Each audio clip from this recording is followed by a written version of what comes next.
I kept her in place with a gentle hold on her shoulders. "Keep running, and you might miss out," I taunted. "I needed you to fuck me, not lecture me on your opinions," she huffed. Did I hit a nerve? Her sass turned me on, something stupid. "Snap at me all you want, but we both know if I drag my fingers through your pussy, I'll find you wet and greedy for me to fuck you." "Whatever." She narrowed her gaze at me. "I think I'd rather watch a movie." "You sure about that?" I dropped my pants, releasing my hard dick. Hesitation rendered her speechless, the same time her eyes zeroed in on my cock. Even upside down, her awareness was palpable. She licked her lips and I grinned, earning a smirk when she noticed me watching her. Before she could say anything, I yanked her forward until her head hung over the edge of the table and rolled the tip of my cock over her lips. The plump flesh parted on instinct, followed by a soft moan when I edged in slightly, her teeth grazing the skin, her tongue darting up to lick the slit. "Fuck." "Changed your mind, sweet?" She swallowed me all the way to the hilt, cutting off my words. "Fuck." I gripped the table, my knees threatening to give out as she deep-throated me. Her boldness was unexpected. Krisha had always been fun, but the woman she was now was brazen, almost like beneath her tentative exterior laid hidden fantasies waiting to be explored. The knowledge was both surprising and mind-blowing. Discovering my wife's new identity was going to be fun.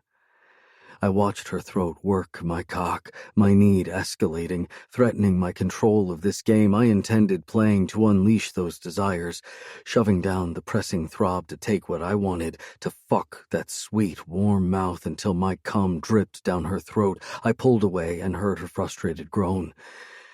"Not yet." I slid her body down slightly so her head no longer hung over the side.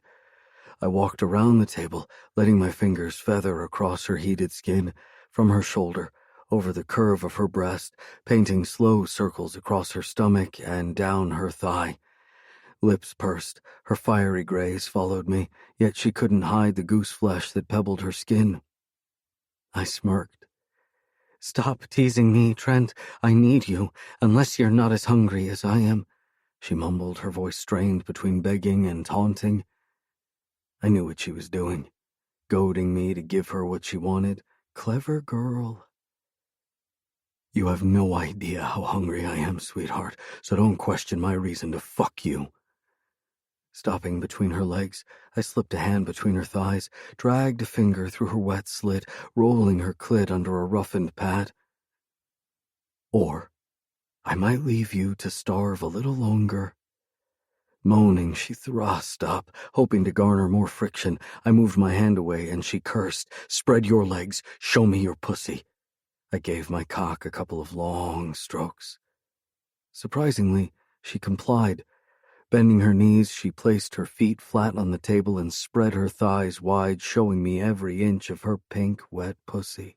A groan crested deep in my abdomen, thundered up my chest, and spewed from my lips.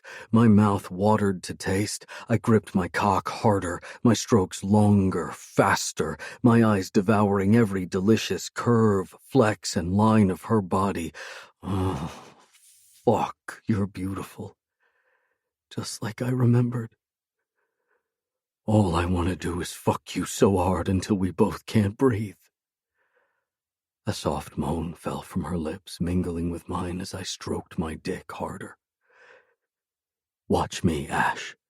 I cupped my balls and squeezed my cock. Then she touched herself, rolling 2 fingers over her clit.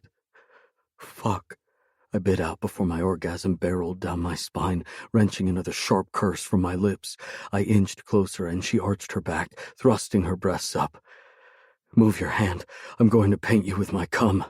She did, and I groaned my release. Thick, white spurts ripped from my body, coating her stomach, her breasts, her neck. Christ. I shuddered, breathing hard. I wiped the last droplet clinging to my cock on her thigh. Hovering over her, I gripped the table for support. "Perfection," I panted. She squirmed, pushing up her tits, glistening with cum, her eyes brilliant with greed, following my every move. I loved the unashamed lust staining her pink cheeks, smoothing my palm on her thigh, and in slow, circular movements, I spread the cum over her skin.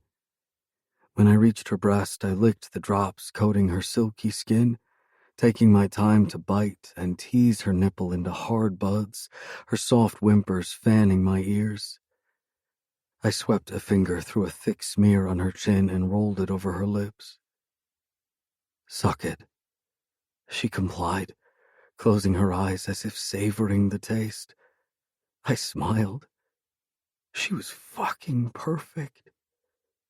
Rolling my tongue over her lips, I breached the seam and slipped my tongue inside her mouth. The kiss was long, hard, and deep. I nibbled and sucked the plump flesh until they turned pink and swollen. I stepped back, and when she was looking at me again, I strummed her clit and her hips bucked. My hands on her thighs holding her open, I leaned down and dragged my tongue over her slit. "Oh, God," she cried out. Sucking on her clit, I gripped the sensitive nerve between my teeth, tugging on it until her hips jerked.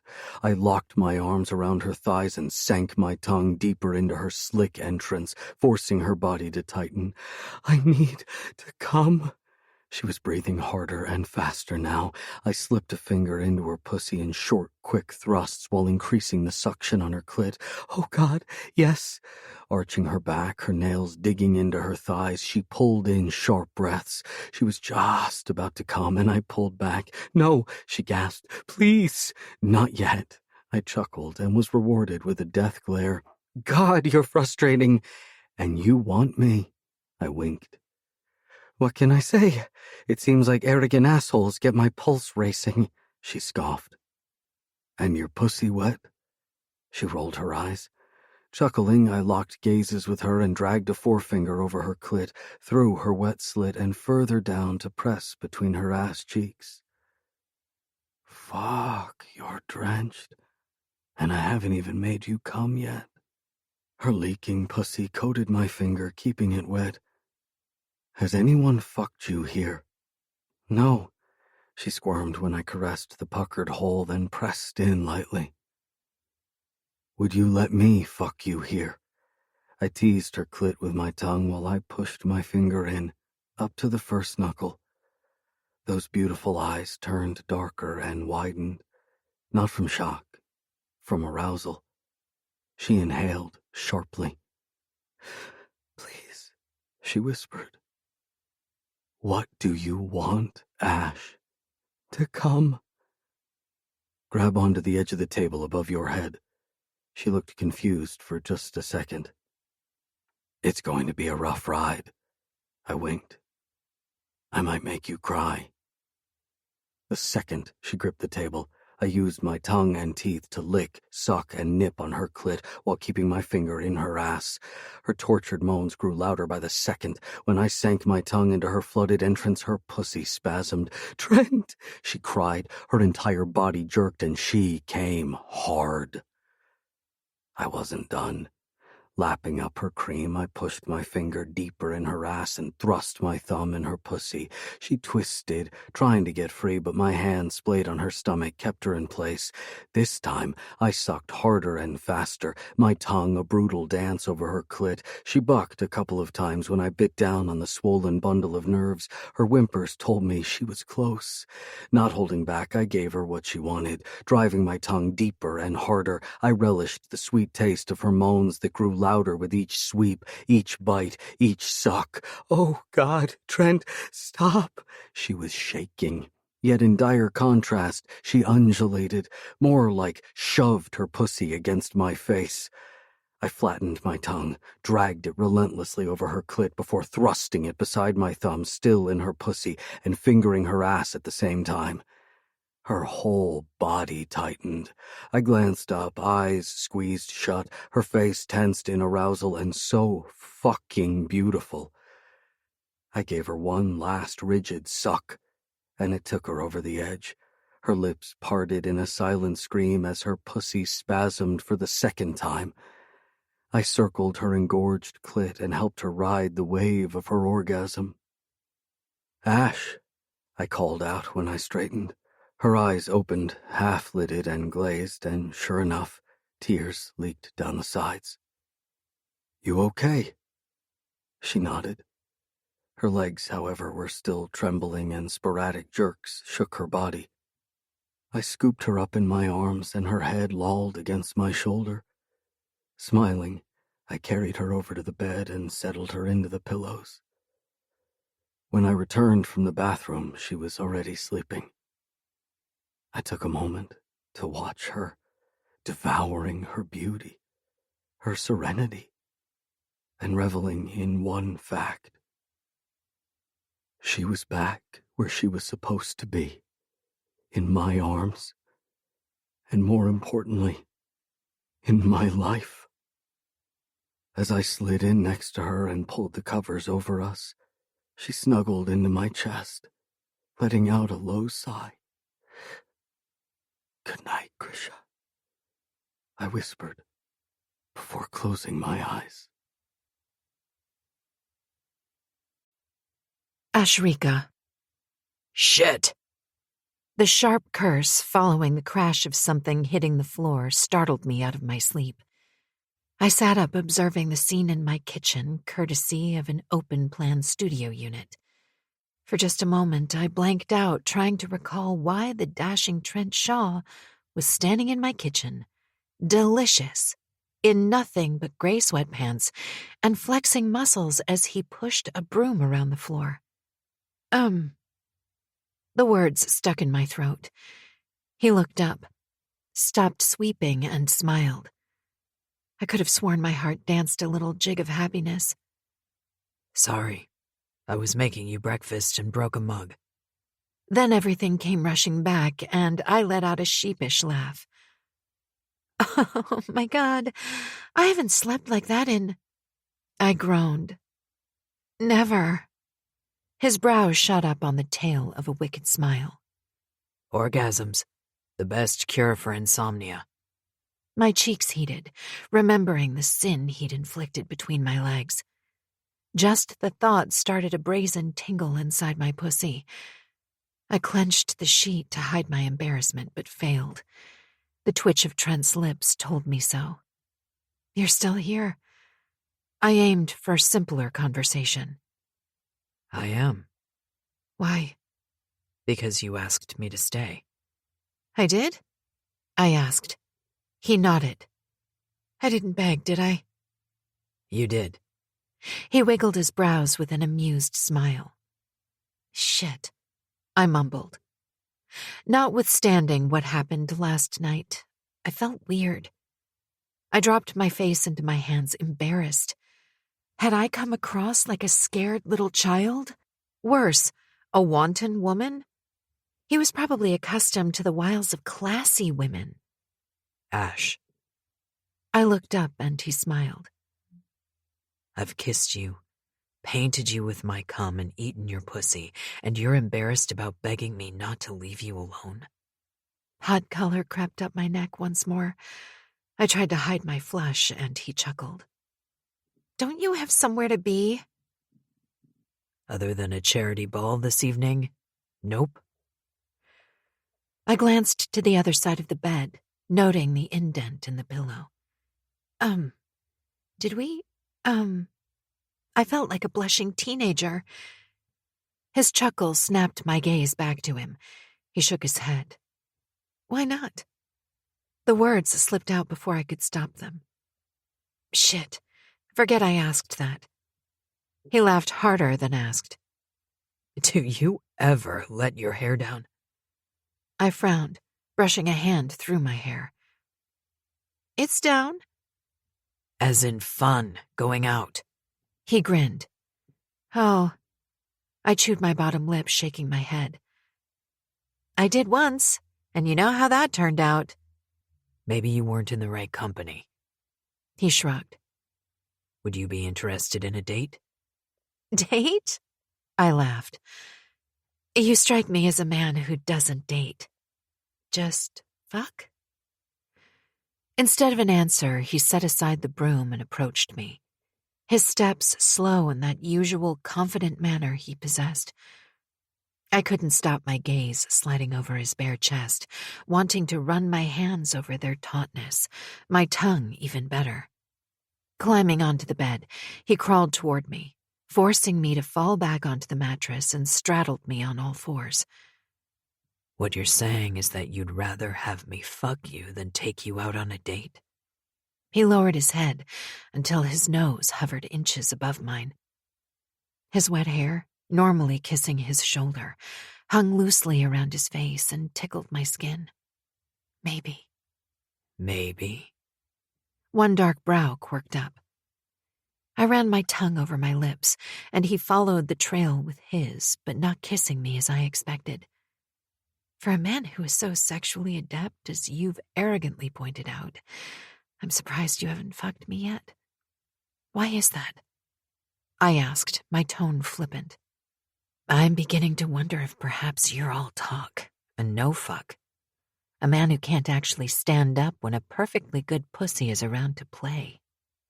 Ouch. He rubbed a hand over his crotch.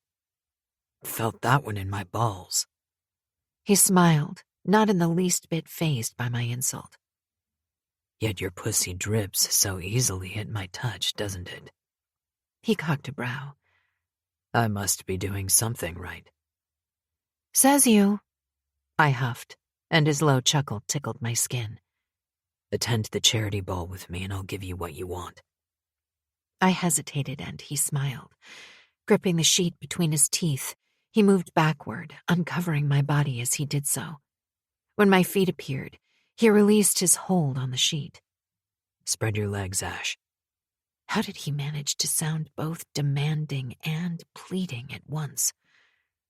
Anticipation tightened my stomach muscles, and his darkened gaze lingered on my hard nipples before dropping to my pussy as I obeyed. Without a word, his lips dropped over mine. His tongue probed my mouth, fucking it with slow, tantalizing licks. And just when I surrendered to the kiss, he moved, nipping his way down my body.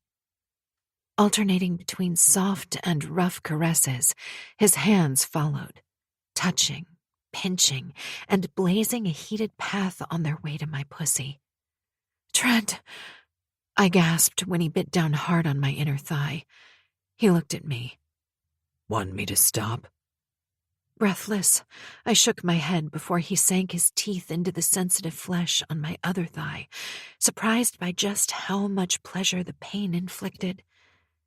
I arched my back on a low whimper, waiting for him to give me what I wanted. And he did. A few seconds later, he slid his hands under my ass. His grip digging into the tender flesh, he latched onto my clit, using his tongue and teeth to bite, suck, and lick me until my head spun. My hips jerked in time to the cadence of his mouth, and my orgasm skated down my spine. He flattened his palm over my belly, holding me down and sucked harder. Moaning, I rocked my pussy against his face, unashamedly wanton. When he slid 2 fingers inside me and scraped his teeth over my clit, my toes curled. Oh, God, yes. I gripped his shoulders. So close, I panted. And just when I felt the burn of my orgasm, he yanked the rug out from under me. Pulling away, he sat back on his knees. What are you doing? I blinked. My body a trembling mess, anxious and on the pinnacle of an orgasm. His lips glistened with my juices, parted with a sinful smile. Don't you dare stop now, I growled. Or what? He moved over me, bracketing my body with his knees and hands on either side of me.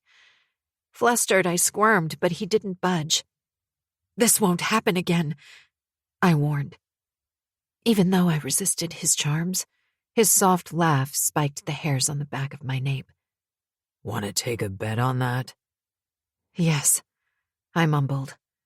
He leaned closer, brushing his lips over mine, and when I turned my face away, he cupped my jaw and brought my lips back to his. His tongue seared the seam of my lips, demanding entrance. I shook my head, jerking out of his grasp. "Apologize if you want to kiss me again," I ordered. For what? Not making you come? He flashed me his signature cocky smile. I never apologize for making a woman feel so good she begs for more. Wow. I gaped at him. They must have had your ego in mind when they built the Wall of China. Sweetheart, He nipped my lip and I yelped. scoff all you want. But when I bury my cock deep inside your sweet pussy tonight, you'll forget where you end and I begin. You will beg me for more. I don't beg, and the only fucking that's happening tonight is in your dreams. I wriggled to get free of his hold, and he tightened his knees against my legs. Your problem is, you're way too used to getting everything you want. Of course I am, and I always do. His breath whispered across my lips, stealing the limelight to his arrogance. Regardless, you will attend that charity ball with me, but the only two pleas of empathy you'll hear will be your own, begging to be fucked and pleading to come. We'll see. Mustering all the strength I possessed, I shoved at his chest. This time, he rolled off the bed and stood. Grinning, he looked at me. Join me for breakfast? Really? Barely a second ago you were dictating, now you're asking? I'll take that as a yes then. Snubbing my scowl, he walked over to the kitchen. Determined to ignore him, I slid off the other side of the bed, and with my back to him, I pretended interest in my phone. Then he opened the oven door. A delicious aroma, straddling the lines between a freshly baked cake and a grilled cheese, assailed my senses. Suddenly hungry, my stomach rumbled, and I glanced at him over my shoulder. He was setting a pan on the table. Catching my gaze, he winked, licked his finger, and then dipped it in something. His expression the epitome of a naughty boy, he held out his finger. Want to taste? The chef in me was more than curious. Pouting to show my displeasure with his tactic, I stood and grabbed panties and a t-shirt from a drawer. I was about to slip on the tee when he said, Don't, Tash. With the sleeves halfway up my arms, I stopped and looked at him. I want you naked. We don't always get what we want. I pulled on the t-shirt, then followed with the panties. I ambled over to the table set with yogurt, fresh fruit, and orange juice. I stared at the pan filled with something that looked like pizza. What's that? Sit and taste for yourself. He pulled out a chair, sat, and patted his thigh. The smell was now more potent, and my mouth watered. I inhaled deeply while pulling my hair into a ponytail. Leave it down. No. I dashed off to the bathroom before he could say anything. It was weird that as a chef I looked forward to tasting food cooked by others. Done using the toilet and brushing my teeth, I sauntered back into the kitchen. As I reached for a chair, Trent shook his head. Here. He pointed to his lap. When I shook my head, his jaw tightened, the intensity of his gaze unnerving me a little. Don't like following orders, do you? No. I seem to recall you following them perfectly last night at this very table. Hot color flooded my cheeks. I barely had time to register his intent before he shot up from his side and rounded the 6-seater table to my side. He scooped me up, sat, and settled me on his lap. I scowled. You will learn to obey me. I'm not a child, I snapped. Then stop acting like one. He waited for me to argue. I didn't. With an arm around my waist to keep me in place, he reached for the pan, set it on the table in front of me, and picked up a fork. Eat, he ordered. I'm surprised you're not forcing it down my throat, I muttered. If I'm going to force anything down your throat, trust me, it won't be food.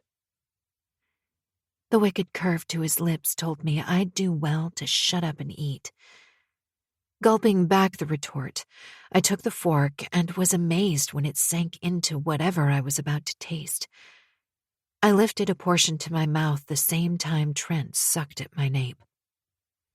I moaned as twice the sensation ripped through my body. God, this tastes so good, I said after swallowing a fluffy, melt-in-your-mouth mix of eggs, cheese, and Cajun paprika, wrapped in a pancake and topped with cheese. So do you. Trent sucked my left earlobe into his mouth while his hands climbed to my breasts. He pinched the nipples until they pebbled. The contrasting softness of his mouth and hard fingers started swirls of need between my thighs. If I didn't get fucked soon, I'd die from a broken pussy. I grinned at the thought and scooped another bite into my mouth, trying my best to ignore Trent's manipulations. I knew he wasn't going to give me what I wanted.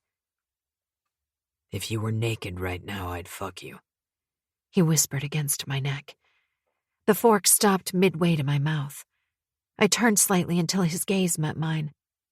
So what you're saying is that because I put on a t-shirt and panties, you can't fuck me? He nodded. And not because I disobeyed you, right? Again, he nodded. Calling his bluff, I dropped the fork into the pan, pulled off my t-shirt, and arched a brow. He moved me off his lap and stood with me, then dropped a soft kiss to my lips. Nice try. I'll pick you up at 6. It's black tie, wear something pretty, and bring an overnight bag or not. Either way, you won't need clothes. With that, he was gone. I stared at the closing door, unsure if I wanted to laugh or curse. Overnight bag? Did the man actually think he would waltz into my life and dictate what I did or didn't do with my time? Who the hell did he think he was? Your next fuck. I recalled his words in my bathroom. Shaking my head, I retook my seat and continued eating. No reason to let a damn good meal go to waste. Ashrika. This was dropped off for you. Tia handed me a large, flat box as she sauntered into the kitchen. Frowning, I set it on the counter, wiped my hands, then pulled off the lid. I pushed aside the layer of white tissue paper and fingered the soft material beneath. Pulling out the beautiful gray dress, I held it up against my body. Wow. Tia glanced at me from across the room. The man definitely has taste. Which man? Oh, come on, Rika. That dress has Trent written all over it. It's classy, sexy, and matches your eyes perfectly. I'm assuming you're attending the ball, then? I didn't say that. I mentioned Trent's invitation earlier, but wasn't expecting to receive a dress from him. There's a note. She pointed to an envelope sticking out at the bottom of the box. Pulling the white envelope out, I ripped it open and retrieved the note, laughing as I read his coded words, handwritten in blue ink. The penned cursive, neat, and not what I expected from Trent. Join me tonight. I heard a blacksmith will be in attendance if you do. Tia read over my shoulder. I'm assuming there's a hidden meaning only you'll understand? I nodded. Have you started taking the pills? Frowning, I turned to face her. What pills? Birth control. A month ago you were considering taking them. Having forgotten I'd mentioned it, I laughed. I did. Great. Now you fuck Trent without condoms. She chuckled, giving me the evil, plotting face. I slapped a hand to my brow, not sure who was more brash between Tia and Trent. Maybe me taking the pill had been out of sheer optimism with Zane. Now, with Trent in the picture. So are you going?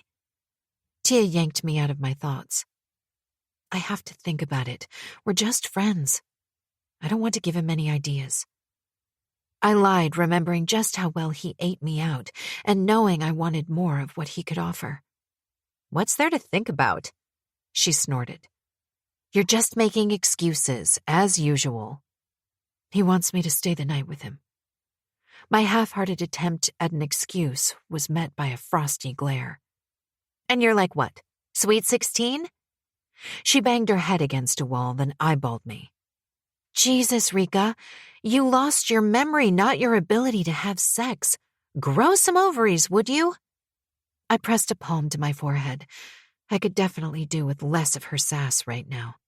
Fine, I agreed, just to get her off my case. I planned to call Trent later and tell him I couldn't make it. Later that afternoon, I glanced up from a meal I'd just finished to find Leah and Tia watching me. What now? It's time to get ready. Oh, shit. I'd forgotten to call Trent. I'm not going. I figured he'll understand something came up. Ignoring the two of them, I cleaned my counter space. Rika, Tia called me. I finally looked up when the silence became too much. Rope dangled from her hand. I frowned. Remember Nina's bachelorette and how we dressed you? She swung the rope. Seriously? You're going to tie me up? If that's what it takes to get you to go tonight, Leah chimed. Groaning, I conceded. Fine, I'll go. Trent was waiting at the restaurant bar chatting to Dean when I came downstairs.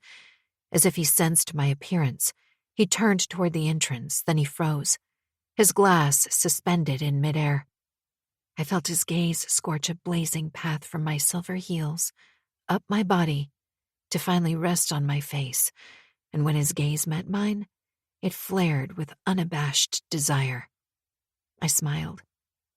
The gossamer thin fabric draped itself elegantly over my body and crossed over my breasts with intricate straps, exposing a deep slice of plump cleavage.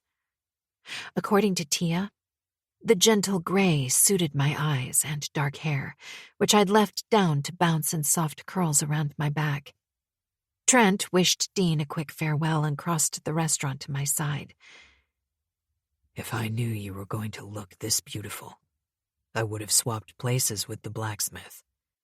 His smile was slow, sinfully so. Would he mind terribly, you know, if there were to be a last-minute change in plan? Unfortunately, yes. He faked disappointment, and I burst out laughing. There was just so much more to this man I was beginning to adore.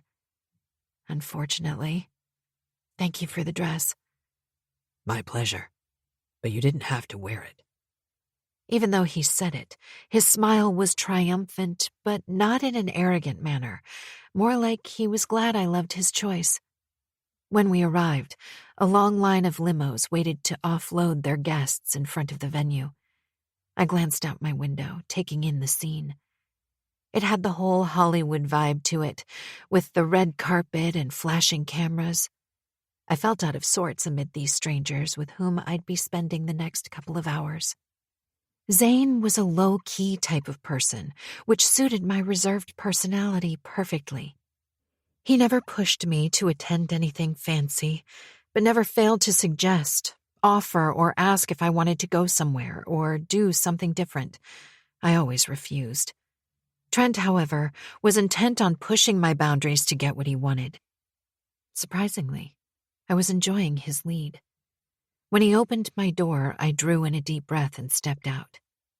How many people did you say were attending this function? I didn't. He smiled.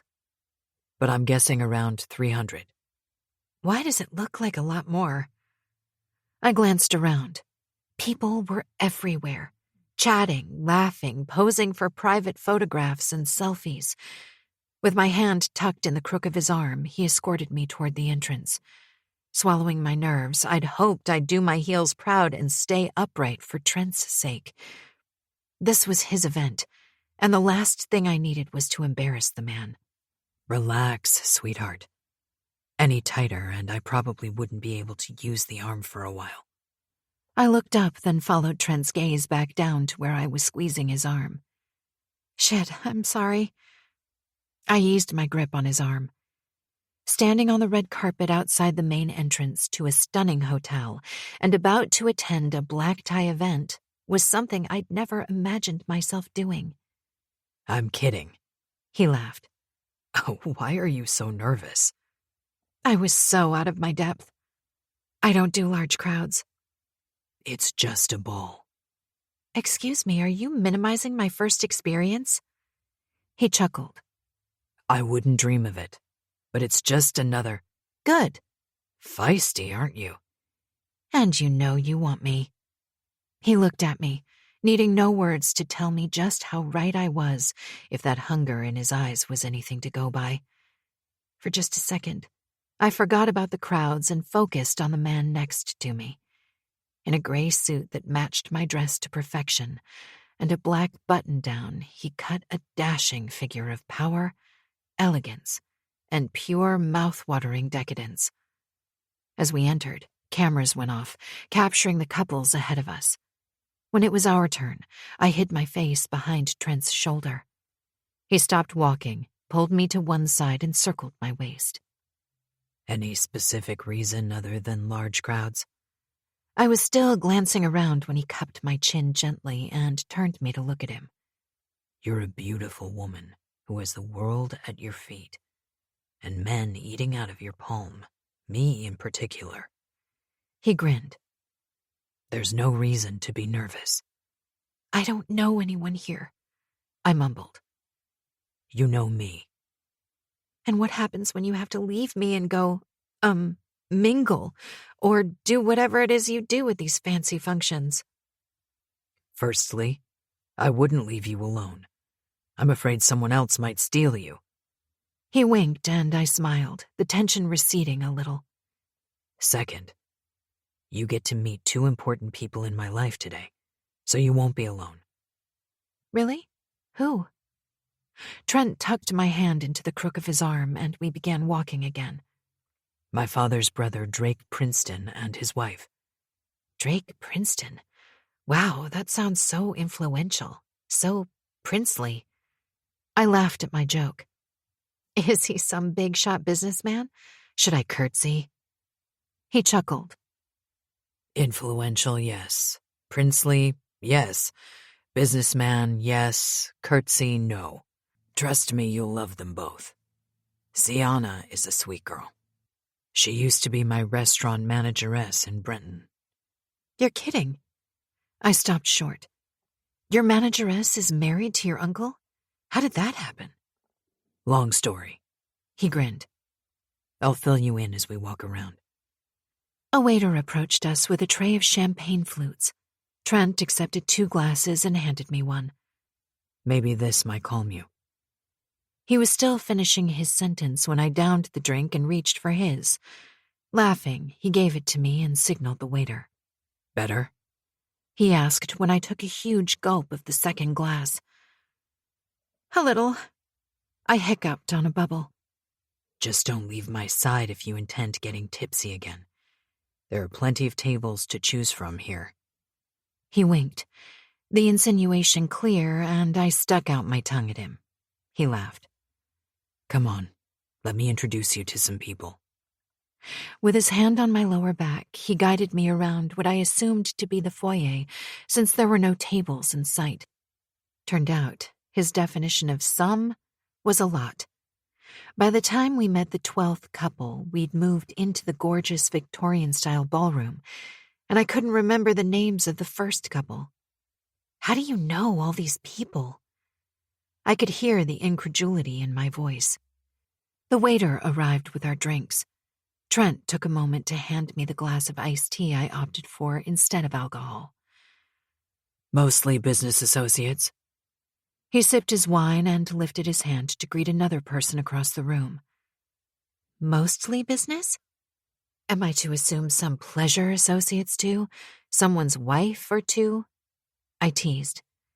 He frowned, and even with his lips curved down, they begged to be kissed. The only other man's wife I'm interested in pleasuring is exactly where she needs to be.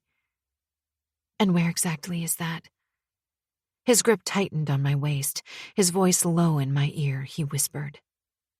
In my arms. His breath tickled and burned at the same time. I shivered.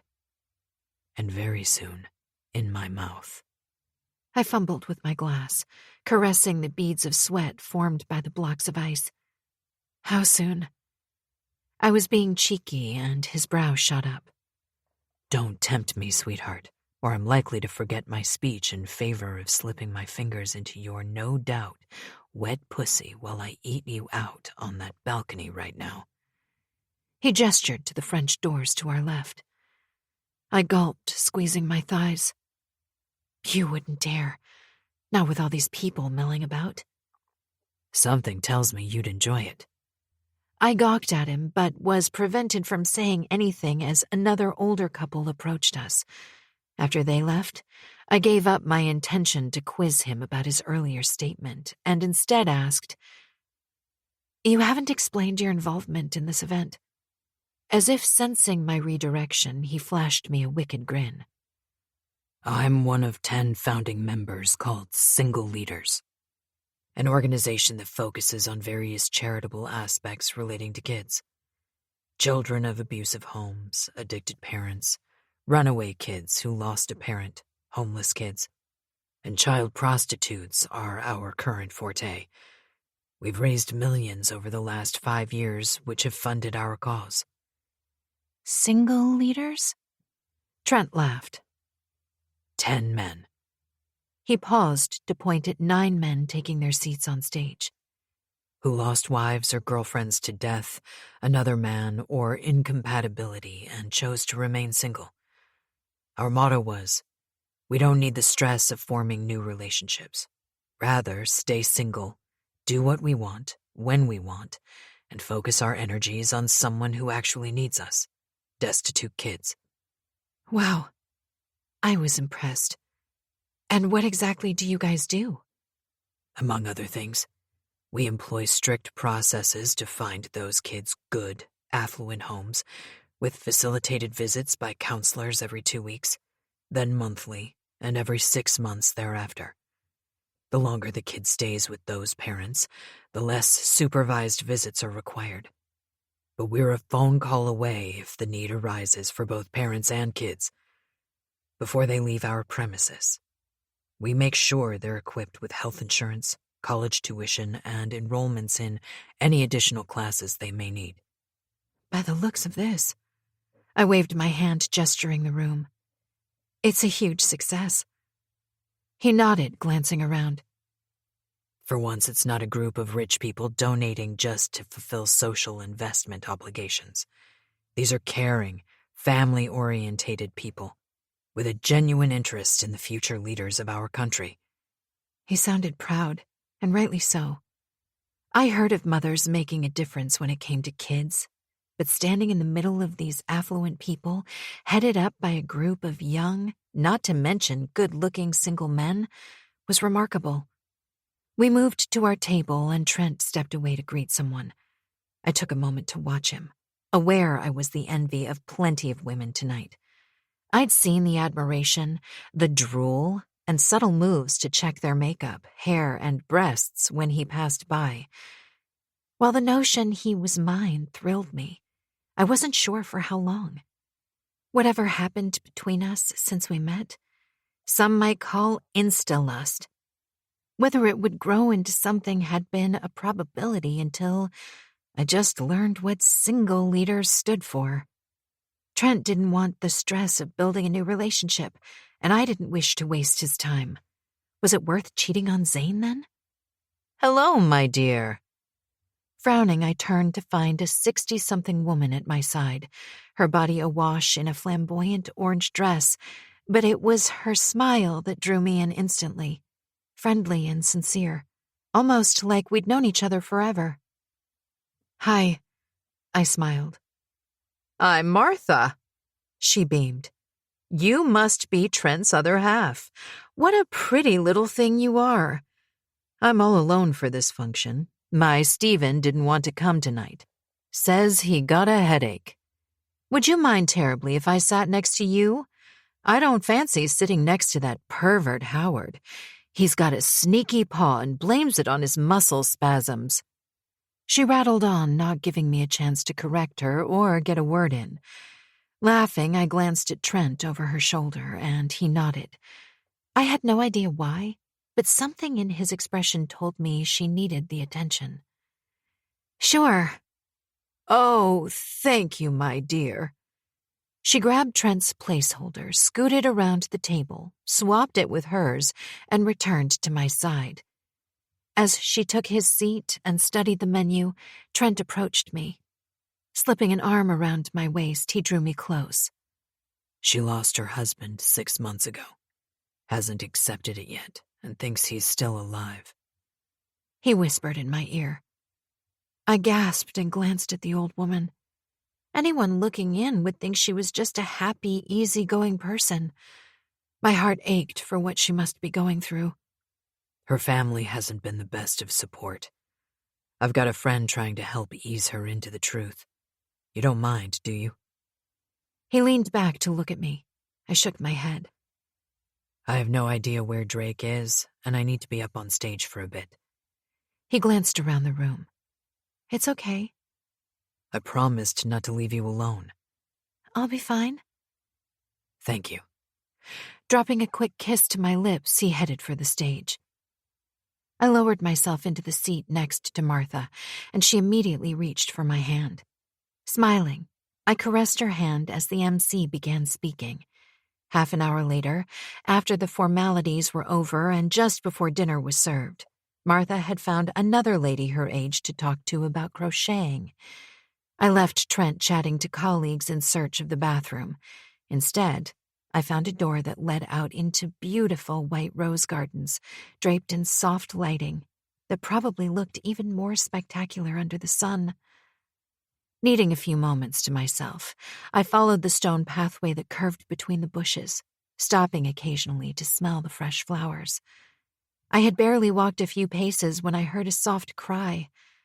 Surprised, I glanced around but saw nothing. I paused to listen, and another soft cry sounded a moment later. Guessing it was probably a kitten, I did a 360 trying to pinpoint its location. Seeing nothing, I moved and rounded a corner in the pathway.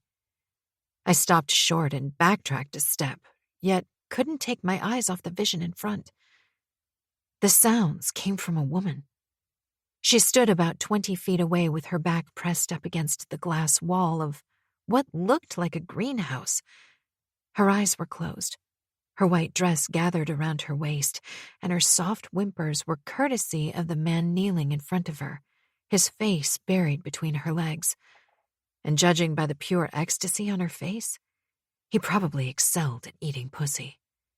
I was about to step back when the woman's eyes opened and her heated gaze clashed with mine. I balked. My breathing faltered for just a moment. To my surprise, she didn't move or let her lover know they were being watched.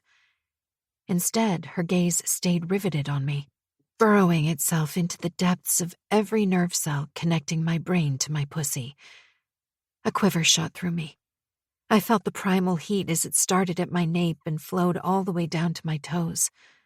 I shuddered, stunned by my body's reaction, some part urging me to turn, run, move, do something to get away, but stupidly my feet didn't listen, and my breathing wavered once more. When her hips bucked up against his face, I almost groaned with her, the pulse between my legs now an erratic throb. I was suddenly desperate to touch myself, to feel what she was feeling, to slide my fingers deep inside my pussy until I burst into a million shards of pleasure that would be my orgasm. I clasped my neck, fingers spread and pressed down lightly, compelling myself to breathe slowly. Then she came. Oh, God, yes. Her voice was low and husky, dripping with naked lust, yet her eyes stayed on mine, tethered by some magnetic force that prevented me from looking away. Giving her no reprieve from her high, her lover shot to his feet and in one quick move, lifted her with his hands under her thighs and impaled her on his cock. One of her hands on his nape and the other on his arm, she closed her eyes against his thrusts. The disconnection, however, didn't break my spell. Their sexual sounds filled the air, and my breathing hitched. My pussy clenched tight. Was it possible to come just from watching? I had to get out of there, but somehow my legs wouldn't move. That turns you on, doesn't it? Watching other people fuck. Trent's gravelly voice rasped in my ear. Instead of shock at his appearance, my body responded to the sound of him. I trembled, now desperate to have him touch me. Is your pussy dripping right now, sweetheart? If I had to slip my fingers inside your panties, would they come out wet and warm, smelling of lust and hunger? Given your insolence, why haven't you fucked me yet? I asked, without turning to look at him, the pleading in my voice embarrassingly naive for a woman who'd given him shit about his arrogance. Why don't you tell me what you want? I glanced over my shoulder. Didn't I just tell you what I want? For you to fuck me? He stared at me, against the halo of light shading his head. His eyes were the color of midnight sin itself. Sliding my cock inside you until we come won't bring me the same satisfaction as you telling me what you really want. I want to see inside you, Ash, to take a peek at all your fantasies, the darkest ones, the ones you're too shy to tell your friends, your husband, the secrets I want to make come true. A surge of arousal coiled in my belly, squeezing tight. What makes you think I have any? I asked, my voice almost breathless. My palms turned clammy from having clenched them each time Trent spoke. I swallowed hard to push down the nausea. The threatening queasiness of telling someone what I desired. How having someone watch me fuck myself, or better still being fucked while being watched, turned me on, made me so damn wet it dripped down my legs in anticipation. Was I sick?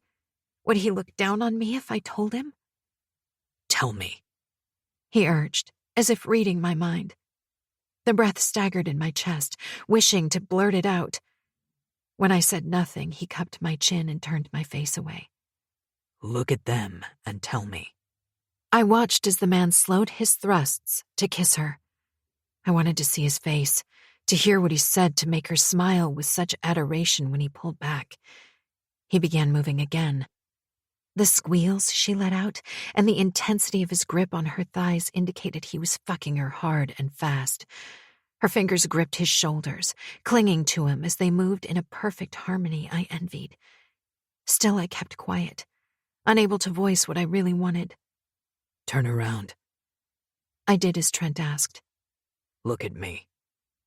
I lifted my eyes to his. Do you want me to fuck you now? Aware another couple was fucking a few feet away from us, and other people could walk past at any time, I glanced around. Here? Even though I asked, a deviant thrill crested through me, and I was shaking. As if he read my mind, he replied. You know you want to. He moved closer, slipping his hand around my waist. Sex is a form of art, Ash. There's nothing degrading about it. Some people just prefer a little more thrill to their pleasure. It's no different to an extreme car racer or skydiving. You just need to embrace it. He cupped my face and slowly tantalized my lips with his. Would you like me to force your desires from you? Staring up at him, I was drawn into that look of understanding, of encouragement. How was it possible that this man who didn't know me could see right into my soul where others had failed? I sighed. About 6 months after I woke from the coma, and while still coming to terms with my memory loss, I attended a party with a friend, a nurse at the hospital. She didn't tell me it was a sex party. Although I wasn't forced into participating sexually, I was turned on watching other people fuck and took part in the various activities. Some included dancing. I paused, unsure if I wanted to divulge more. Hey. Trent rubbed a slow finger along my jawline. There's no one here but the two of us, and there's nothing wrong with attending a sex party, or dancing at one for that matter. I chewed my lip, realizing what he'd assumed. You don't understand. Then tell me. Raking a hand through my hair, I turned away slightly and stared up at the full moon. So bright, so peaceful, and free to rise and fall at its discretion. As crazy as it sounded, I wished for its nonchalance. The dancing was on a stage, I explained. It was similar to a private strip show, and I agreed to it. I stripped for men I didn't know. Desire raced through my body at the memory. On some carnal level I never understood, I liked how it felt. Having those men watch me with lust-filled eyes, wanting me, greedy to touch me, not knowing who I was or where I came from. I loved how they responded to my body, that I made them hard, made them desire me. A woman with no past and an uncertain future. I made men crave me without touching. And when they stroked themselves, it made me wet, made me delirious with want, so greedy that I touched myself while they watched, brought myself off with an orgasm so intense it made me cry, while witnessed by so many hungry eyes. It was the first time since waking from the coma that I felt free, alive, different, carefree. Even though there was a moment I wanted to be fucked, filled with those hard dicks in my pussy and mouth at the same time. I chose not to, knowing I could have had any of those men. Do I regret it? I'm not sure. I stopped speaking and moved away from him, breathing deeply and only turning when I could work up the courage to face him. While I was glad he didn't say anything, I kept my gaze on the floor. After that night, I put everything into some hidden compartment of my brain and never thought about it again, until now. I never went out again, both for my safety from an unknown killer and my fear of where I'd end up if I explored my sexuality. I drew in a labored breath. Are you judging me, Trent? Do I sound like a slut to you, knowing what's going on behind these eyes you call beautiful? Look at me, Ash. I did. I'm no one to judge, but I can be your jury. Jury? I sat on the sidelines, observed, waited, heard, and now I can decide your fate if you let me. I can give you what you want. Slow, deep, hard, fast. You say the word and I'll fuck you how you want it, but it will come with a whole lot more. I let out a low laugh. How is it possible that I barely know you, yet you've got me to confess my deepest desires? A secret I've shared with no one, not even Zane. I paused, reflecting on his words. What do you mean by more? Instead of the usual arrogance, his smile was lazy, yet didn't detract from the passion burning in those beautiful blues, almost like watching fire grow in intensity each time fuel was added. He squeezed my arms, then cupped my face. His eyes penetrated mine, looking deep.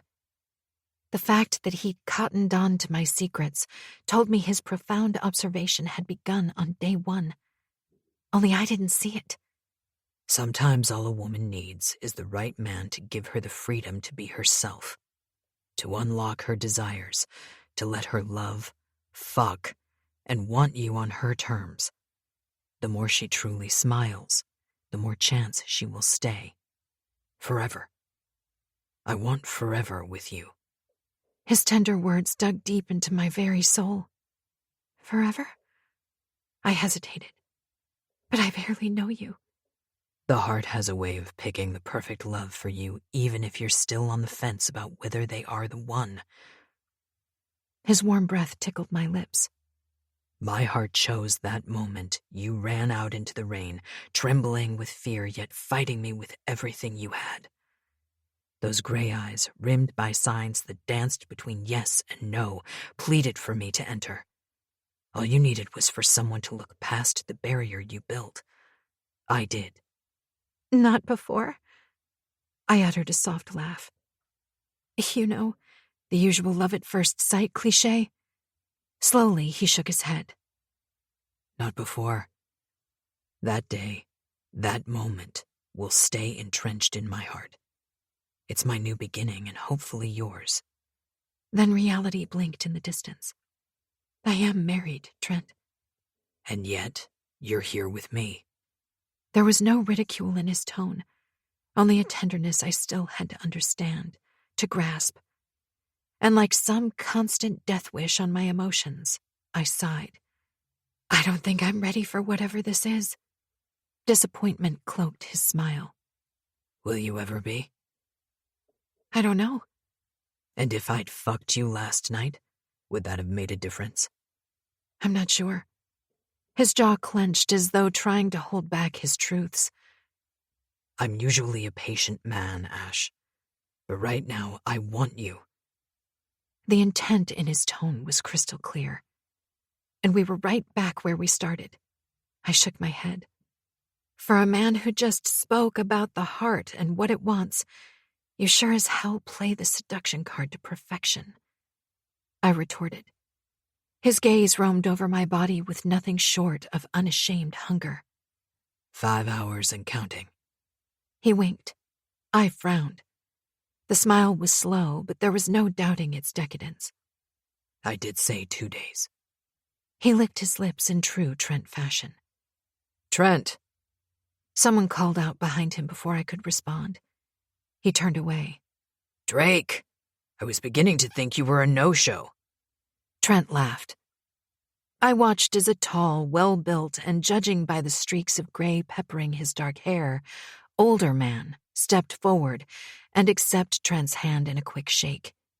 My mouth hung open for just a bit when I got a full view of his face. Wow. I wouldn't be surprised if Trent's gene pool was a direct descendant from Adonis himself.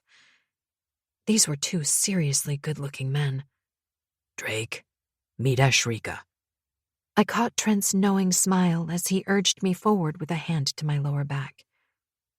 Hello, Ashrika. Nice to meet you. The man's deep voice, coupled with those striking gray eyes, must have certainly wet a few panties in his lifetime. I grinned inwardly, wondering what Trent had told his uncle about me since his introduction hadn't come with a label. I swallowed my thoughts. Hi. Please, call me Rika. Everyone does. Except for Trent, that is. Jesus, was I rambling? Drake's soft chuckle seemed to have a calming effect on my fumbling. And what does my arrogant nephew call you? He asked. Ash. Trent replied, drawing me close to him. I didn't miss the telltale look between the two men and was curious about it when Trent asked, Where's Sienna? Still smelling the flowers. Drake glanced over his shoulder. Princess? Wow, he called his wife Princess. I was tempted to swoon. Coming! She called out, and 2 seconds later, a beautiful woman appeared beside her husband. They made a stunning couple. Then my smile froze. Oh, shit. I silently cursed, recognizing the woman I'd walked in on having sex with. Oh, double shit. I suddenly felt like a peeping Tom. God, she must have thought I was a pervert. But my apprehension was for nothing. Hi. Sienna held out a hand, which I accepted in a soft shake. Her wide smile calmed me. Hi. I returned the gesture. When Trent mentioned his uncle had married a younger woman, I didn't expect my first meeting with the couple would be of them having sex in full view of an open pathway. Damn, they rocked. We can get acquainted inside. Dinner is about to be served. Trent gestured to the main building. Drake nodded, slipped a hand around his wife's waist, and ushered her forward. I hung back a little, and Trent noticed. You okay? I walked in on... I know. He laughed. Don't worry about it. My uncle's got a wolfish sex drive for his age, and I think she kind of brings it out in him more. No kidding. Come on. Trent nudged me down the path toward the door I'd come through. 20 minutes later, while Drake and Trent chatted to the other men at the table, I touched Sienna's arm lightly. She sat on my right with Martha to my left. About earlier, I didn't mean... Don't worry about it, Sienna laughed. Being married to Drake has put me in touch with my sexuality in more ways than I would have expected. Trust me, these Princeton men know how to take care of their women. I should know firsthand. I've been involved with all of them. At my widened eyes, she smiled. Oh, no, I haven't slept with Trent, if that's what you're asking. He was my boss, but showed me real affection when I needed it most. I fell in love with Drake and his son. So talk about drama. Trent was my pillar then. Wow. 2 men? How? Believe me, I fought it. Thought it wasn't possible. And with 2 men like Raiden and Drake, it was easy to fall. Some people can understand and others can't, but they don't understand what you go through. I broke. Inside, outside. Trust me when I say, we can never understand the decisions our hearts make, nor is it impossible to find 2 men who love you so hard. It leaves you numb, blind, and indecisive. I couldn't help thinking about my situation with Trent and Zane. Then again, they didn't love me. Zane was my safety net, and Trent my what? I blanked out. I didn't have a title for him. You must have gone through hell. You have no idea. But it gets easier with time. She looked at Drake. As if sensing her eyes on him, he glanced at her and winked, making her blush. That gave me goosebumps. There was no mistaking the authenticity in their love. I could feel it in that one look. Sienna turned back to me. By the way, Drake and I overheard your conversation with Trent, so I think we're kind of squared on the whole knowing each other intimately thing. Hot color flooded my cheeks. What? I squeaked. She chuckled, her exuberance refreshingly honest. We should go do coffee sometime. She patted my hand lightly. Get to know each other better if you'd like. I'd like that. Thank you. I had no idea why, but something about this woman with her rosy cheeks and sparkling blue eyes put me at ease. Perhaps it was the way her husband, whom, according to Trent, was almost 20 years her senior, lavished her with such affection that made her appear mature and understanding. For the first time in a long while, I actually wanted to go out for coffee and get to know someone better. Trent. I wasn't expecting Martha to attend tonight's ball, but seeing her made her plight all that more real. That some people struggled to accept pain while others thought nothing of it. She'd been married to the same man for almost 30 years, and I could understand why it was hard for her to acknowledge Stephen's death. My marriage hadn't even made the 5-year mark, and the loss was extremely painful to handle. Martha just needed time. I shifted my gaze to Ashrika and smiled, watching her animated expressions as she chatted with Sienna and the older woman. So, what do you think, Trent? I returned Ashrika's wave and turned my attention back to the man sitting next to me at the bar. Nathan had just asked me about the proposal for sponsorship to shelter women from abusive relationships. You know me, Nathan. Anything children-related and I'm all ears. There are plenty of women's shelters around New York. Why would we consider taking it under our umbrella? I think the idea is more single mothers with abusive boyfriends, Nathan explained. And yes, there are plenty of those around too, but given our success rate at helping children, I think those kids would benefit from the single leader's expertise. Drop by the office on Monday and we can call the others in as well. My phone buzzed. I glanced at the number and frowned, not expecting to see Zane's name flashing across the screen. Excuse me, Nathan, I need to take this. He nodded, and with my drink in hand, I walked around to the quieter side of the bar.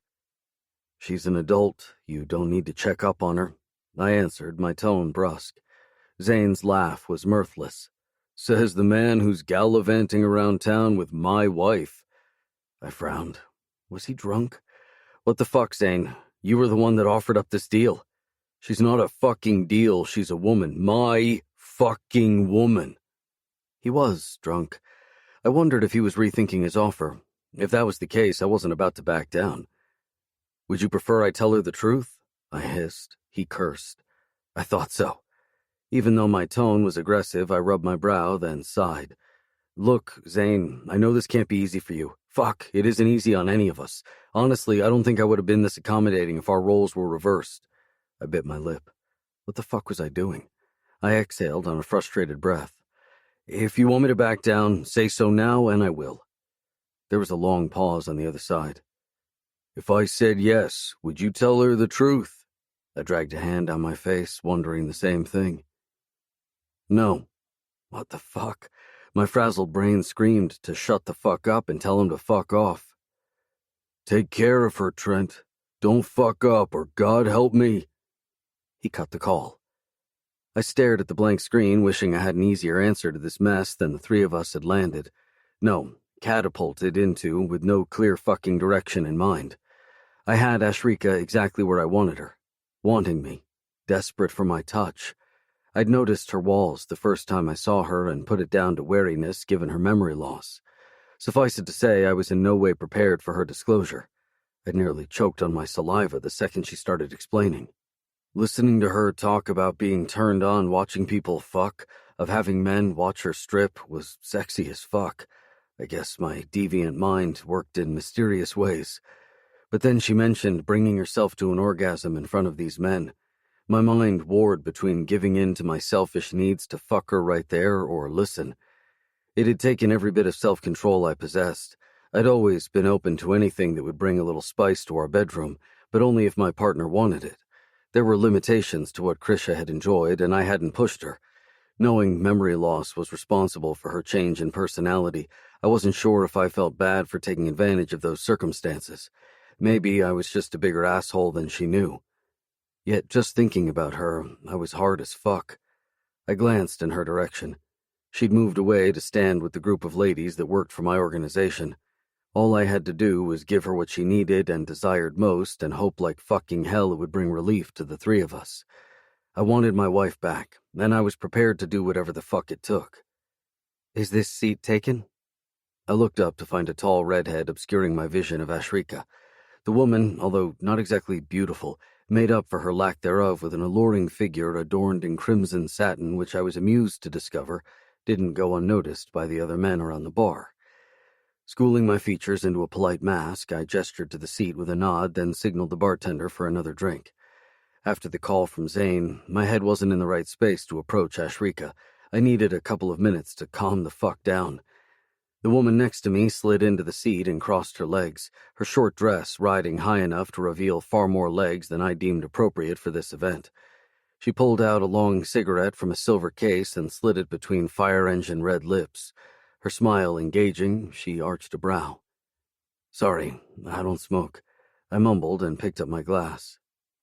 Aren't you that wealthy restaurateur? What's the name? She seemed to contemplate her question for the moment, then said, Oh yes, Mr. Shaw, I believe. I shrugged, said nothing, and made an active attempt to ignore her. I could spot easy pickings a mile away, but my heart was interested in only one woman, currently belonging to a man who seemed to be going off the rails. Could I blame him? How the fuck would I react if our roles were reversed? Still, I was concerned that he could nip his offer in the bud just as quickly as he'd made it. Then what? There was no guarantee Ashrika would believe me if I told her the truth, or worse, her reaction might not go according to plan. I'm sure a gentleman like you wouldn't mind buying a thirsty girl a drink, the woman insisted on speaking. Not one for being rude, I nodded to the bartender. She pointed to my whiskey.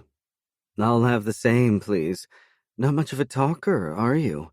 She touched my hand that rested on the counter. Short of telling her to buzz off, I moved my hand and glanced at her wedding ring. Are you here alone? I asked, hoping her husband wasn't some dipshit who pawned his wife off on rich guys hoping to score. I'd seen a few of those at our previous events, given the majority of guests were affluent older men. Depends, she replied. On? Whether you'd like to keep me company or not. She licked her lips suggestively. I'm with someone. So? I cocked a brow. Jesus, what do you mean, so?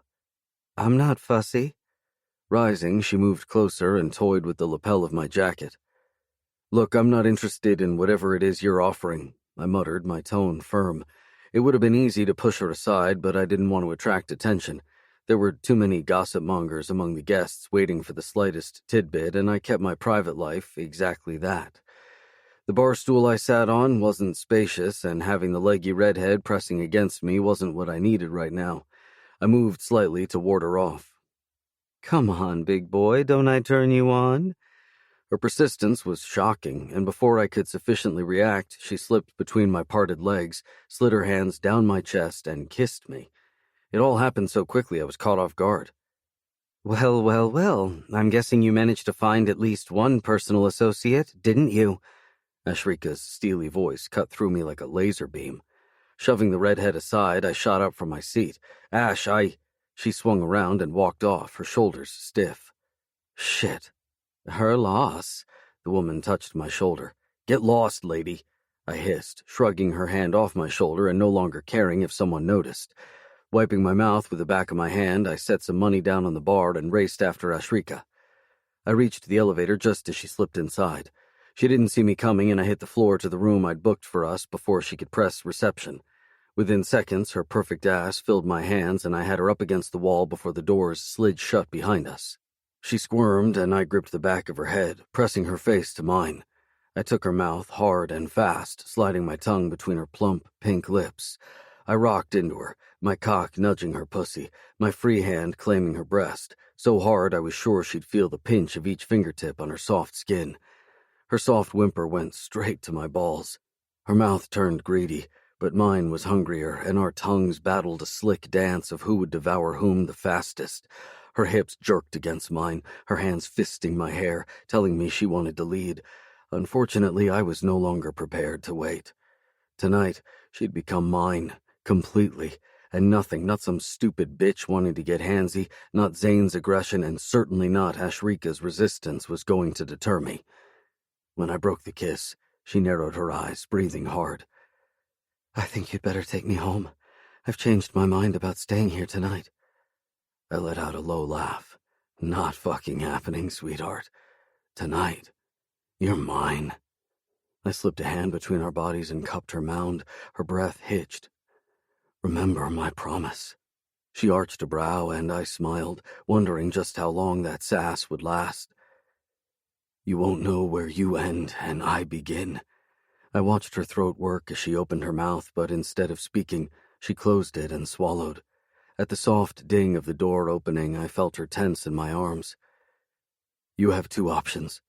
Walk, or I carry you. Either way, I'm still fucking you. Pursing her lips, she sidestepped me and walked out, my gaze fixated on her swaying ass as I followed. When I opened the door to the suite, she entered, stopped in the middle of the room, and crossed her arms over her chest, her jaw set. I smiled. This was going to be fun. Ashrika. I had no clue why I'd allowed Trent to coerce me into staying at the hotel tonight when he fetched me. Worse, I don't know why I revealed my deep, dark secrets to him. Secrets I could have acted upon at any time way before Trent. The annoying part? I wanted him. I could have gone home and wallowed in self-pity because he'd kissed another woman. Technically, it was her taking a chance. I'd seen her make a play for him, and perhaps it was my inner bitch that did it. But I stood back and watched to see his reaction. And he'd proven me right. He was selective in the women he wanted, and I, unfortunately, wanted him, arrogance and all. Call it morbid curiosity, or just pure arousal, but I wanted to see if he was a man of his word. He'd sparked 1,000 feelings in me that I didn't know I possessed, and I wanted just one more, the slide of his cock inside me.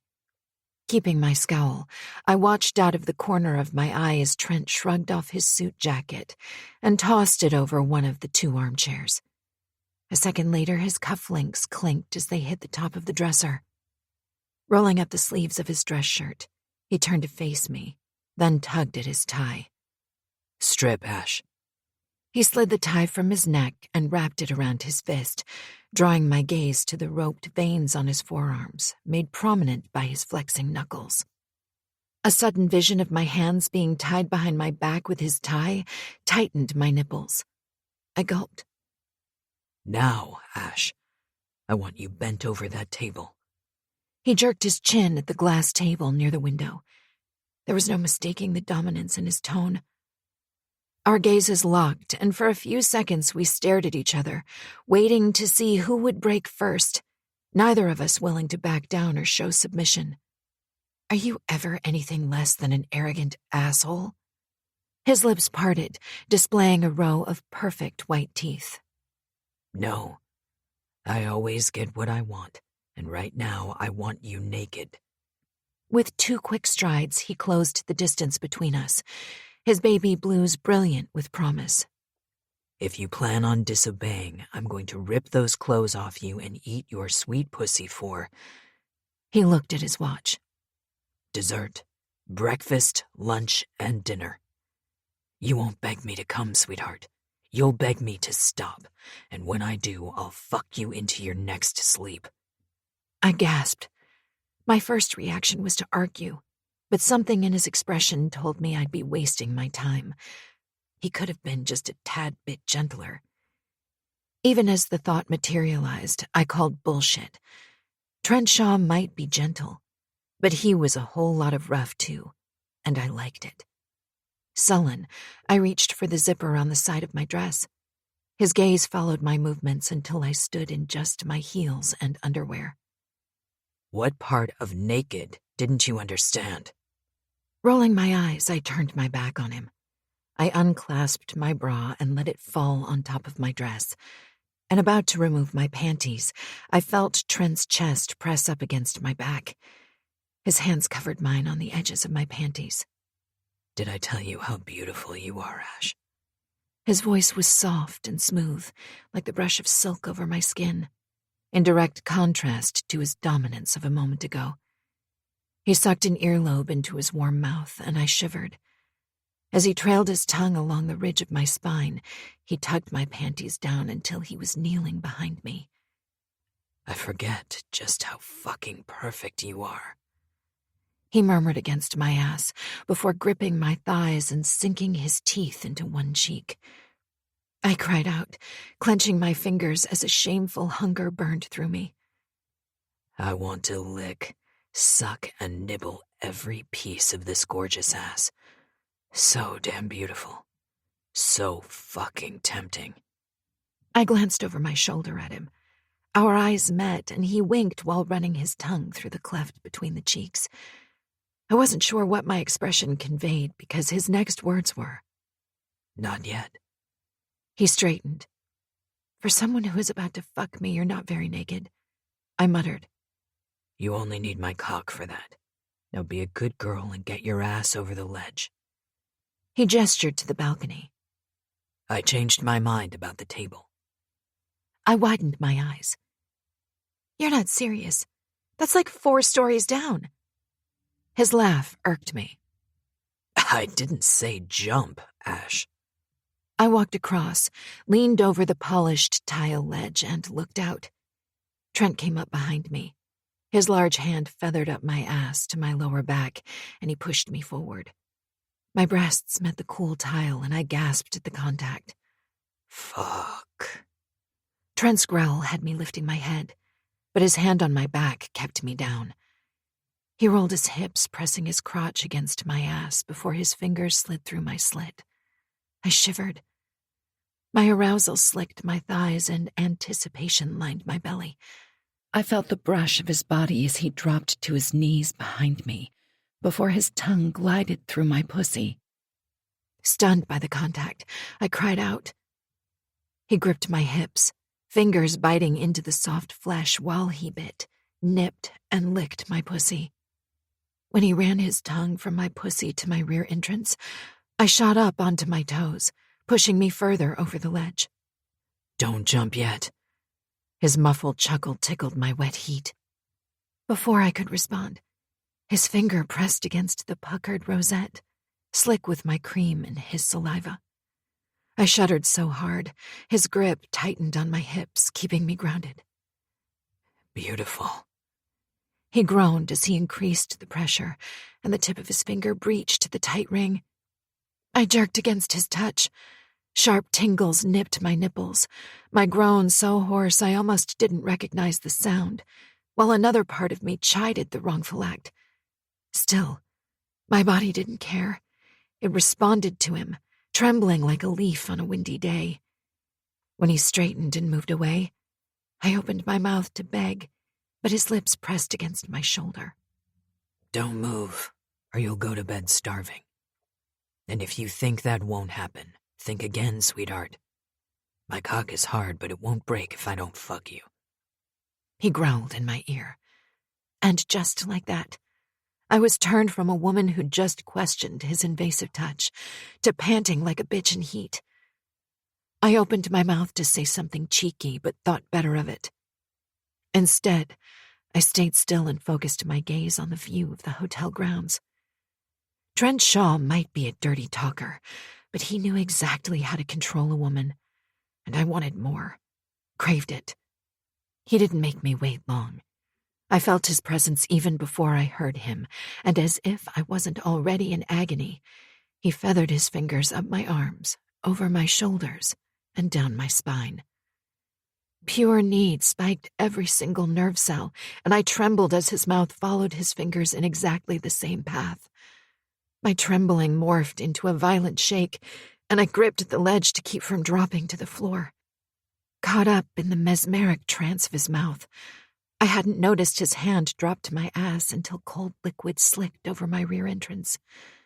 I gasped, more from the shock than the cold. "What are you doing?" It's just lube. "For what?" I panicked. "You said not yet." Shh, sweetheart. I'm going to fuck your ass. Yes, but not today.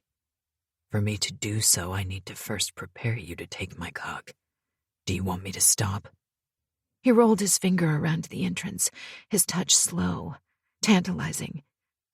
I drew in a deep breath, and any sense of sanity abandoned as my body tingled with excitement and lust. I could hardly speak and shook my head. I'm going to insert a small plug, and then I'm going to fuck your sweet pussy with your ass filled. Holy shit. I could feel my arousal slick my thighs once more. I gasped as his finger entered my ass. He pushed in and out, getting me comfortable with the sensations, then pulled his finger free, and I felt the edge of something hard and cold take its place.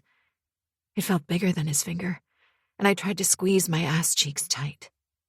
Relax, sweetheart. Breathe. I did, exhaling the breath I'd been holding, and he slid the plug further in, breaching the rim until it fit. "Oh, God," I cried out, straightening. "How big is that thing?" His soft chuckle teased my neck. One of his hands rolled over my hips and breasts, distracting me from the slight burn that quickly dissipated. His other hand slipped the plug the rest of the way inside, where it anchored by the flared base. You ready to take my cock? "Do I have a choice?" I snapped. Let's see how feisty you still are in a minute. I didn't bother to reply, because he knew he had me exactly where he wanted me, by my pussy. When his body pressed up against me, all male hardness and hot skin, I inhaled deeply. I hadn't even noticed him removing his clothes. I'm going to take you without a condom. He rolled his tongue over the shape of my ear. I shivered. Can I? Surprised he was asking. My deliberation was non-existent, and I nodded. He groaned as if he'd been hoping for my response. Lean over. His hand on my nape, he guided me back down over the ledge. The head of his cock glided along my entrance, and I lifted onto my toes. Trent gripped my hip, keeping me grounded. His hand was at my nape, tangled with my hair, while his lips nipped the sensitive skin along my shoulder. I was almost breathless with anticipation, and expected him to slide into me with one quick thrust. Instead, he pulled back slightly and slid in one perfect inch at a time. "Oh, God," I moaned as I felt every ridge penetrate me. The feeling of being overwhelmed rang true. My body wound tight from the two different sensations inside me, and my legs weakened as his cock filled me to the hilt. Fuck, sweetheart. You're so damn tight. His grip on my hair tightened, and then he was fucking me. Thrust after thrust, he pressed me to the ledge, the cold tile heightening the tension in my body as it kissed my nipples with each nudge forward. As if that wasn't enough pleasure, he slid a hand around my front and circled my clit. Trent Shaw played my body like an expert guitarist. He knew exactly what notes to strum to make me hum. And by God, every inch of me was singing. From the sweet notes tingling in my breasts to the hard rock thrumming in my pussy, I wanted to dance until I couldn't walk. Holy shit! I cried out as my entire body began to convulse. I flew higher and faster, cresting waves of bliss I didn't think possible as his essence seeped into my body, piercing my heart and shattering my soul. As he brought me back to life, my pussy pulsed, exploding with an orgasm that had me screaming his name. And as his release chased mine, I realized he was right. I didn't know where he began and I ended. I wasn't sure how long we stood there, his trembling body pressed up tight against mine, his grip taut on my hips, keeping me anchored, his kisses soft and tender on my neck and my shoulders as our breathing slowed back to normal. You okay? He whispered into my nape. Yes. Even though I answered, I wasn't sure if I was okay, or if I ever would be again. His tenderness a stark contrast to his domination of my body from a few moments ago, yet no less intense. My body hummed and quivered in tune to our raspy pants, his cock still inside me, my pussy contracting voluntarily around him. I felt dizzy and light, as though drunk on desire, and afraid if he let me go, I'd float away over the very ledge I gripped with sweaty palms. And the longer we stayed joined, I feared I'd want more. A whole lot more. Trent. I wasn't sure which was worse, using Ashrika to enact sexual fantasies that had lain dormant for years, or not telling her the truth. She'd called me an arrogant asshole once, well, more than once, and now I felt like one. Yet somehow I didn't care. The only thing that mattered was that she was back where she belonged, in my arms. Some might argue that I was fucked up in the way I went about it. No matter. They could call me whatever the fuck they wanted. My wife was here, with me. Naked, sated, and mine for the taking. Only one small problem stood in my way. Zane. How would he react knowing I'd achieved what he thought would never happen? Seriously, was I goading? I suddenly felt like I was Nikki's age. Zane trusted me with his wife, and I was acting like it was my first schoolboy crush. Shaking my head, I glanced at Ashrika's sleeping form.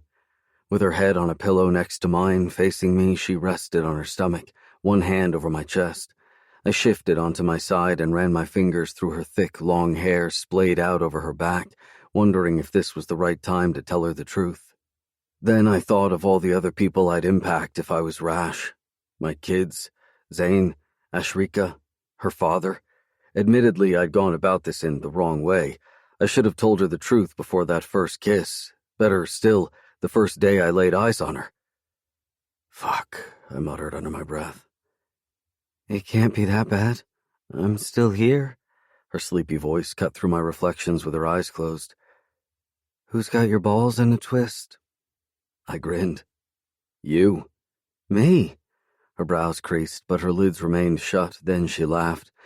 I must have some potent magic then if I'm doing it in my sleep. You have no idea. Her eyes opened. Even in her drowsy state, I could see them smiling. Want to talk about it? How often had I dreamed of this exact moment, waking up next to her smiling face, her eyes brilliant with sleep. Then I would remember she wasn't coming back, and when I accepted it would always remain a memory. Fate brings her back to me. Only, I can't talk about it, because the woman next to me needed new memories. It would be unfair on her to remind her of what used to be, like telling her to remember someone else's life. Nothing important, I whispered at length. She arched a brow at me, and before I could gauge her intent, she rolled me onto my back and straddled me. I laughed when she leaned forward and nipped my chin. Yet again, I was reminded of the familiarity between us, like the last couple of years had never happened. She moved to cover me with her body, and I slipped my arms around her waist. Did I tell you what a sexy man you are? She rolled a finger over the tattoo on my arm, up my shoulder and along my chin, finally stopping to trace the shape of my lips. Actually, you didn't, I grinned. Promise me nothing will change between us. It was out before I could stop myself. She frowned and lifted her head slightly. I can't make that promise right now. My emotions splintered with the pain of the past, the happiness of the present, and the improbability of the future. I had to let it go. For her. For me and for us. Then I'll take the next best thing, I teased. At her frown, I winked and slid her to my side, rolled her to face her away from me, and rested her back against my chest. I caressed the dip of her waist, the arch of her hip, and the curve of her ass, stopping when my fingers touched the plug. I'm going to take your tight little virgin hole. Can I? I sucked on her neck, biting down until she whimpered. I'd fucked her hard barely 2 hours ago and considered she might be sore. Please, she moaned her consent. Hooking one of her legs over mine, opened her pussy to my touch. I rolled the pads of 2 fingers over her clit and she jerked. I slipped my index finger into her pussy while keeping my thumb on her clit. Fuck, you're soaking, sweetheart. Please, Trent, I want you to fuck me. No foreplay. I stilled my fingers, needing no further encouragement. I shifted from under her, laying her on her back, and moved between her spread legs. She stared up at me, her dark hair spread out around her flushed body, her cheeks a pink hue from expectation, her nipples rosy from my hard sucks. I watched her face as I withdrew the plug from her ass. Her eyes flared slightly as her plump lips parted on a soft moan when it slipped free. You okay? Yes, I'll be a lot better with you inside me. Laughing, I reached for the bottle of lube on the bedstand and worked the thick liquid in and around her rear. She moaned when my finger pressed in lightly. You like that? Oh, God, yes. She moaned louder when I added more lube and pushed in deeper. Trent, please. I pulled out my finger, applied lube to my cock, and moved over her. Supporting my body on one hand, I guided my cock to her pussy with the other and rolled it over her clit. When she arched up, I pulled back slightly and slid the head toward her ass. Slowly, I eased in, loving the way her pussy dripped in anticipation, soaking her tight hole. I reveled in the look of pure awe painting her face, the way she ran the tip of her tongue over her lips and bit down on the plump flesh. Fuck, you're beautiful, Ash. Her whimpers and moans sheared through my remaining shreds of control. I wanted to take it slow, to tease her to the brink, but I couldn't wait. In one quick move, I buried myself to the hilt. I couldn't move, couldn't breathe. I was gripped by the tightest, sexiest hole my cock ever had the pleasure to know. Krisha had never wanted this, and I'd never pushed. Now I was going to hell for making her do this. I grinned. Whatever the case, I'd make damn sure we both enjoyed it. It took me several moments to gather myself and hold back the orgasm already rising in my balls. I pulled back and thrust in gently on the first couple of strokes to let her get used to me. Only she had other ideas. More, she ordered, gripping my waist, her nails digging into my taut skin. Your wish, sweetheart? I picked up the pace. My strokes turned aggressive. I fucked her hard. My brain short-circuited when she slid one hand down to her pussy and rolled a finger over her clit while squeezing her breast. Fuck. I fought to keep my orgasm in check. Her eyes met mine, drowsy and pleading. Harder. I gave her what she wanted. I pulled back and pumped into her, fucking her with long, defined strokes. She bucked up and clenched around my cock, harder and tighter. Her cries grew louder, rebounding off the walls. My balls pulled tight, demanding release, yet I held back, fucking her with quick, sharp snaps of my hips. Oh, my God, she whispered. I could hardly hear her over the blood pounding in my ears. Leaning down, I gripped one of her nipples between my teeth and bit down. That set her off. Her body arched up, her fingers gripping my arms. She screamed her pleasure, her ass squeezing me tighter. Still, in the throes of her orgasm, I bit down on the other nipple, prompting another spasming scream. I couldn't take it. Blood rushed, fast and furious, to my cock, and my head swam. I didn't just fall over the edge, I fucking plummeted into a chasm so deep I ironically didn't know where she began and I ended. My heart pounded and my breath staggered in my chest. This woman would be the death of me by mind-bending fucking. Christ, sweetheart, that was fucking insane. I dropped my brow to hers, breathing hard and matching her gasping pants. When the air slowly seeped back into my lungs, I latched onto her lips, kissing her slowly as I eased out of her. You okay? Her response came in the form of a lazy moan as her gaze, drowsy and sated, roamed my face. Come on. I scooped her up in my arms and headed for the bathroom and a long soak in the jacuzzi. Trent. After one glorious night with Ashrika, I was determined to take her home. How? Didn't matter for now. What was important was how I broke the news to my kids. I couldn't just arrive home with a woman who was the identical image of their mother and not give them an explanation. And how would I break it to Ashrika? That not only was I a father, but she was their mother. I decided to handle it as diplomatically as possible by bringing in the most level-headed person I knew, Sienna. I just told her everything, and although Drake had filled her in, she wasn't as impartial as I would have liked her to have been. So, what you're saying is that Ashrika is your wife but doesn't know she's your wife? Now you want to bring her home to meet the kids, marry her, and you all pretend she's your new wife? The kids know what their mother looks like, but you want to tell them that she's not their mother for now? She just looks like their mother? Sienna appeared as confused as I felt. I nodded. Are you freaking insane? What? Jesus, Trent, that's asking for trouble and you know it. Why not just tell her the truth and be done with it? Because she might not accept that I knew who she was all along? Well, crap on a cracker, she retorted. Obviously she'll be upset, and what happens if by some small mishap she does find out the truth or regains her memory and realizes you lied to her? I shrugged, unsure what to say. I'm sorry, Trent, but the only way this is going to work is either you tell her the truth or you make the children lie. Would you help me? You want me to teach your kids to lie? Her laugh, incredulous. Not how I'd put it, but they love and trust you, and chances are they might listen to you, I coaxed. She rolled her eyes, not buying it. As if on cue, Nikki and Neha ran into the room, their excitement at seeing their favorite person noisier than Independence Day fireworks. Hey, sweetheart.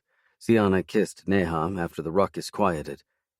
How's my favorite trickster? She pulled Nikki into a bear hug, the only other person he allowed to hold him besides me. Daddy tells me you've been up to your tricks again with the nanny. She tweaked his ear. He grinned. It was a small trick. Not according to your father, Sienna teased, looking at me. Nikki gave her a sly look and she laughed. Come on, you two, sit with me. I want to talk to you. She patted the couch in front of her, and when they were seated, she knelt between them. So, I have a favor to ask you. They looked at each other, then back at her. She threw me a cautious smile and arched her brow. I nodded, not hiding the plea from my face. What do you guys think of Daddy bringing home a mommy for you? Yes. Neha was the first to respond. Nikki took his time, chewing his lip, then asked, What if we don't like her? Sienna rubbed his little hand in hers. And what if she looks like your mommy? Would you like her then? I had intelligent kids, apparently, because they both asked in unison, How can she look like our mommy? That's silly. Sienna hid her annoyance with me well and smiled for their benefit. Well, there's this beautiful woman who looks like your mommy. She had an accident and can't remember anything. I admired her approach. I wouldn't have mentioned it that way. Like anything? Neha asked, her eyes wide in amazement, and Sienna nodded. Will she know who we are? I could see the caution on Nikki's face. He was always wary when there was even the slightest chance someone could tarnish his mother's name. For a child who hadn't met his mother or been reared by her, me keeping Krisha alive for them had developed an uncanny bond. She doesn't remember anything, Nikki, and she isn't your mommy, but Daddy likes her and thinks she'll make a perfect mommy for you guys. The bonus is, she looks just like your mommy. Will we like her? He asked. I took the sign from Sienna to step in. Hey, champ. I dropped into the seat next to him. I always promised you guys that if I ever, I placed a huge emphasis on the word so he understood, brought home someone, she will have to be perfect. And this beautiful woman is perfect. He took a moment to deliberate, then shrugged. Okay, that was the easy part. But there's something we all have to do before she comes to visit. I prayed like hell they'd go for it. What? Both asked. I glanced at Sienna, and she nodded. We have to hide all of Mommy's photos, I said. Nicky shot up from his seat, his eyes round marbles of shock. All? I nodded. It's only for a little while, champ, until she gets her memory back. My heart knew there was no guarantee. I was shit scared to lose her again. And we can't mention Mommy when my friend comes to visit, I explained, my insides roiling worse than a boat caught on a stormy sea. We have to lie? Neha asked. It's not actually a lie. It's called pretending, Sienna consoled. It's helping a friend to remember. She tossed me a scathing glare, and I pleaded with my eyes for her not to give up on me. How cool would it be when her memory comes back and she is so happy for your help? Or what if she falls in love with you guys, and you with her? If you mention your mommy, she might go away. The woman was a genius. Well, she'd had 2 men eating out of her palm, so she must be. I grinned, and Sienna scowled at me. And if we like her, she will stay with us? Nicky asked, hesitantly. Sienna nodded. First, we have to keep the secret and hide your mommy's photos. They appeared to buy it, and although I felt like crap for using my children, it was for a good reason. Okay, they mumbled in unison. Great, Sienna jumped up. You guys meet me in the nursery and we can check our plants, okay? They nodded and scooted off. Sienna had stayed on my property for about 8 months, and while here, she'd gotten the kids interested in gardening. Whenever she visited, she made sure to make a big deal about the plants. Just to please her, the kids took their gardening project seriously. You owe me, Sienna nudged my knee. I do. Anything, you name it. She grinned. As queen of the Princeton family, she wanted for nothing. Rain check for now. I chuckled and walked out with her. You better hope like hell your plan works, Trent. You and me both. Zane. Standing at the window, I admired the view of 1,000 lights pulsing in the early morning darkness, slowly disappearing as the dawn crested over the horizon. Ashrika arrived late last night after having spent the weekend with Trent and had no idea I was home. I lied to her, saying I was traveling just to give him some advantage, and I was curious to see how that had panned out. So far, she'd only mentioned Trent's name once. The morning she couldn't recall what had happened at the club. Still, I hadn't pushed. I planned on biding my time, waiting to see if she'd open up. While I accepted that she might choose him over me, I still harbored a little hope that it could go either way. After all, her happiness was the most important thing in the grand scheme of things. I turned as her bedroom door opened. She stepped out, caught sight of me, and lavished me with one of her brilliant smiles. Hi. Hi. I waited for my usual hug, and she didn't disappoint. When she slipped into my embrace, I tightened my arms around her, lifted her against me, and inhaled the very essence of her. When did you get in? She asked, stepping back. Last night. You want some coffee? We chatted for the next 15 minutes. She told me about the charity ball she'd attended, the work they were doing, and the people she'd met. I could hear the excitement in her voice, like she'd discovered a whole new world. I guess her memory loss allowed her to see each encounter from a new perspective that we took for granted. And still, no Trent. You've been going out a lot. Are you finally having fun? Since she opened her door, I expected her awkwardness around me. There was none until now. Although she nodded, her expression fought indecision. What's wrong, Rika? Nothing. She slid off the chair at the breakfast nook we sat at and moved to the window. You slept with him? I asked quietly, knowing the answer to the dreaded question. She was glowing. She nodded before her eyes met mine. I'm sorry, she murmured at length. I gulped down the pain and sipped my coffee to give me the strength to go into a subject I had to tackle. Now. Don't be. You did nothing wrong. How can it not be wrong? She cried out, taking me by surprise. I cheated on you. Did you? I asked, forcing her to evaluate our relationship and the boundaries I'd unconsciously placed on it by keeping away from her. My first fuck-up. She seemed to contemplate my words, then rolled her fingers over her beloved pendant. We've been married a long time, Zane, and I know you feel something for me. Why have you never touched me? Showed me that I mean something to you other than just the friend you married to give a future. The walls I'd erected around my heart cracked a little more, threatening to split wide open, warning me to tell her exactly how I felt. But I'd seen a change in her. I could see it in her eyes, hear it in her voice. Trent was bringing out a side to her I never could. No one could. I didn't want to take that from her. She needed him. I gave her away. My biggest fuck-up. She loved me, but not in the same way I did her. I hadn't told Trent any of that. He didn't need to know until I was certain his intentions were honorable. And so far, he was proving to be an admirable adversary. The perfect man for her. The man after my own heart. Despite those thoughts, I couldn't ignore the unshakable jealousy that stained every part of me like knots on polished pine. I sucked in a deep breath, trying to steady my thoughts, the pulse of my heart. This relationship had only one direction. It's not you. It's me. I don't understand. There's someone else. Hurt flashed on her face like a dagger to my heart. Who? Eyes the color of storm clouds searched mine, as though she could see right through the lies. Fuck. My random decision was adrenaline-induced. I hadn't expected to provide a name. Natasha, I blurted, silently begging Natasha to forgive me. As in your assistant? There was an icy snip to Rika's words. I blinked. Her reaction was unexpected, given she'd never attempted to pursue anything sexual with me. Was I wrong? Had she wanted more? Had I grown so accustomed to shielding my heart against hurt that I hadn't noticed the way she felt about me? The questions bounced around my head.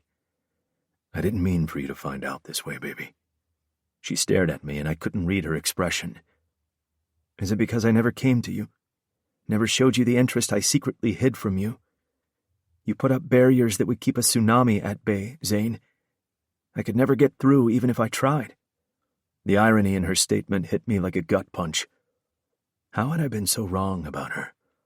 How had I not seen what she'd wanted? More questions. Yet I couldn't allow myself the luxury of asking. It was too late.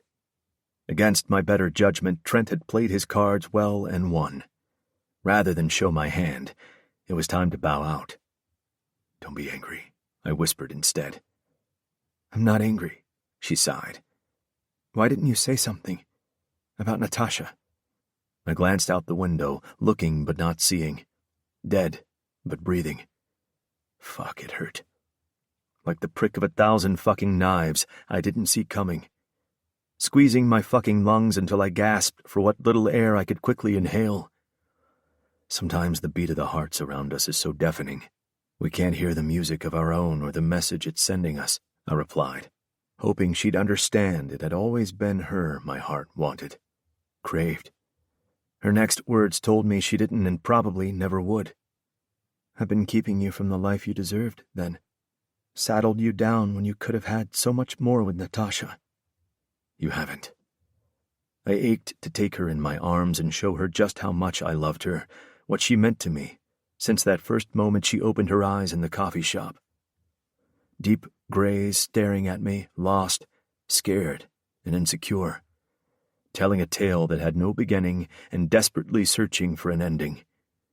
I gave her as much of that as I could, only I didn't give her what she'd wanted. My heart. I finally looked at her. Fuck. Every anguish known to mankind twisted the knot that had become my insides at her wounded expression, more so the tears rimming her eyes. Not the tears. What were my shortcomings? Her words so soft I almost missed them, cut so deep.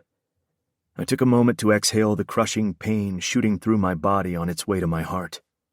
She'd wanted more and I hadn't seen it or chosen not to. Clenching my fingers until my nails bit into my palms, I hoped it would draw blood. Hadn't I vowed never to hurt her? What the fuck was I doing to her? I hated myself. Christ, baby. It took 5 steps before I stood over her. Giving no thought to my actions, I wrapped my arms around her and brought her in tight to my body. Rika. I sighed against the top of her hair. Fuck, baby. You think I didn't want to be with you? God, I'd go to fucking hell for the things I thought of doing to you. I should have mentioned that night she was drunk, but I held back. That was my memory to keep seeing as goodbye was now imminent. Then why? She cried into my chest. I squeezed her tighter. If it were only that simple. Not every question has an answer. She leaned back, confusion masking her wet cheeks. What are you saying? My smile was slow to form as I wiped away her tears. Some paths are like memories. They bring us back to where we began with the slightest direction, while others take you to a fork, leaving you with a decision. Make the wrong one and the journey may be precarious. Yet sometimes even the right choice comes with its own heartaches. She looked at me, trying desperately to understand what I was saying, and I longed to tell her the truth, to tell her to forget about Trent and love me for the rest of her life. But I couldn't do that to her. I couldn't take away her chance at the happiness she deserved. I'd rather die than do that. She palmed my cheek. Sometimes you find a lifetime of love in a moment. My heart crumbled at the words. And sometimes a lifetime is not enough to find a moment of love. I rolled a gentle finger along her jawline. You found yours, baby. Go to Trent and live happily. He will love you like I never could. Tears glazed her eyes as she stared at me. I'll never know, will I? I inhaled sharply, and before I could say anything, she turned and walked away. Out of my arms, out the door, and out of my life. And for the second time since Trent's arrival, tears rolled down my cheeks, my heart ripping in two. She'd handed it back in pieces, just like I'd predicted. I'd done everything I could for her. Now she needed to live. It was time to move on. My phone buzzed. Wiping the corners of my eyes, I fished the phone out of my pants pocket and opened the single text. Target acquired. 1 down, 3 to go. I waited for the image and coordinates to download, dropped the phone, and crushed it with my foot. Inside my bedroom, I slipped the folded sheet of paper out of my jacket pocket and reached for the Starry Night painting. 5 minutes later, I poured my third Macallan and scowled. A bit early to be drinking, but I didn't care. Usually I could hold my liquor. Today I needed a reprieve from my pain. I glanced around the apartment. I was accustomed to spending nights alone when Ashrika chose to sleep at her apartment above the restaurant. Initially, it had been a safety measure for the late nights, then she began spending more time there, and I fucking let her. The difference tonight, she wasn't coming back. Fuck. My glass flew across the room, crashing into a vase. Feeling a smidgen of comfort at the resounding shatter, I reached for the bottle. I drained its contents before it smacked into a glass table, sending chips cascading across the tiles. My laugh was maniacal. My pain, even more so. Ashrika. Where to, Rika? Just drive, Jensen. I replied to my driver, leaned my head against the backrest, and stared out the window, my mind in a whirlpool. I hadn't anticipated leaving the apartment this early, so I had nowhere to go yet. The passing scenery failed to elicit any interest when Jensen headed out of the city. For so long, a small part of me thought I'd meant something more to Zane. I assumed he'd stayed away because of his promise to not take advantage of me, and all this time he'd been seeing his assistant. The long overseas trips made perfect sense now. It was their time away. Still, a part of me refused to accept it. If that was indeed the case, why keep it a secret? Why not just tell me the truth? Our relationship wasn't that of a typical married couple. And if he did tell me, it would have just made the earlier confrontation a lot easier to deal with. Why couldn't I get rid of the feelings that Zane was keeping something from me? If he'd had thoughts of wanting me, why not mention it? He knew my relationship status, and until Trent arrived, I had no reason to reject him if he'd tried anything. I blew out a frustrated breath and closed my eyes. Maybe a little time would help settle my frazzled brain. Rika? The soft call pulled me out of my sleep I didn't want to leave. Rika? I opened my eyes to find Jensen looking at me, his smile gentle. I've been driving for an hour. Oh, shit. I'm sorry, Jensen. I covered my yawn. It's okay.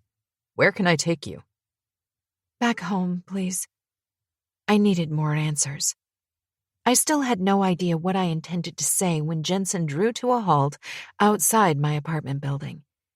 Chewing my bottom lip, I paused outside the elevator to the penthouse suite. Zane had given me a way out, and I should be in that car on my way to Trent. This is stupid. Inhaling, I rotated to step back inside the elevator. The abrupt sound of muffled music filtered through the large black doors and had me spinning on my heels. Curiosity got the better of me. It was only when I turned the key in the lock and pushed the door open did my first stirrings of unease begin. Backstreet Boys' Show Me the Meaning of Being Lonely blasted my ears the second I stepped inside. That song. I hesitated. Did I break Zane's heart? He asked me to go. 4 steps in and I blinked. The sharp smell, like someone had washed the apartment in alcohol, hung in the air, attacking my nasal passages. Frowning, I took another couple of steps. The music was way too loud. Clamping my hands over my ears, I rounded the wall that divided the living area from the foyer. What the? I stopped short, my eyes round balls of shock as I scanned the room, my breathing peaking to hard pants with each discovery. Shattered glass littered the gleaming black tiles, scattered with a knocked-over lamp and cushions from the 2 overturned couches. I gasped, taking in the baby grand piano in the corner of the room, now a thrashed version of its former glory, with a heart-wrenching fissure down the center. My gaze shot to the bar. 5 empty shelves, absent of its mirrored wall, and rows of alcohol more for display than actual consumption, stared back at me. I took a step forward, crushing glass under my foot. I shifted my gaze to the bottle of Macallan, the only one left standing next to Zane's discarded shoes. Anxiety roiled in my stomach at the same time an indescribable shiver raced through my body. I took another tentative step in between the overturned dining chairs and several occasional tables. What the hell happened here? I muttered under my breath. Zane? I called out. Realizing he couldn't hear me above the music, I crossed the room, jumping over upended furniture to the stereo and killed the music. An eerie silence filled the apartment. I shivered, clasping a hand to my chest as panic began a slow ascent up my spine. Zane? I stammered his name, fearing the worst. Only I didn't know what the worst was, because I had no damn idea what Zane did for a living. It could have been any number of things that would produce these results. I surveyed the room once more, looking for signs of... I immediately blanked out the thought. He's safe. Even as I mumbled the words, I couldn't stop the sudden flow of tears. I bit my lip, trying to curb them, but the tears were relentless. My eyes darted around the open space, willing Zane to appear. I had to do something. Moving on tiptoes, I headed for his bedroom. I peeked in at the door before stepping inside. Except for the Starry Night painting now lying on his bed, the room was tidy. Maybe he was in the bathroom. Zane! I stammered on a sniffle. What are you doing back here, Rika? I screamed at the same time as I swung around. My yell died immediately when I came face to face with Zane. Or rather, a poor representation of the put-together man I knew. He stood at the door, swaying from side to side, clutching a half-empty bottle of whiskey in one hand and a framed picture in the other. I stared, but I couldn't make out the photo from where I stood. I clasped a hand over my mouth, taking in his disheveled appearance. One tail of his charcoal shirt opened 3 buttons down, hung out of his pants. His hair looked like he'd raked his hands through it one too many times, and his beard somehow took on a deeper shade, giving him an ominous look. Dark, broody eyes narrowed to slits as he tried to focus on me. I couldn't decipher whether he was angry at me or just hated me for whatever the reason was for the tornado that had blown through our apartment. You haven't answered my question, Rika. A deathly quiet, one I'd heard him use on the phone before, lined his tone. Have you come back to taunt me, baby? He mocked, staggering toward me. I took a step back, frowning. Taunt you? He ignored my question. Have you come back to see the pathetic shit I've turned into? I flinched at the contempt in his voice. What's wrong, Zane? What's all this? In response, he took a swig from the bottle, then sent it flying across the room. It smashed into the wall above his bed. I jumped, my shrill scream piercing the room. Whether it was my horrified expression, the jump, my scream, or all 3 together, it startled Zane, and he stepped back. He threw the frame on the bed and held up his hands, palms out in apology. I'm sorry, baby. He consoled. My fear palpable, I shook my head. Why? I needed answers, and fast, or I was likely to go scurrying out of the room if I could get past his large frame filling the doorway. Why are you drinking? Why the mess? He lifted his shoulders in a slight shrug. It blocks out the pain. What pain? I asked. Trent and I? He just looked at me, eyes blank, emotionless, and I wasn't sure what to read in his expression. Frustrated, I swiped at the tears blurring my vision. You told me to leave, told me to go be with Trent. Why all of this, then? If it made you angry, why didn't you stop me from leaving? Why the hell didn't you just fuck me then?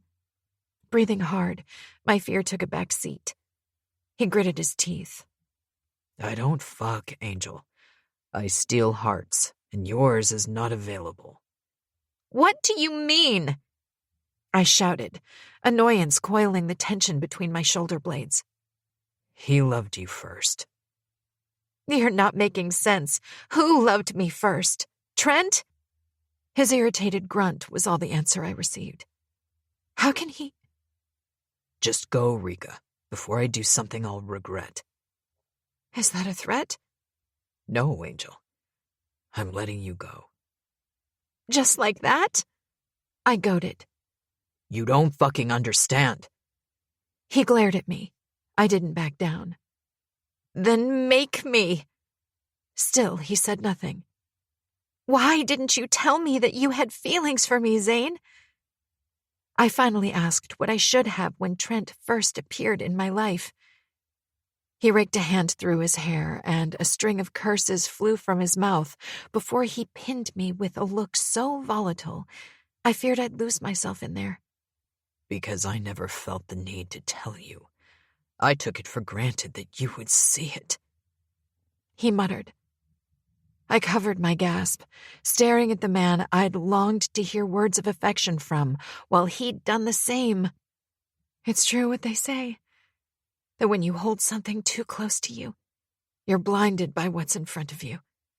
If I'd told you before, would you have agreed to date me? Sleep with me? Strangely, I couldn't find an appropriate response. Given my relationship with Trent had moved to the next level, it would have been an easy answer. Apparently not. Why are you asking me that now? Because I won't be at peace if I don't know. He took a step closer, his gait unsteady, yet his voice remained softer, calmer. "And if I do tell you now, what difference would it make?" My vision blurred with fresh tears, and I fought to control the tremor in my voice. Your life doesn't come to an end when a loved one leaves you, Rika. He sighed, as though he was tired of fighting some inner demon, one I longed to meet, just to see if I could help give him the peace he deserved. And what if it gives you an excuse to ruin your own life? It would be an insult to your loved one, would it not? I pushed. "I'm sure you won't ever insult me." His laugh was low, almost mocking, and I reared back. Don't you see, baby? You and I would have never worked. He scoffed. My brows drew together in a frown. "Why?" He turned his back on me, cupping his nape. I wondered what irked him. Because my life has always been fucked up. He faced me, leveling me with an accusing stare. Was he blaming me for his misfortunes? Nothing good ever comes my way, and if it does, it's short-lived. Pure steel edged his words. You're my weakness, Rika, and that's wrong. I'm not allowed any weaknesses. "What are you talking about?" I cried. When a man shows weakness, he's taken advantage of, and that advantage can ruin him, to kill his spirit. Drop him into a pit so dark it would make the fucking devil envious. My chest tightened at the agony in his words. Still, I was confused. "You're not making sense." I hiccuped on a sob. He shook his head. And I never will. Not to you, anyway. I can't give you the love you deserve, Rika. I can't allow it. Go. Go be with Trent. Because he's the only other man that can love you as much as me, if not more. His eyes swam with sadness before he shielded them from me. Every life has a story to tell. Don't be afraid to start all over again. You might love your new story. He repeated the words he'd told me once before. "Why are you doing this?" I swallowed the lump thickening my throat. He turned away, his muscles rigid against the strain of tension coating his frame. "I always trusted you when you said no one would ever hurt me again." My voice broke, but I pushed through. "It's been a lie all this time. Because the one person I trusted with my life has caused me the most amount of pain." I flung the words at his back, not caring whether they hurt or not. He swung around, eyes glaring holes through me.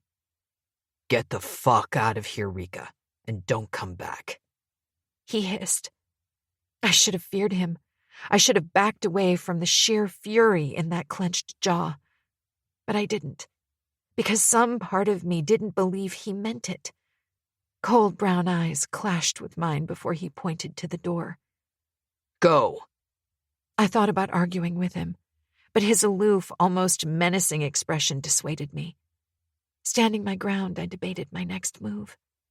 This was a situation to which I was unaccustomed. Another new moment, experience, suffering. It had no label right now, but added to my ever-growing bank of memories.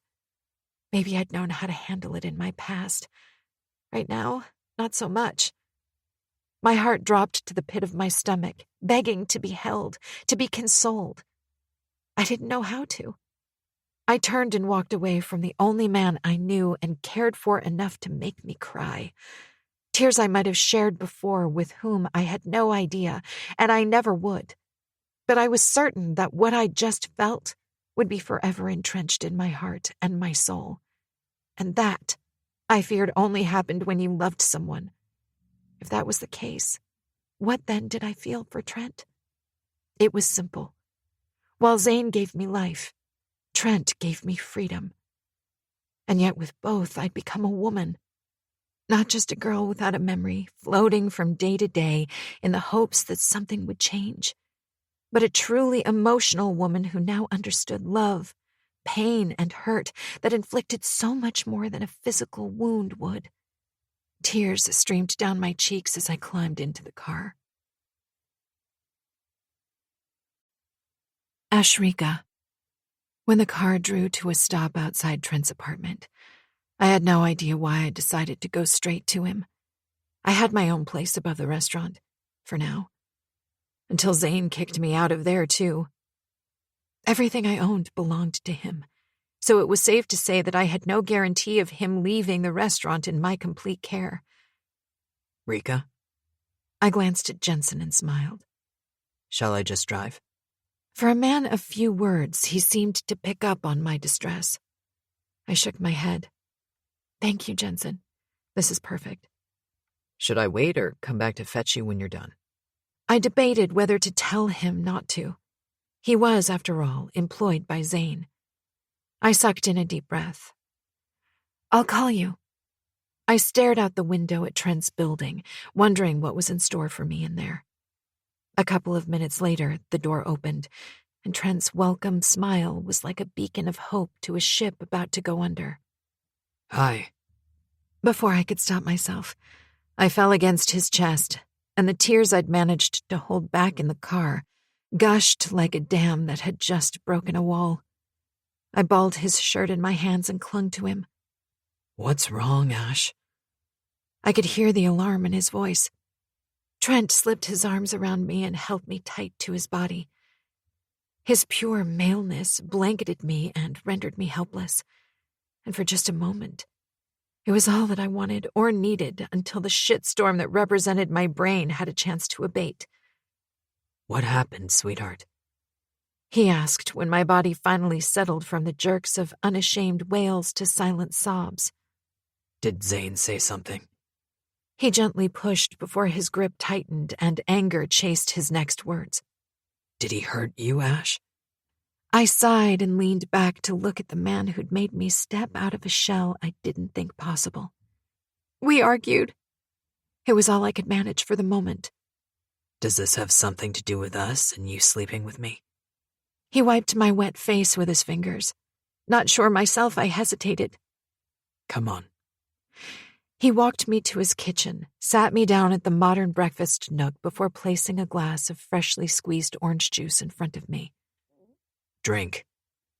He ordered when I just stared at the orange liquid. You want to talk about it? He asked after I downed the drink. I ran my finger along the rim of the glass, debating what I should or shouldn't say. Trent and I had never discussed my marriage or the impact us sleeping together would have on it. In his eyes, I was just cheating on my husband. In mine, I had no idea what the hell to think anymore. After a lengthy silence, Trent cleared his voice before speaking. Come home with me, Ash. My head snapped up. Home? Yes. My home is in Brenton. I stay here when I need to work in the city. At my baffled look, he added. It's a 2-hour drive. Why? My place is here. I wasn't sure if I sounded wistful or not. He came around the counter and took my hand in his. Because I want to share everything with you. Show you my life. Tell you everything about me. I don't think I should. I responded without thought. He frowned. Why? Because I hedged, not sure what explanation to give. Zane sent me out of his life without much of an explanation, and while I was falling for Trent, if I hadn't already, a part of me wasn't ready to say goodbye to Zane. I think I need to give Zane a chance. He was there for me when I wasn't. Trent stared back at me, his thumb drawing slow circles on the back of my hand. I'm sorry. We can't continue this. Zane and I broke off, unsure what to say. You slept with him last night? He asked. Was that regret or disbelief in his tone? Pulling my hand out of his grasp, I walked away and stared out the window. Manhattan was awash in a light drizzle, and I wished for some of its cleansing to befall me. Still, I didn't want to answer, hoping my silence would convey the message I couldn't say out loud, because in my heart, I knew it was a lie. keeping my gaze riveted to the floor, not wanting to see his hate, his disgust, a thick lump of despair wedged in my throat. Look at me, Ash. There was a rigid tightness to his words, and my heart sank. One traitorous tear, followed by another, slid down my cheek, splashing to my laced fingers. I tried to swipe the drops before he could see, but he did. He crossed the room, slid a finger under my chin, and lifted until my gaze met his. I don't hate you. I can never hate you. He whispered, gently using his thumbs to wipe my tears. My shock slipped out in a soft gasp. You're right, sweetheart.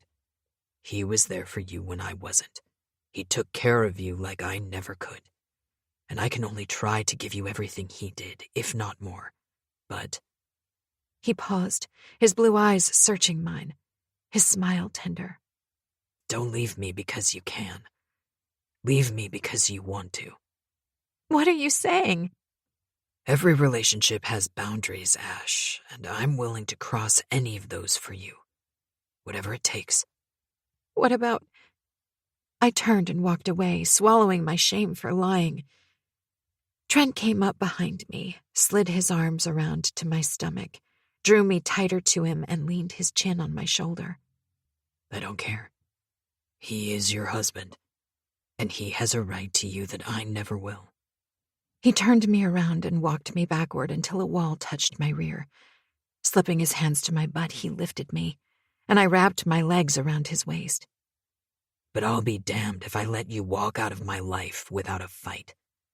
I gaped at him, not sure I'd heard right. Why? Because I love you. What? I croaked. Shock erupted inside me, shadowing my body with unchecked goosebumps.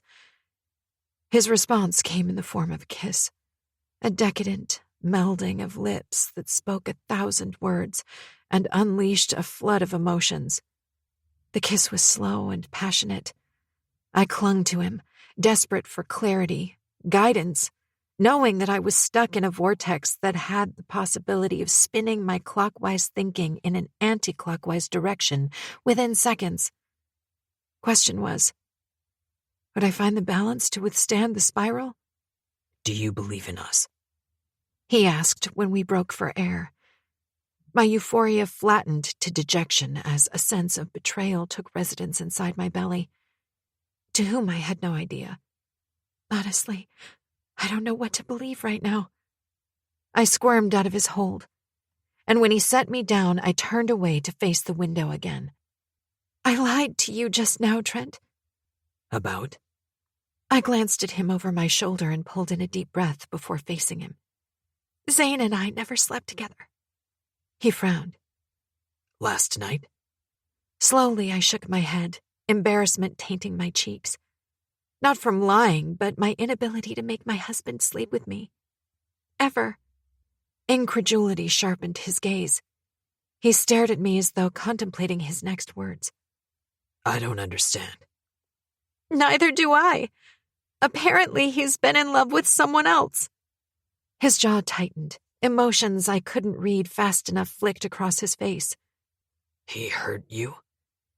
He gritted through clenched teeth. He didn't. I sighed. He married me in name only to give me stability, security. Trent didn't respond immediately. He rubbed his jaw, studying me. Yet you desired something more, didn't you? He said at last. Hating his perception, I looked away, hoping to hide my disappointment. Should I have said anything? Did I come across as wanton? Maybe. But I couldn't blame Zane, nor could anyone blame me for my feelings for him. He'd been honest from the start, and now I'd allowed Trent to fall in love with me. If my heart secretly yearned for Zane, why then was I feeling like I'd just betrayed Trent instead? Hey. He ran a slow finger along my jawline, bringing my gaze back to his, the liquid blues I'd come to love, filled with the usual sincere affection I'd seen so often. There was no disgust or hatred as I'd expected. It's only natural to expect something more. You've been married to the guy for a while, and you've known no other family. I closed my eyes, inhaling on a long breath.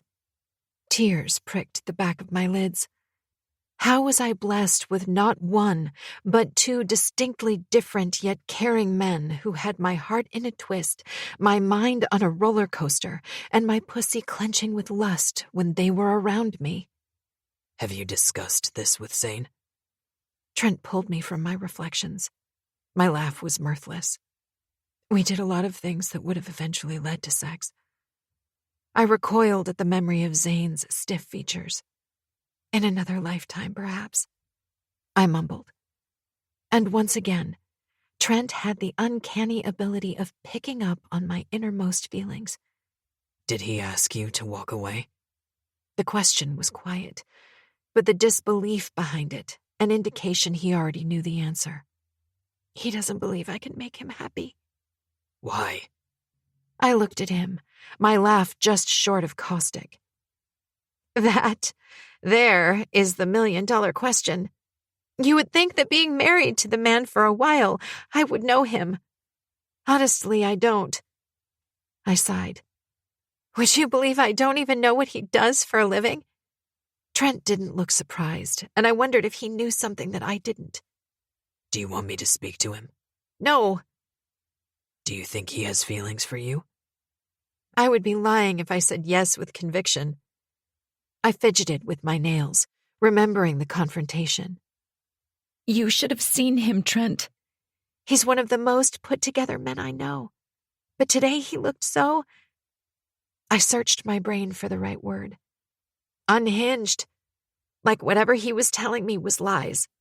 I didn't want to believe him. I couldn't. Maybe I'm just reading too much into this whole thing, and Zane is only pushing me away because he's in love with this other woman he mentioned. Do you have feelings for him? I wasn't expecting that question, and when our eyes met, I wasn't sure if what I read in his was distress or understanding, perhaps a bit of both.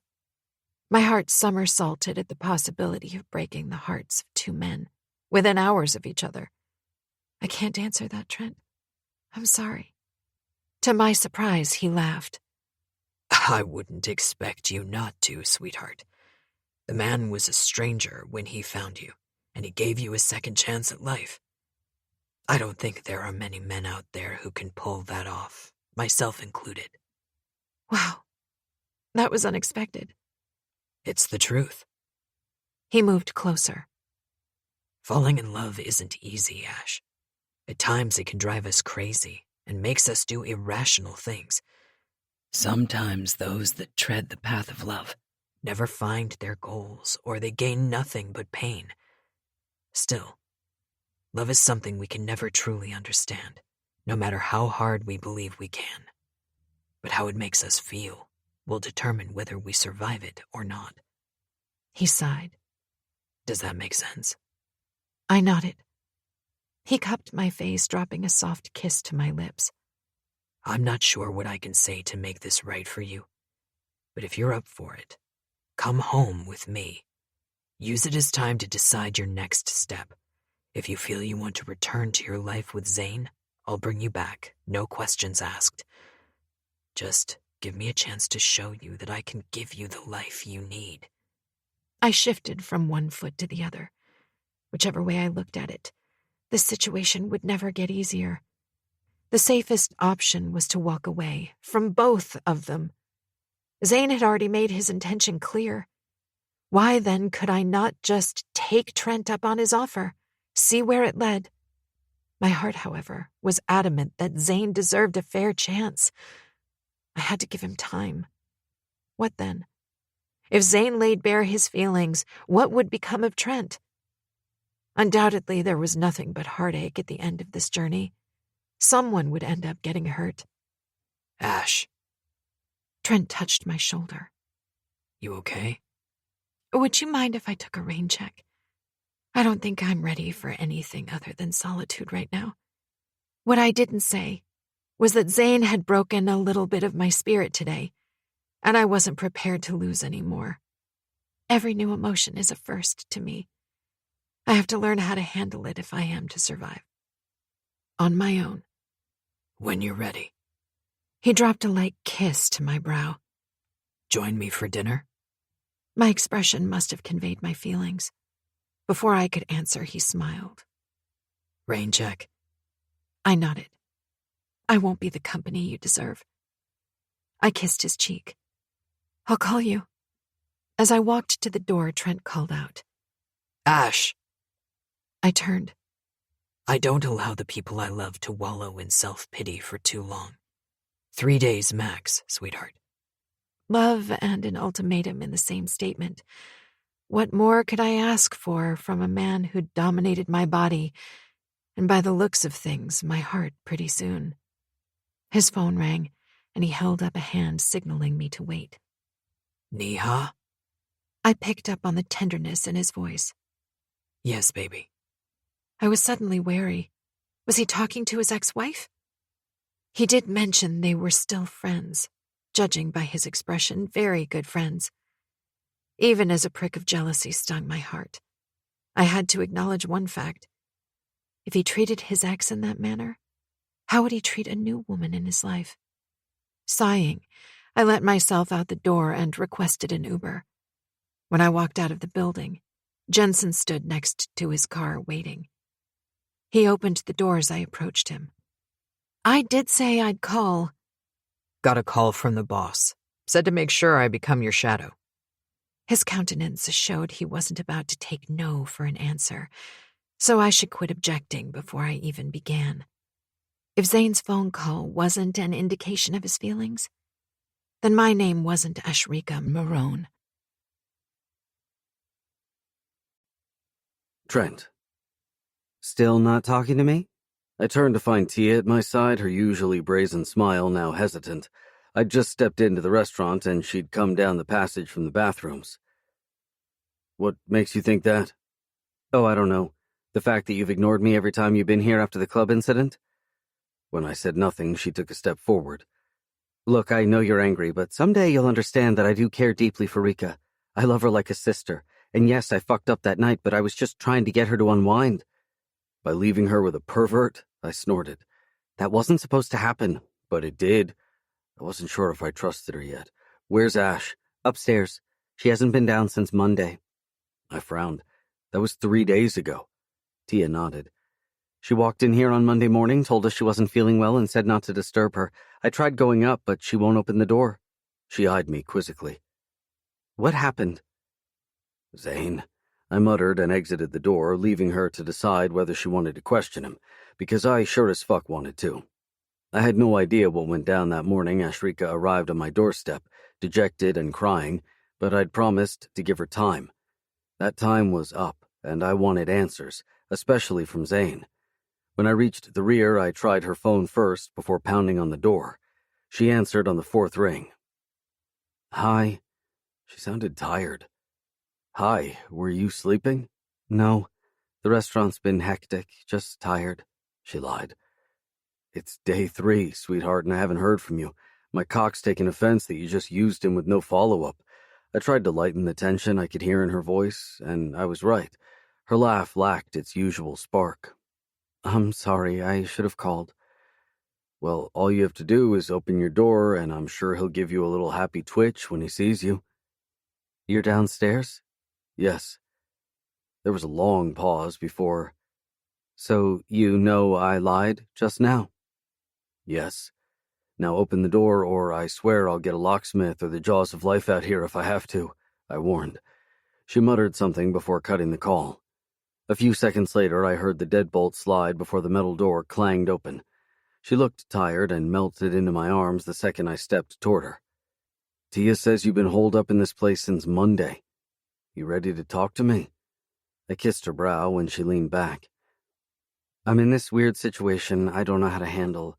I just needed time, I guess, she sighed. Do you want to come up? I shook my head, knowing she could do with some air. Let's stand out there for a bit. I pointed to the rail overlooking the harbor. She nodded, and together we walked toward it. There, I leaned over the rail and studied the ripples in the water. Since she walked out of my place on Monday morning, it had taken extreme effort not to go after her. Now that she was right next to me, looking like a little lost girl, I was determined to get answers. Did the time alone help? I glanced at her. She shook her head, and I caught sight of the first tear as it rolled down her cheek. Hey, there's no need for these. I wiped her cheek. I'm here, and I'm not going anywhere until you want me to. Even then, you'll have to force me out at gunpoint. That earned me a watery laugh. She leaned into my chest. I held her tight, and I kissed the top of her head. The faint smell of her citrusy shampoo teased my senses. I can't say I know what it feels like to have my heart broken, Ash, but I have been hurt before. Pain, big or small, can have disastrous effects on our emotions, and it kills me that I can't help you because you won't let me. I felt her tense before she leaned back to look at me. I can't let you because I don't know how to help myself either. There was the slightest trace of irritation in her voice, and I got the feeling it wasn't directed at me. She stepped away, drew in a deep breath, and fidgeted with the peeling paint on the rail. Zane married me in name only. I get that. He promised he'd never take advantage of me. I get that too, and there were plenty of opportunities to let me know how he felt. He never did. Then that morning, the riddles that spilled from his mouth left me so confused, I wasn't sure what to think, believe, feel, and accept. It's just one big giant ball of inexplicable, I don't know what the heck to do. He's a closed-up type of person, and I have no idea how to handle him or what he's going through. She glanced at me, chewing her bottom lip. What do you want from Zane? She leaned an elbow on the rail and massaged her brow. I don't know.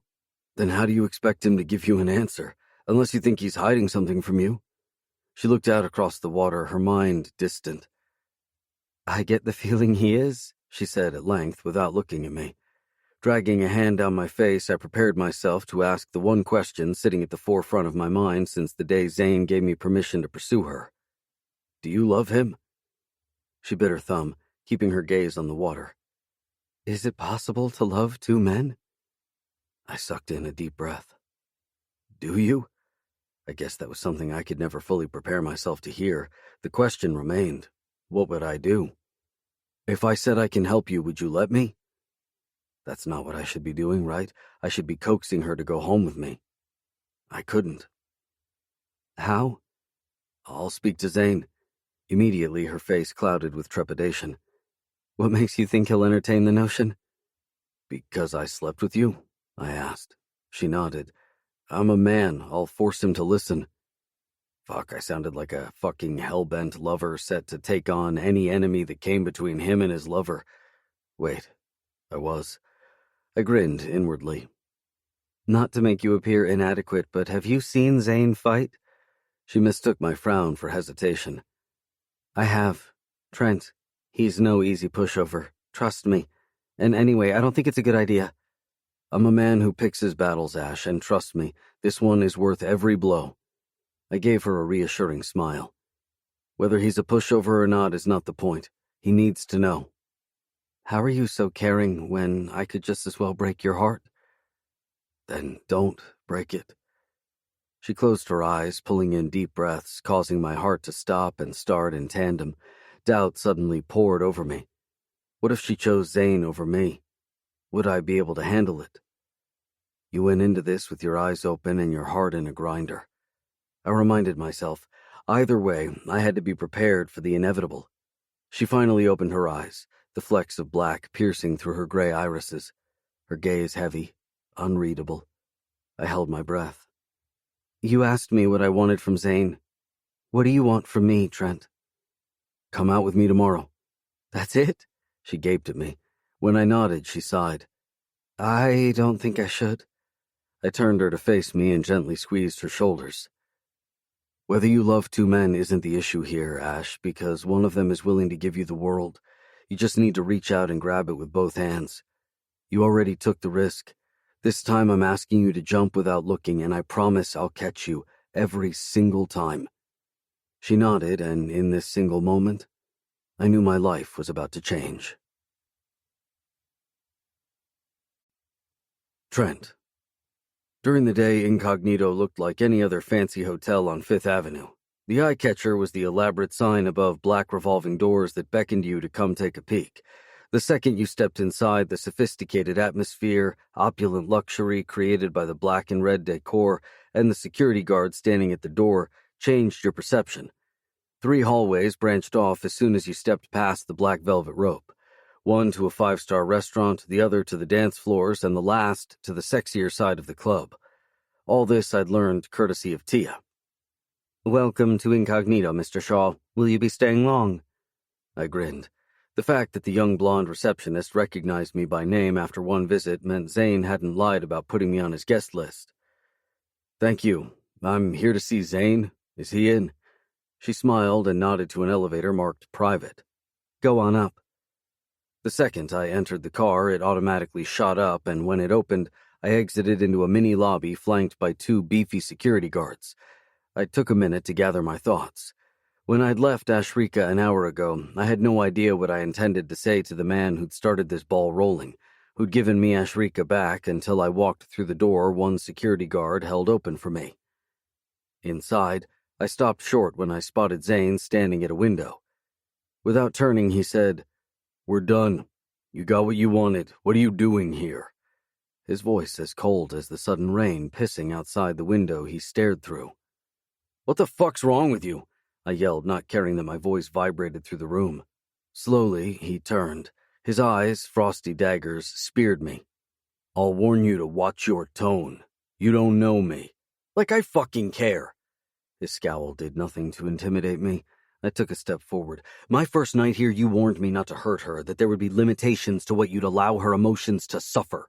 So, what the fuck do you call what you're doing to her? Do you fucking think I'm going to stand by and watch you kill the spirit she's just discovered enough to start living again without worrying about her past? Fuck that. Do you even know your wife?"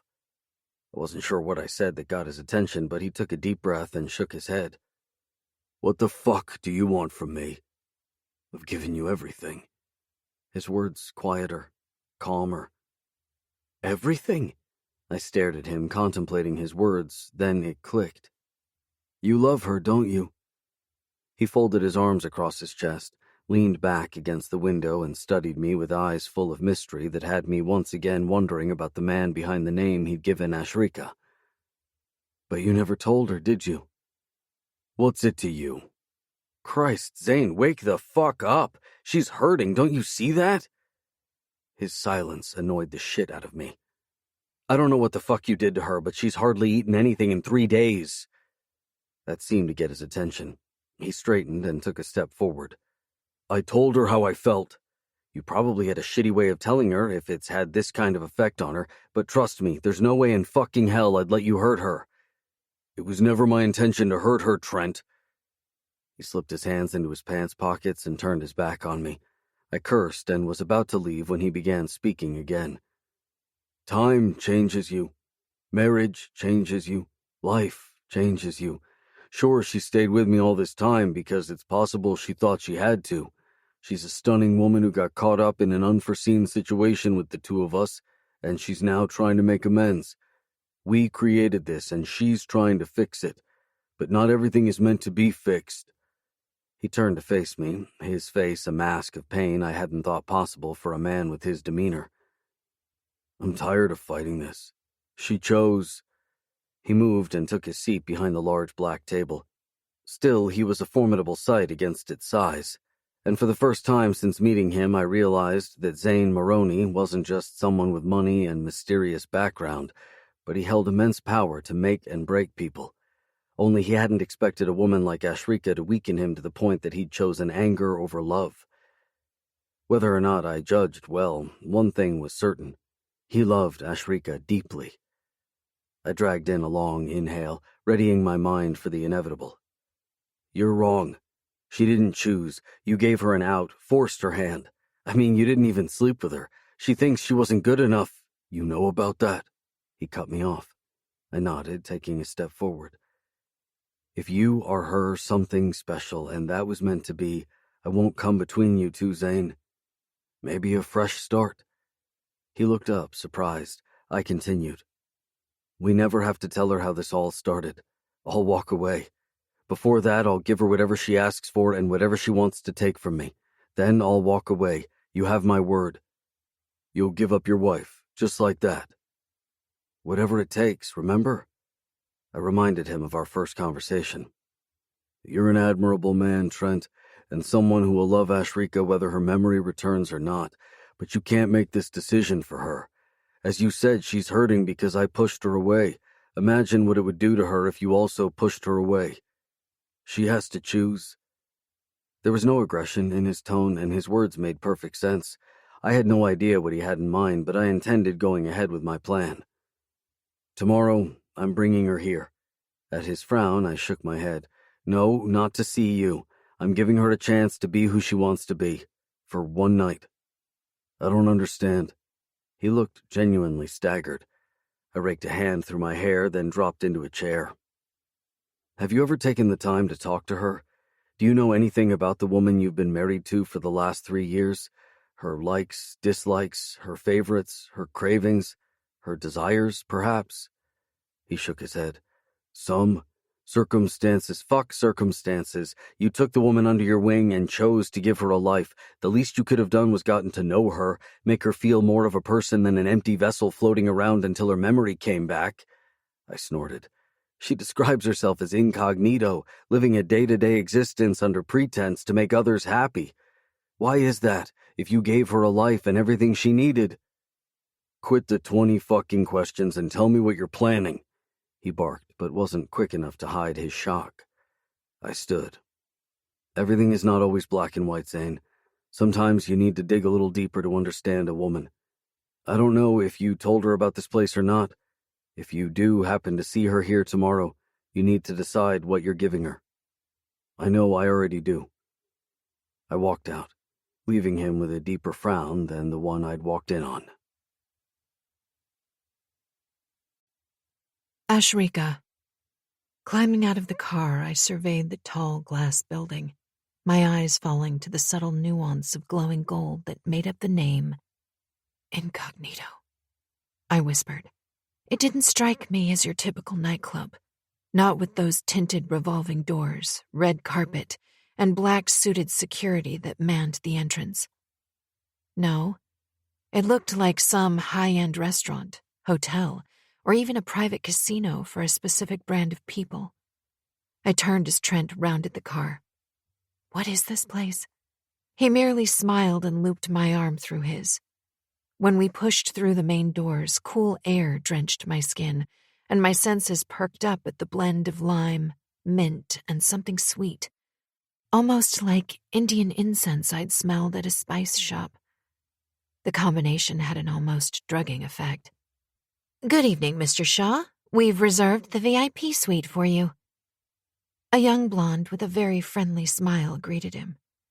VIP suite? I looked at him as he led me down a semi-dark hallway filled with sultry tones of soft music. You've been here before? Trent poured heaps of himself into a sexy smile. Not in today's capacity. I frowned when he didn't elaborate, but had no time to question him. We reached the end of the hallway. Another young woman greeted us and pointed to an elevator. A tight black dress, I would have probably called slutty on me, gave her a very sexy but classy look. I glimpsed a club setting behind her before Trent directed me toward the elevator. Still not telling me what we're doing here? I asked as he hit the only button on the chrome wall. Is this some fancy dine-in-the-dark restaurant? I persisted when he still didn't answer. Are we having dinner? Are you hungry, Ash?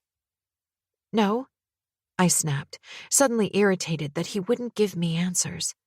However, when the elevator doors opened, I gawked, my gaze darting all over the place. What is? I trailed off, taking in the dark space. On my left stood a very large bed draped in dark bedding, with the top half set in an alcove and a wider base so low it was like it had none. Opposite to that, and the only other piece of major furniture, a long black leather couch faced the bed, flanked by 2 small tables. One held 2 glasses and a bottle of something in a bucket of ice, while a tray of fruit and chocolate sat on the other. Blank walls adorned the room, completed by a dark charcoal carpet. the only light coming from a ceiling that looked like a clear sky at night. "Where are we?" I finally asked. "Better yet, what are we doing here?" Trent walked me into the room, poured us what I now noticed as chilled wine, and handed me a glass. You once told me that you called yourself incognito, and I figured with what you're going through right now, what better place to bring you than to incognito? He picked up a small remote and pressed a button. Portions of the two walls opened. I gasped, taking in the view on the other side of the glass partitions. I stared fascinated as two rooms with distinct color and lighting came into view, one red and the other blue. But it was the couples in the room that drew my attention. The blue room hosted two women and a man. One woman was spread-eagled and shackled to a table. The other woman feasted on the woman's pussy while the man, with his hands tight around her neck, face-fucked her. I groaned. My pussy was beginning to feel the effects. The red room hosted a couple performing a reverse cowgirl, while three other men watched, stroking their cocks. Trent walked up behind me and slipped his hands around my waist, his fingers drawing slow circles over my stomach. I'm giving you the freedom to be yourself, to fulfill your deepest, darkest fantasies. No questions, no judgments, no boundaries, and only one decision. Which is? To be whoever you want to be. He dropped soft kisses to my nape and from one shoulder to the other. You don't need yesterday to make today, sweetheart, because you have tomorrow to make yours forever. And what if my memories don't return? His growing hardness against my ass hitched my breath and my legs trembled. I'm hoping it doesn't. The slightest tension touched my body. Why? Trent massaged my arms, wooing my anxiety with decadent nips to my neck. Then we can create a whole lot of new ones together, he whispered, releasing the zipper at the back of my dress. It slipped down my body and pulled at my feet, leaving me in lace underwear. For just a moment, all the air was sucked out of my lungs as I wondered what I'd done to deserve a man like him. Crude, arrogant, sexy, poetic. I angled my head to meet his lips, pressing my back tighter to his chest, allowing his kiss to consume me, to stoke the fire building low in my belly. His hands snuck around my waist and climbed to my breasts. He alternated between rolling and pinching the nipples between his thumb and forefinger. Pain and pleasure blended in perfect harmony, shooting pinpricks of need through my body. "Touch me, please," I demanded when he broke the kiss.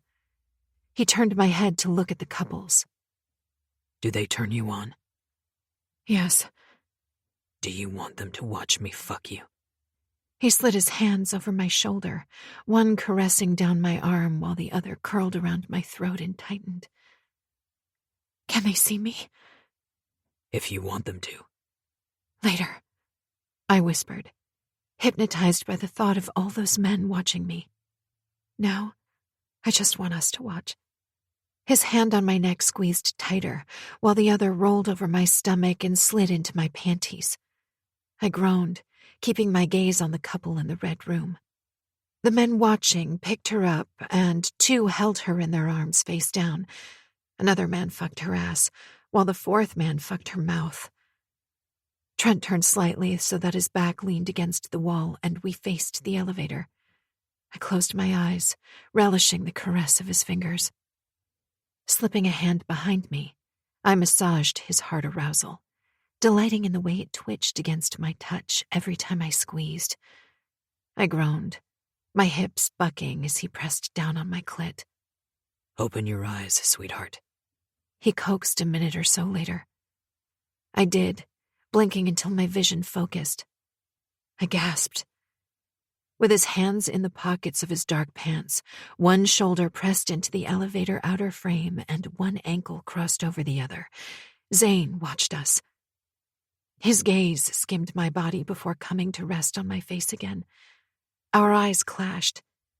The intense look there, one I'd only seen once, the night of Nina's bachelorette. The night I was desperate for him to say, "Don't go. Stay and let me fuck you, Rika." It never happened. Now, as his gaze tracked Trent's hands moving over my body, my glass of wine churned in my stomach. Instead of surprise, though, I wondered if he was ready to give me a little more of himself. I made no move to acknowledge his presence or go to him. I merely stared, silently willing him to come to me. Trent pressed down on my clit, and with my eyes still latched to Zane's, I jerked against Trent's fingers, moaning as the need that began as a slow burn threatened to flame out of control. Sensing my need, Trent bit down on my neck. Another second and I was coming, crying out as my body shook, my gaze still connected with Zane's. My orgasm was so intense, I could feel it coat my thighs. "Go to him," Trent whispered in my ear. Those simple words should have elicited everything from trepidation to "what the hell" to "is this for real?" Instead, it tapped a profound beat of desire from my nipples to my pussy. I needed no further encouragement. My legs unsteady, I slowly crossed the room to Zane. His expression like the veneration I needed to keep upright. When I stood an inch from him, we stared at each other. Sexual tension reverberated between our bodies, so tangible. I was conscious of my shallow breathing, booming heart, and an unbridled ache in my pussy. Considering I'd just climaxed, I was surprised. He was just as affected. I could see his pulse jump just below his jaw. I felt his heavy, minty breath on my face, hard and fast. I knew if I touched him, I'd feel his arousal. Tentative, I reached out a hand, but he beat me to the draw and cupped my face. "What the fuck do you want from me?" His breathing labored, as if this was taking a lot out of him. Instinctively, my body clammed up with panic, sparring between nerves and need. Swallowing down the anxiety, I whispered, "Touch me." His groan was so soft, I almost missed it. "I want whatever this is, more than my next breath, Angel. But you need to be sure." "I'm sure." I wanted to scream, staring into those pleading amber eyes. Without a smidgen of reservation, without a thought of consequences, I nodded. "I want you." A growl escaped his barely parted lips, his hands tangled in my hair at my nape. "Fuck, baby. I've wanted this for so fucking long. So many nights dreaming of what it would feel like to hold you in my arms." His warm breath teased my lips, making me dizzy with want. Every nerve pulsed, alive with need for him. "I want to belong to you, even if it's just for tonight." "No, Angel." He glanced over my shoulder, his nod to Trent so slight it was almost non-existent. Whatever silent message passed between them, one thing was certain. They agreed. You belong to us tonight. I should have panicked. 1 alpha was a handful. 2? I didn't want to know. Because while one possessed me and the other infatuated me, all that resounded in my head was, "You belong to us." Zane placed the tip of his finger on my shoulder, his touch spiraling an already raging inferno through me, and slowly he dragged his finger up the column of my neck until it rested at the pulse point under my jaw. I moaned low in my throat. He replaced his finger with his lips and trailed it all the way back to my shoulder. His breath fanned across my neck as he placed a kiss there and another at the edge of my jaw. I shivered. The room was silent and dark, and even though uncharted waters surged over us with every passing second, this moment that these 2 men had chosen to give me was worth more than 1,000 lost memories. Because Zane was giving me something priceless, himself. And Trent, he was giving me something precious, himself. And I feared I'd need both. Always. Zane took my mouth, kissing me deeply. I moaned low in my throat.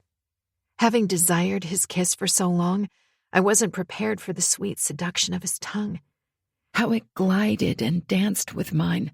His hands slid down to palm my breasts, a gentle massage while the roughened pads of his thumbs skimmed and flicked over the taut buds. And just when I thought it couldn't get any better, Trent came up behind me and with his hands on my hips pressed his body close. He'd removed his shirt. I felt his heated abs against my back and his hard cock pressing into my ass. A small whimper fell from my lips.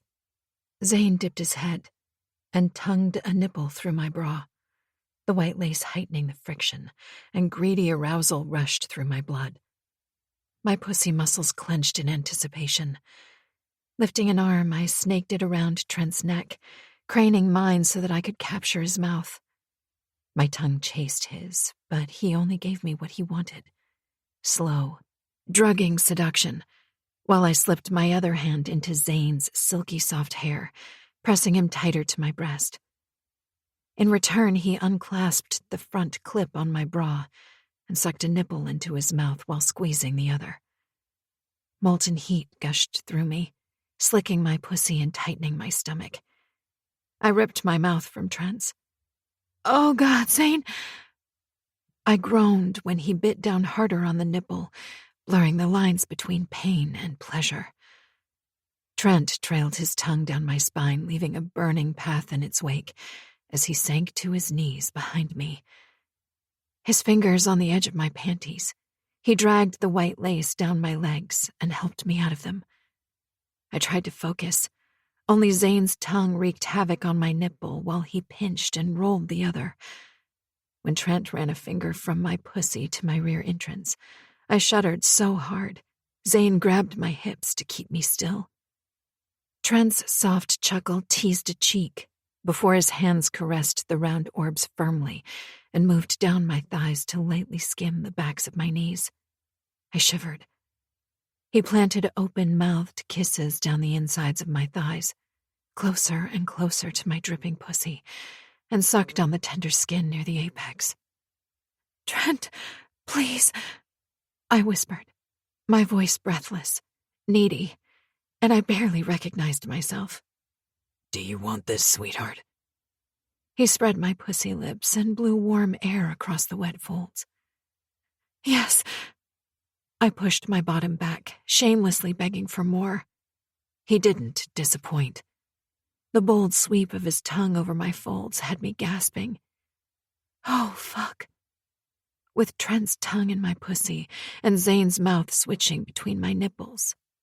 Piquant sensations I never thought possible ripped through me as they both alternated with sucking, licking, and nipping my tender flesh. I tried hard to concentrate, to differentiate between the two distinct rhythms. One hard and painful, the other soft and gentle.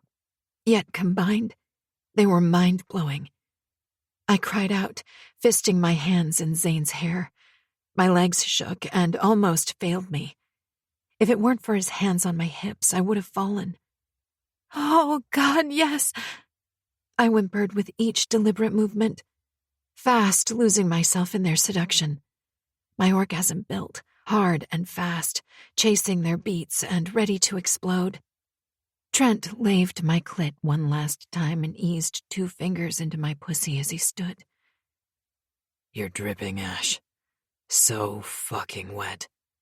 He began pumping his fingers in and out in a slow cadence to Zane's tongue on my nipple. "You guys do this to me," I groaned. "Do we, Angel?" Zane moved his mouth to capture my lips, swallowing my answer while one of his hands glided down my belly and 2 calloused pads rubbed my clit.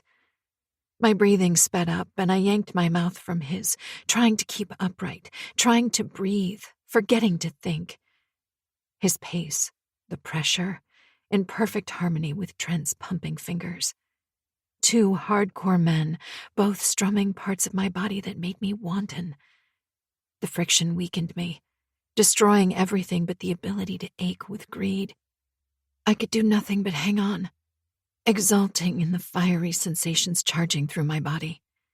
Trent's free hand curved around my jaw and angled my head so he could kiss me.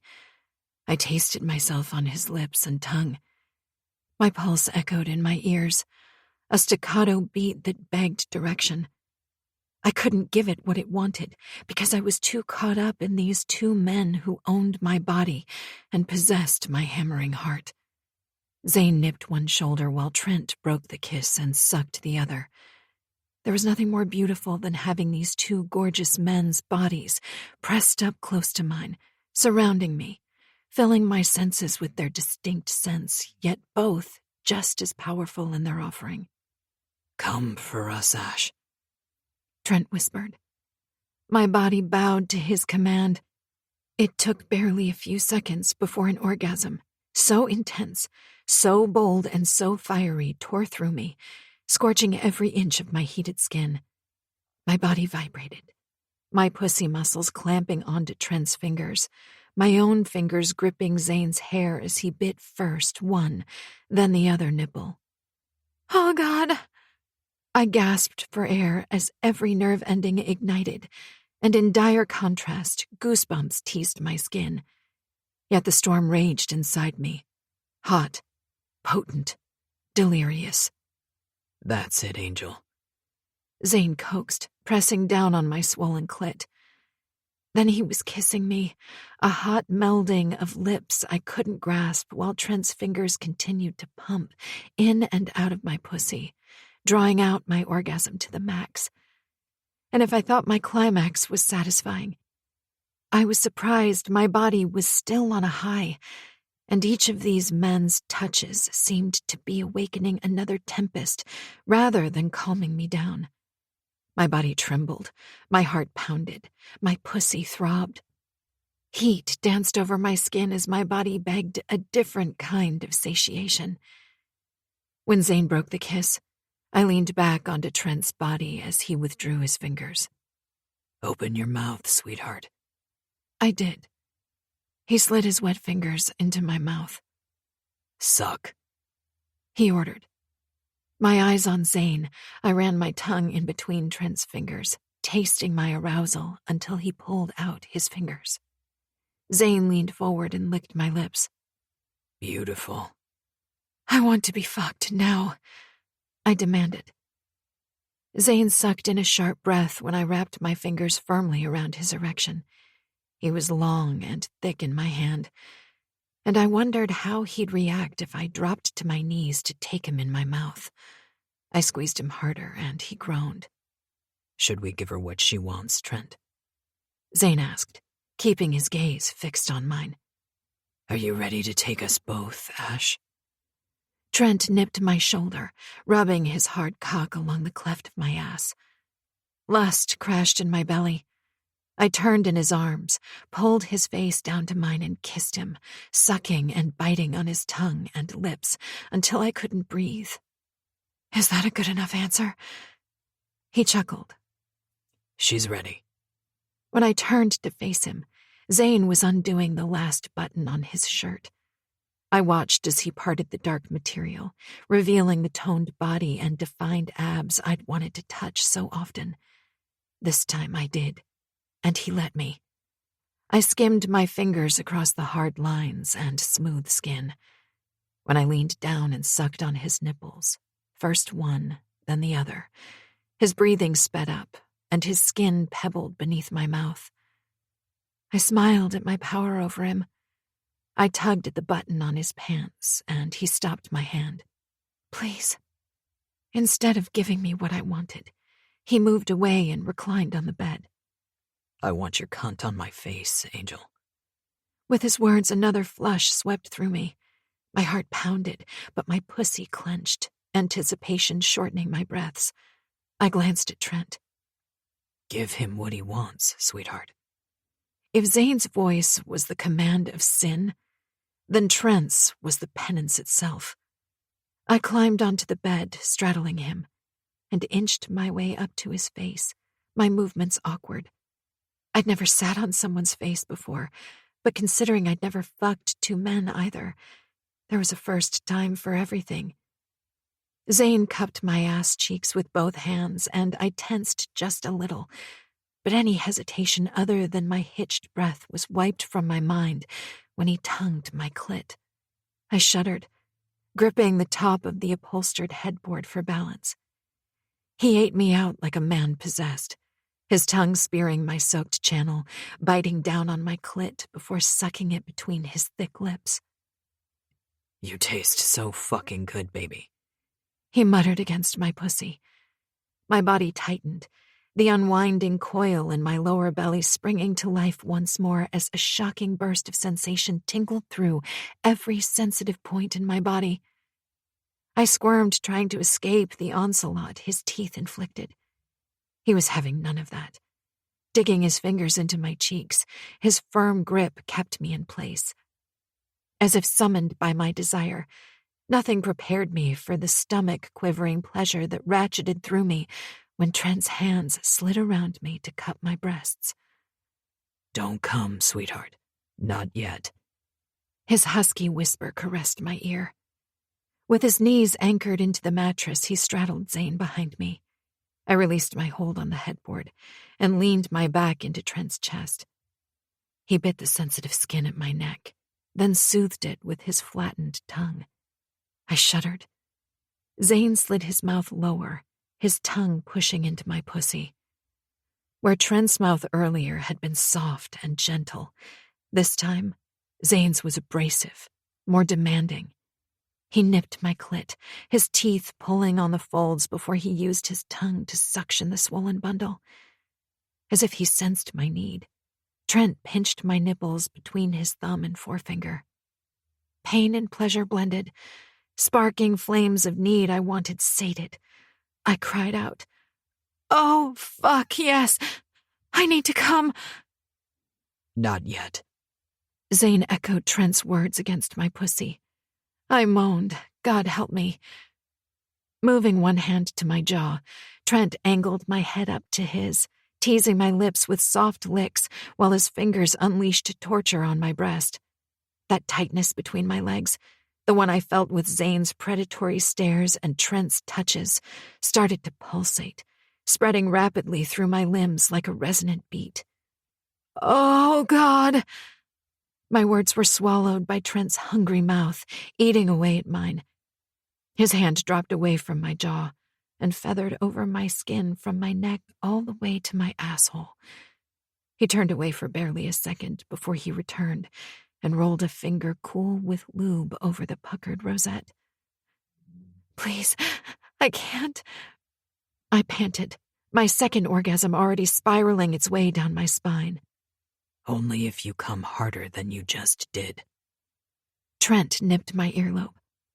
I had no idea whether I responded or not because every nerve ending kicked into gear as he began to push his finger in.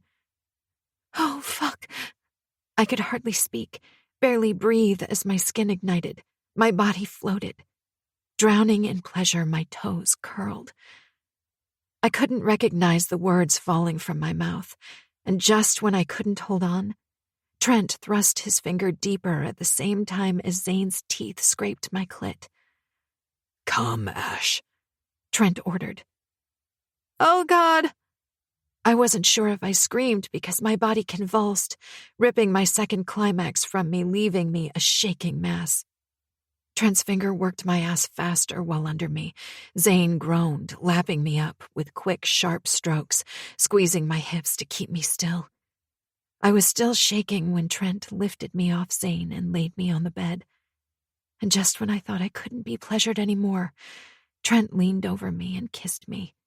His lips were slow, flirty and wicked in the way his tongue danced with mine before nipping his way down to capture a nipple in his mouth. As if taking his cue from him, Zane slipped down to the other side of me and latched on to the other nipple. Both men squeezed my breasts while their tongues teased and nibbled the hard buds. Having just come twice, I didn't think it possible to get wetter than I already was. Yet the sight of these two hot men lapping at my breasts like it was the best damn meal on the menu had my juices dripping down my thighs and my fingers biting into their scalps. When I cried out, They pulled back, their lips wet, pink and kissable. What's wrong, sweetheart? Trent asked. Please. I didn't care that I begged. I was so ready to have their cocks fill me. Not yet, Zane said. I rolled my eyes and they both chuckled. You want us to fuck you, Angel? I nodded. We will. He rolled a slow finger through my drenched slit, then licked his finger. I shivered. He dipped it in my slit again. As soon as you use this pretty little mouth to suck our cocks. This time he pushed his finger into my mouth. Suck it, Rika. Show us what that clever tongue can do. Drawing his finger all the way into my mouth, I curled my tongue around the digit, and sucking hard, I flicked a gaze between them as they watched me, their faces glowing with arousal. Zane groaned and withdrew his finger. Licking my lips, I watched them straighten and remove their pants. I had no idea if they'd discussed tonight, but the way they matched each other's movements was like watching a well-coordinated opera, and sexy as hell. They stood at the edge of the bed, their expressions expectant. I rolled up onto my knees and moved closer, positioning myself between both.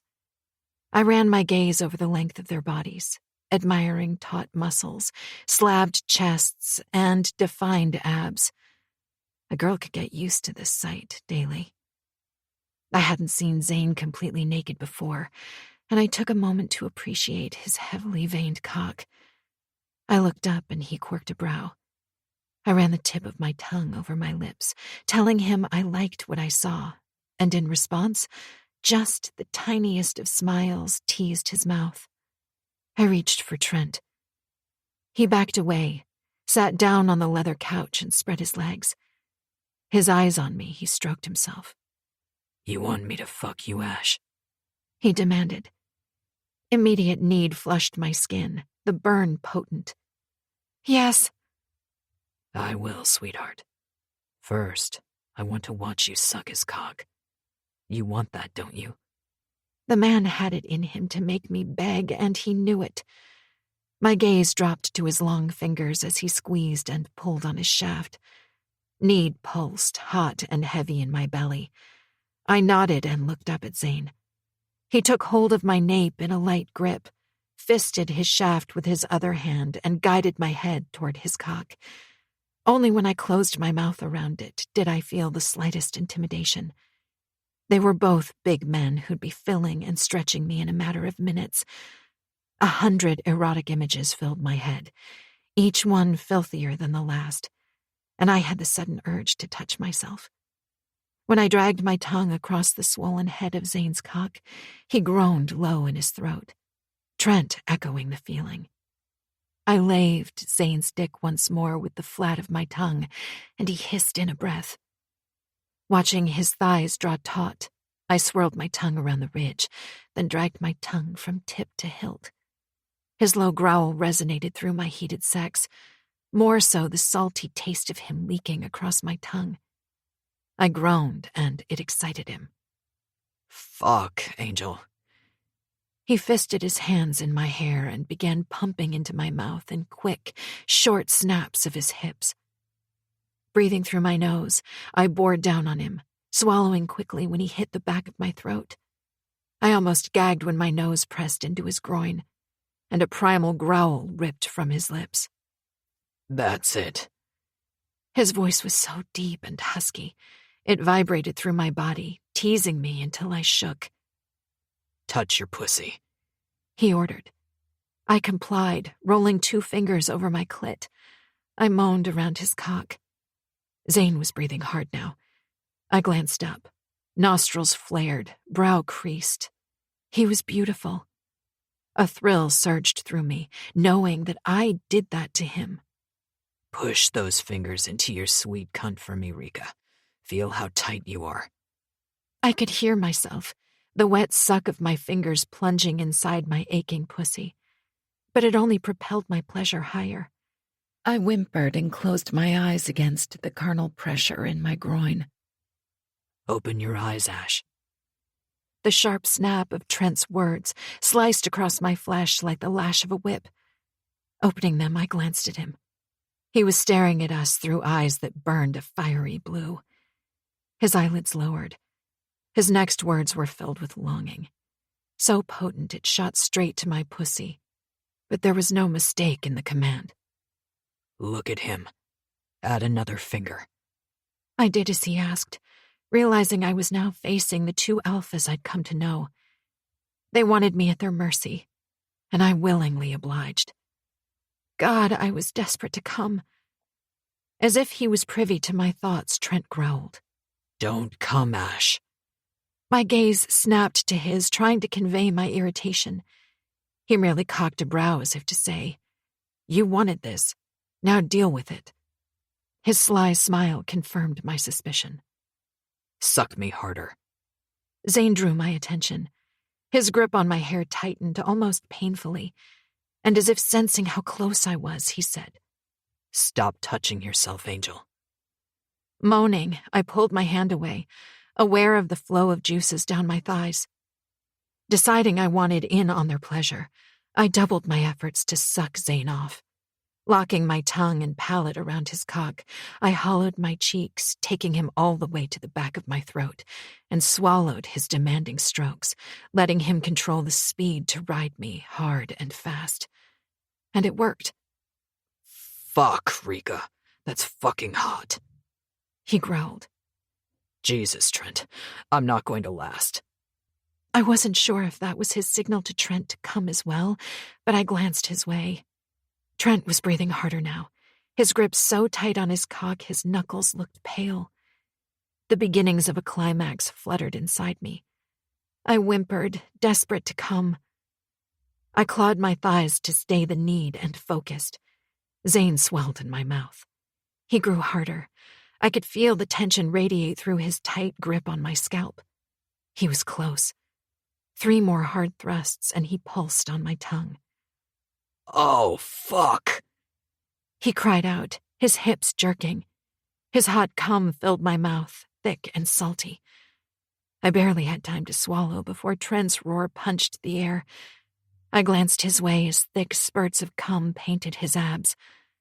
Zane pulled out of my mouth and leaned down to kiss me. You're fucking amazing, Angel. Trent arrived at his side. Clean me up, sweetheart. He pointed to his stomach lined with milky drops of cum. Gripping his hips, I ran my tongue along his heated skin, making sure I got every drop. After, he also kissed me. Zane's right.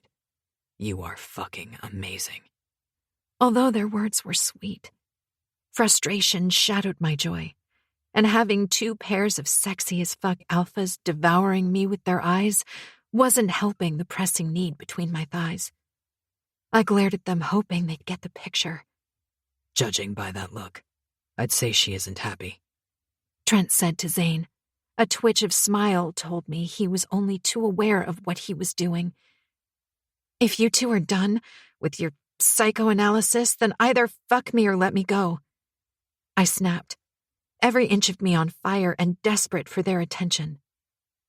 Feisty, aren't you? It was Zane's turn to smirk. I glowered as he climbed onto the bed, stroking his cock. My need suddenly pulsed as I noticed Trent doing the same thing. Blood rushed through my veins as my mouth watered. Come here, baby. Zane reclined on the bed. I neared him. Straddle me. I did as he asked, and he pulled me to him. Trent is going to come in that sweet ass of yours, while I come in your hot little pussy. I quaked, lust burning a ravenous fire through my body. Do you want that, Angel? Yes, I moaned. His fingers drifted into my hair, tightening as his tongue traced the seam of my mouth. I opened for him, inviting him with hungry licks and soft moans. He slipped 2 fingers into my pussy. You are so fucking wet. He was right. I was soaked and so damn needy. I wanted so much more of the 2 of them. Angling my head, his mouth teased and wooed me into parting mine, his tongue sinking deeper and swirling faster. Sweeping with expert strokes, he controlled the pace while his fingers created their own magic.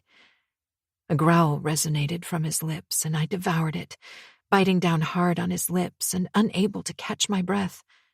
And just like that, another flood of arousal bathed my pussy. Fuck. You're so damn sweet. He pulled back, licking his lips. I didn't notice Trent climb up behind me until Zane released me and eased me down his body into Trent's grasp. Yet he kept his fingers inside me in slow, deliberate strokes, as if preparing me. Trent pulled me back toward him, and the tip of his well-lubricated cock rolled over my rear entrance. I gasped. Ready to take us, sweetheart? Trent nipped my shoulder. An avalanche of hunger crashed through me. I could only nod. My skin turned molten as rapid heat spread through every nerve cell. Trent cupped both my breasts as he slid past the seam of my asshole, slowly inching his way inside.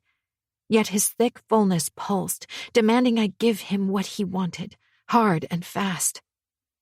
Moaning at the feel of him stretching me, I pushed down and he stilled my movement. Trent! I closed my eyes, breathing out his name on a long exhale. I'm right here. He hissed before jerking his body forward, snapping my eyes open. He was seated fully inside me, the length of his erection buried deep, his balls tickling my pussy. Fuck, he growled. The feeling of him tunneling through the forbidden passage had me purring in contentment, begging for satiation. But he didn't move, even when I wiggled my ass.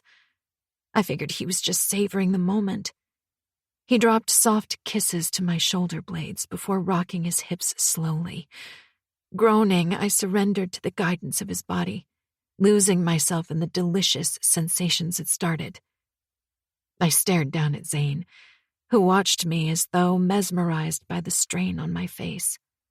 You're fucking beautiful to watch, baby. His warm words seeped through me. He pulled his fingers from my pussy, sucked my juices, making my mouth water. He smirked knowingly and lifted a finger to my mouth. I swallowed the digit whole, tasting myself. Groaning, Zane removed his finger and ran his hands over my breasts, down my curves, and rested them on my hips. Positioning himself at the entrance of my soaked pussy, he rolled the head of his cock through the slit, and I bucked. Holy fuck. Trent's groan mixed with Zane's grunt and my whimper.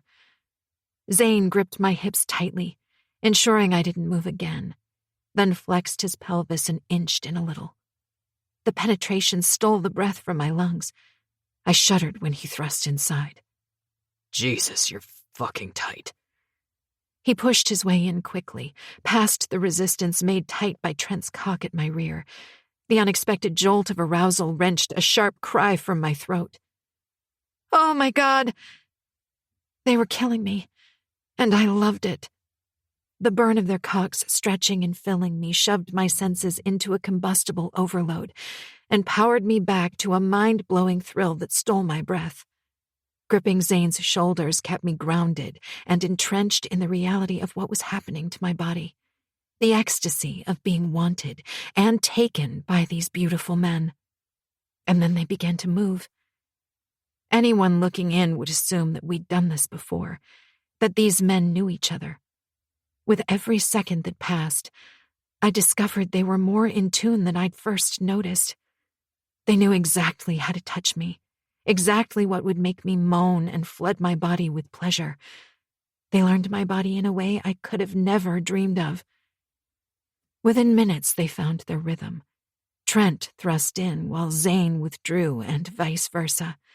Like a beautiful ballet with all the dips, flips, and highs, they moved in perfect harmony, choreographed for the ultimate ruination of my senses. Yet with that beauty came pleasure. I'd never had every single pleasure point in my body pulsating at the same time. A sensory overload. And just when I figured my body could sing no more, Zane rolled the pad of his thumb over my clit. Oh, God, yes! I bucked hard, clamping both my pussy and my ass. Fuck. They both moaned. So fucking tight, sweetheart. Trent reached around me and cupped a breast, squeezing the plump flesh and pinching the nipple. I cried out, and he picked up his pace. Zane gripped my hip to keep me in place while his thumb worked my clit. Another 2 seconds, and I didn't just fly. I skyrocketed off the edge, flooding my pussy and squeezing my ass as I came. Fuck. Zane moaned.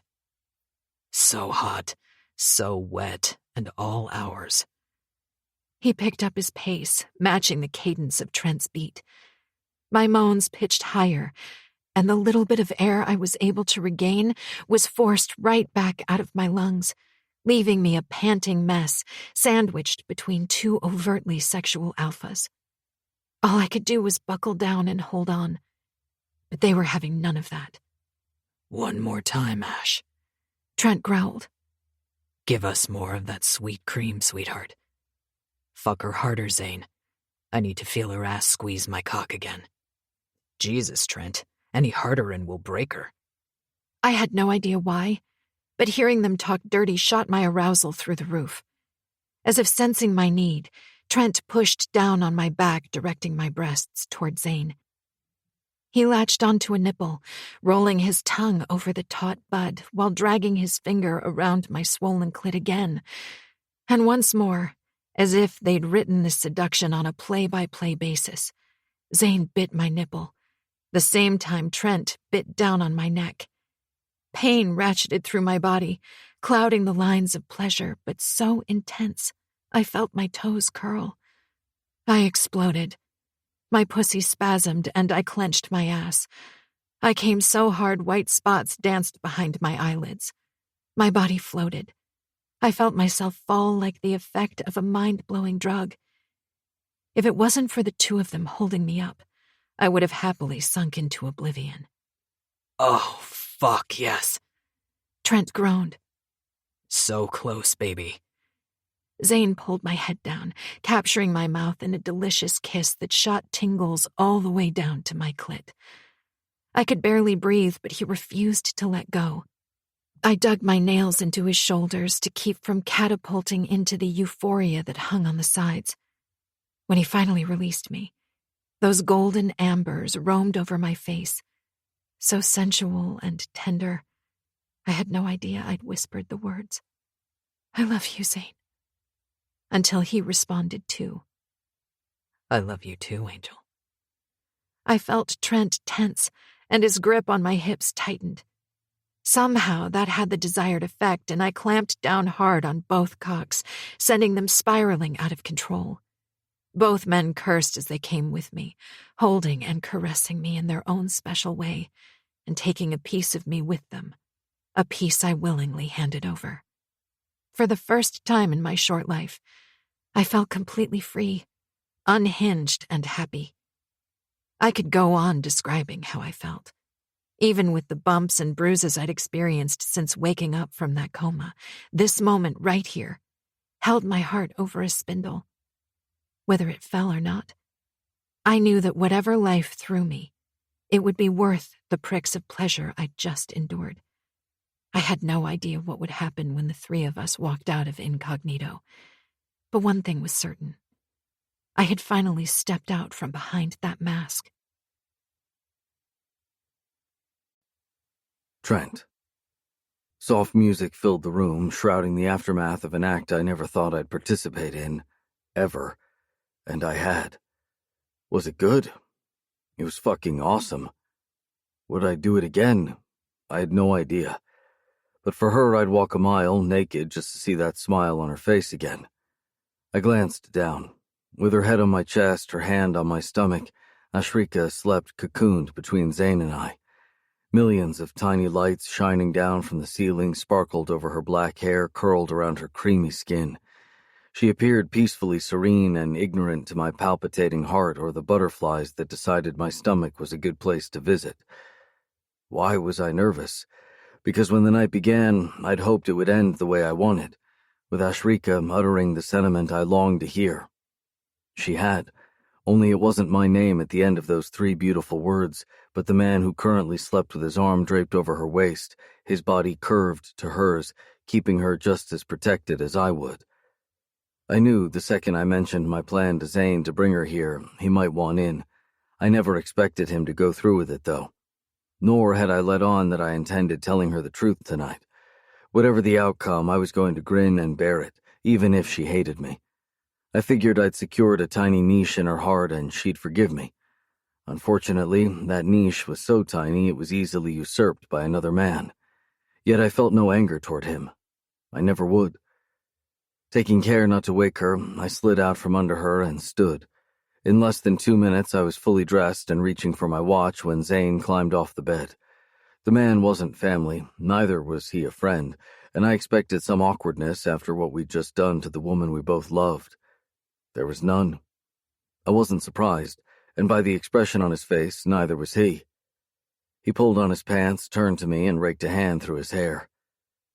"Where the fuck are you going?" he whispered. I glanced at Ashrika, who'd rolled onto her stomach. Clipping my watch around my wrist, I looked at him. "Take her home?" He frowned. "What do you mean?" I slipped one hand into my pants pocket and shoved the other through my hair. "I gave her what she wanted. Now it's up to you to give her what she needs." "Isn't that the same fucking thing?" He was trying hard to keep his voice down. I moved away from the bed and he followed me. "She needs to live, Zane. She opened up to me, told me things about herself that you needed to know, but that's up to you how you get her to tell you everything. She loves you, so now it's up to you to make her not only believe but fully accept that incognito was just the title of a club where she got what her body desired, that the woman in her can step out from behind that mask she's worn for so long. Am I making sense? I hoped like hell that I was, because walking away from her tonight would be the biggest test I'd face in my lifetime. Ashrika Marone had stolen the heart that belonged to Krisha Shaw, and surprisingly, I didn't feel bad. I didn't feel remorse, nor did I feel it was wrong. She might be the same person, but who she'd become now was someone I never met then, yet would love forever. Only her forever belonged with Zane.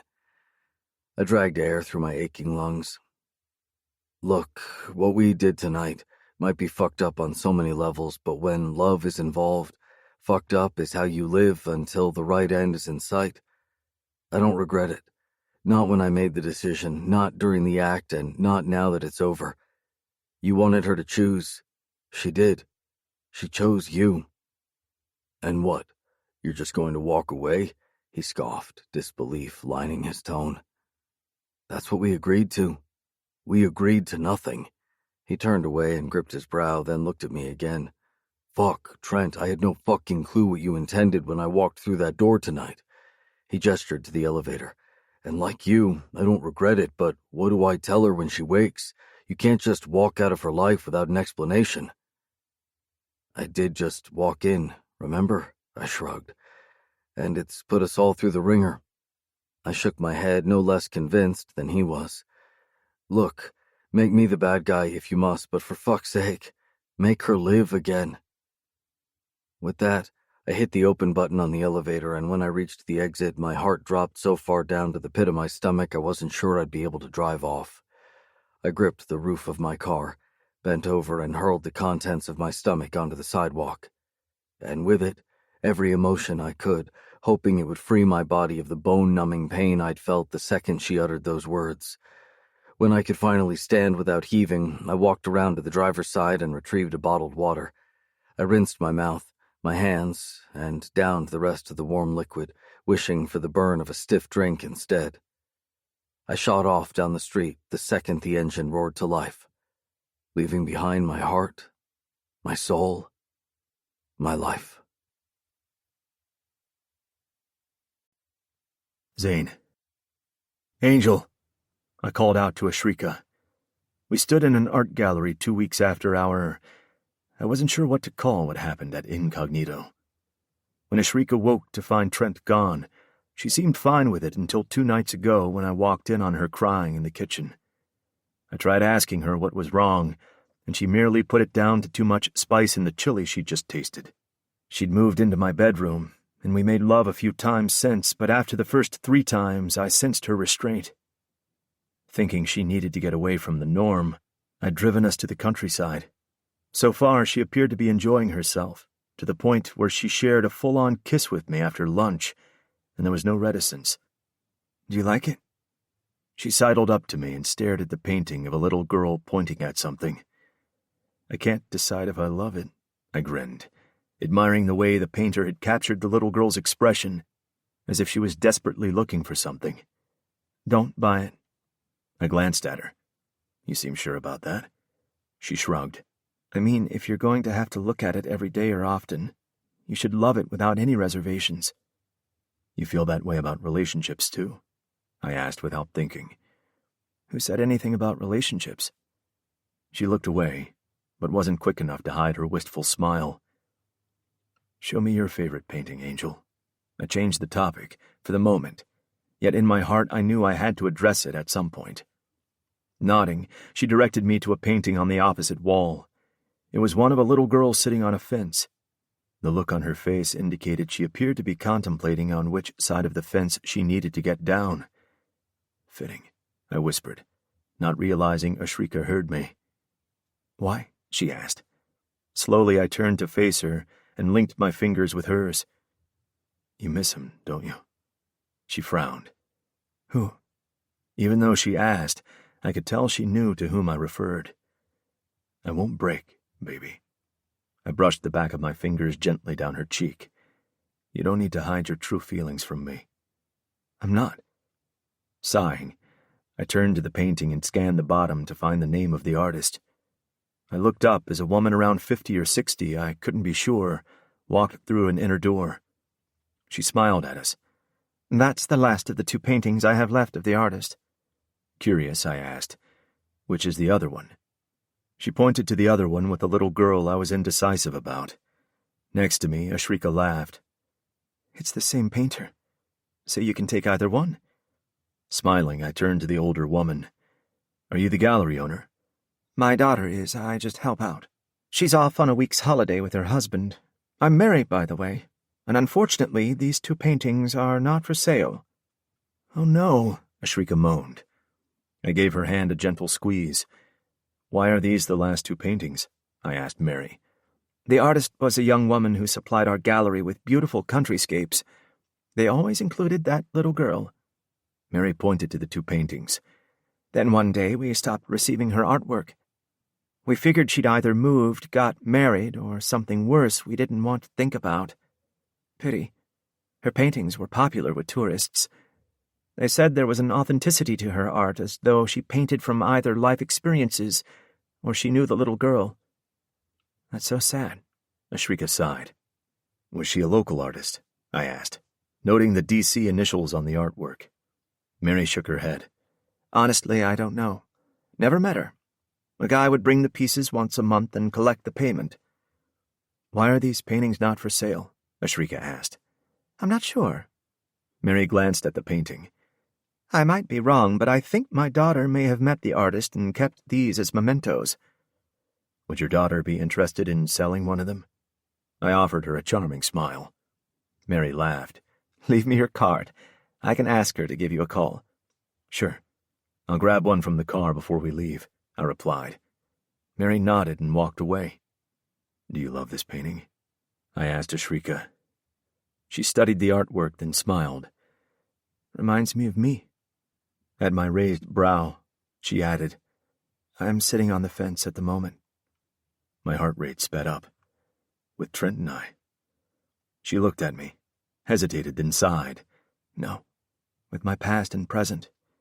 A part of me wants to know my past, and the other part says, let it go." Although I nodded, I didn't believe her. 3 hours later, I sat up against the headboard and watched as she walked out of the bathroom. She placed a foot on the edge of the bed and applied cream to her leg. "See something you like?" she asked without looking up. "Always." Grinning, I set aside the book I'd been trying to read for the last hour. I could no longer concentrate on anything, worrying more about her heart than mine. Exhaustion wore down my belief she'd be mine forever. I had to give in. "Come here, baby."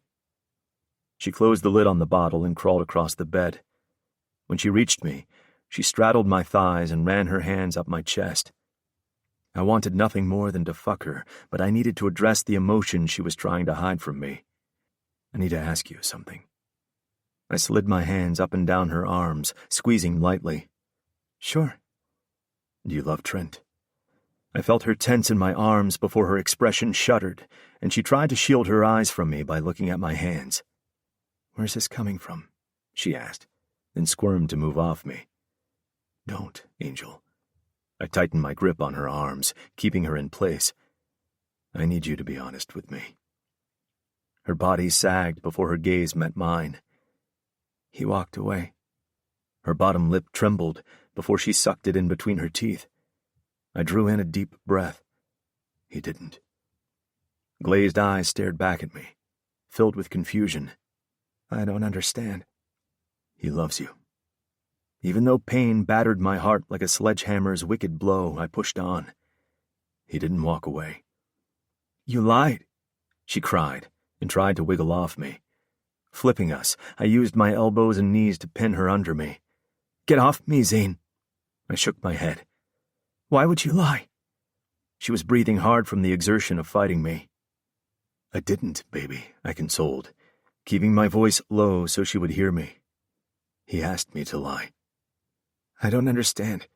You said he didn't want anything to do with us, with me, and that whatever we had was over. I did. I swallowed against the shards of agony thickening from my throat. Trent asked me to lie. He asked me to make him the bad guy, so that you would stay with me. Why? I went in for the kill, because when you uttered I love you, Zane, during your orgasm, I told him he needed to leave, to give us a chance. He'd just be in our way if he stayed. And he agreed. She closed her eyes and the tears leaked down her temples, mixing with her wet hair. Why would you do that? She opened her eyes and stared at me, but there was no hatred, just pain, because I wanted to give us a chance, see if we could make it work. But I've watched you for the last 2 weeks, Angel. You love him. You're in denial because I made you believe he doesn't want you. I'm sorry. She wriggled to pull her arms free, and I let her. Sighing, she palmed my cheeks. Don't you see, Zane? I do love you. Ever since that day I met you in the coffee shop, I have felt everything for you. Yet you have never, in all the time you've known me, been able to say how you feel about me. You're not one for emotions, I get that. But you denied me your love, and I settled for second place to your travels and Natasha. Then Trent walked into my life. Like a raging winter storm, he blew through my life one night and refused to leave until my heart froze for him. I love you, Zane, but I love Trent more. I was a man who could make grown-ass men cry. However, that right there made me the weakest son of a bitch to walk the planet. It took the very air I needed from me, and I knew that right then, if I didn't step aside, I was setting us on a path for absolute failure. It was better if my heart hurt, alone. I reined in my emotions like I'd trained my mind to do for years, and smiled. Then go to him, baby. She hiccuped on a sob. And what about you? I'm not going anywhere. I'll be right here whenever you need me. I'll always live in your heartbeat, and you in mine. I kissed her, and she let me. It wasn't goodbye, yet. Goodbye would come only when I was certain she was safe. Trent. I stared at the documents in my hand, having read the same line repeatedly for the last hour as my mind drifted. Over the last 2 weeks, my heart continuously bounced around my chest like an aimless ping-pong ball thinking of Ashrika. I had to move on. I'd done it once before. The second time around could be easier. Snorting out a laugh, I stood and walked over to my office window. How could I have lost the same woman twice? First to death, then to life. A life with someone else. Twice to fate. If there was any possible way I could change her mind, it didn't exist. Shaking my head, I sat again, realizing I had to quit stalling and tell the kids. It wasn't going to be easy, but loving someone never was. Trent? I glanced up and frowned. What the fuck? Was my first response as I stared at the man who'd broken my mother's heart and turned me into a rebel at the age of 21. What the fuck are you doing here? I know I'm the last person you want to see, but I'm sorry, son. Son! I barked, my laugh incredulous. That title is reserved for a father, something you probably can't even spell. He sighed. Look, I'm not here for forgiveness. I don't expect it. I brought you this. He moved further into my office and set a brown envelope on my table. What the fuck is that? A peace offering? I scoffed. You know where to shove it. For fuck's sake, Trent, quit being a whiny bastard for once and just look at the contents, he snapped. And that there was the Princeton affluence I'd come to expect of the family name. It was sired into their bloodline. He might be in his 50s, but Joshua Princeton still carried himself with the same regal air as his brother. Same eye color, same rugged handsomeness, and his hair a lot grayer than Drake's, but that's where similarities ended. Drake had a heart. My father, not so much. Shaking my head, I stared at the envelope. If not for you, then for Krisha's sake, he muttered. My head snapped up. Why would anything you have concern her? I leapt up from my seat. You've never met... Because it's not from me. Read the goddamn contents, he pushed. I tried to give you this before, but you refused meetings with me, so here I am forcing you to read it. Seeing as Krisha is back in your life, this might answer a few questions. My irritation slipped just a notch. You know about her?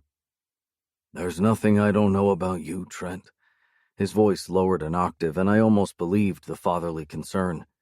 I knew better. I didn't bother asking him to elaborate.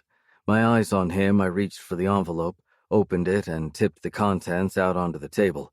The quicker I read it, the sooner I could tell him to get lost. Several documents fell out. I picked up a letter and scanned the first couple of lines. My muscles tensed, my grip tightening on the page. I looked up at him. Read all of it. Joshua, my biological father and the man who'd cheated on my mother and fathered a child, lowered his tall frame into a chair, uninvited, and stared me straight in the eye. I might not know the man, but the sudden sincerity in those gray eyes was genuine. Somehow, they reminded me of Drake's eyes. Does Drake know you've been around? He nodded. I met him a couple of weeks ago. Told him of my intention to give you this. He pointed to the letter in my hand. Drake asked me to postpone it for a bit, said you were going through some shit. That's how I found out Krisha was back in the picture. Read. He jerked his chin at the letter. Have you met your daughter? He shook his head. She's not ready to see me. I smirked. My sister had just discovered he was her father a few months ago. I didn't blame her. She wasn't likely to entertain him either because the man she called father gave her a life worth living. I continued reading. As the father of 2 kids, it took a lot to shock me. A couple more lines and the shiver running through my body shook me like the blast of an unexpected gut punch. I wasn't sure I wanted to read more, but the very next line had the blood crystallizing in my veins. I was shaking so badly the letter fell from my fingers. I dropped into my chair, tugging the knot on my tie to loosen it. I stared at my father. Confusion, anger, irritation, all snowballing into one gigantic ball of nausea. I was ready to hurl. How? I finally muttered after several deep swallows. He stood. I'm at this address if you want to talk. He set a business card on the table, and as he walked away, I caught sight of the company name. I saw red. What the fuck's wrong with you? He turned at my shout. You waltzed in here almost 12 years after your shit, dropped this fucking bomb, and now you expect me to wait? I held up the card. How? I bit out. I was in no mood for his shit, and he probably knew it. Sighing heavily, he took a step toward me.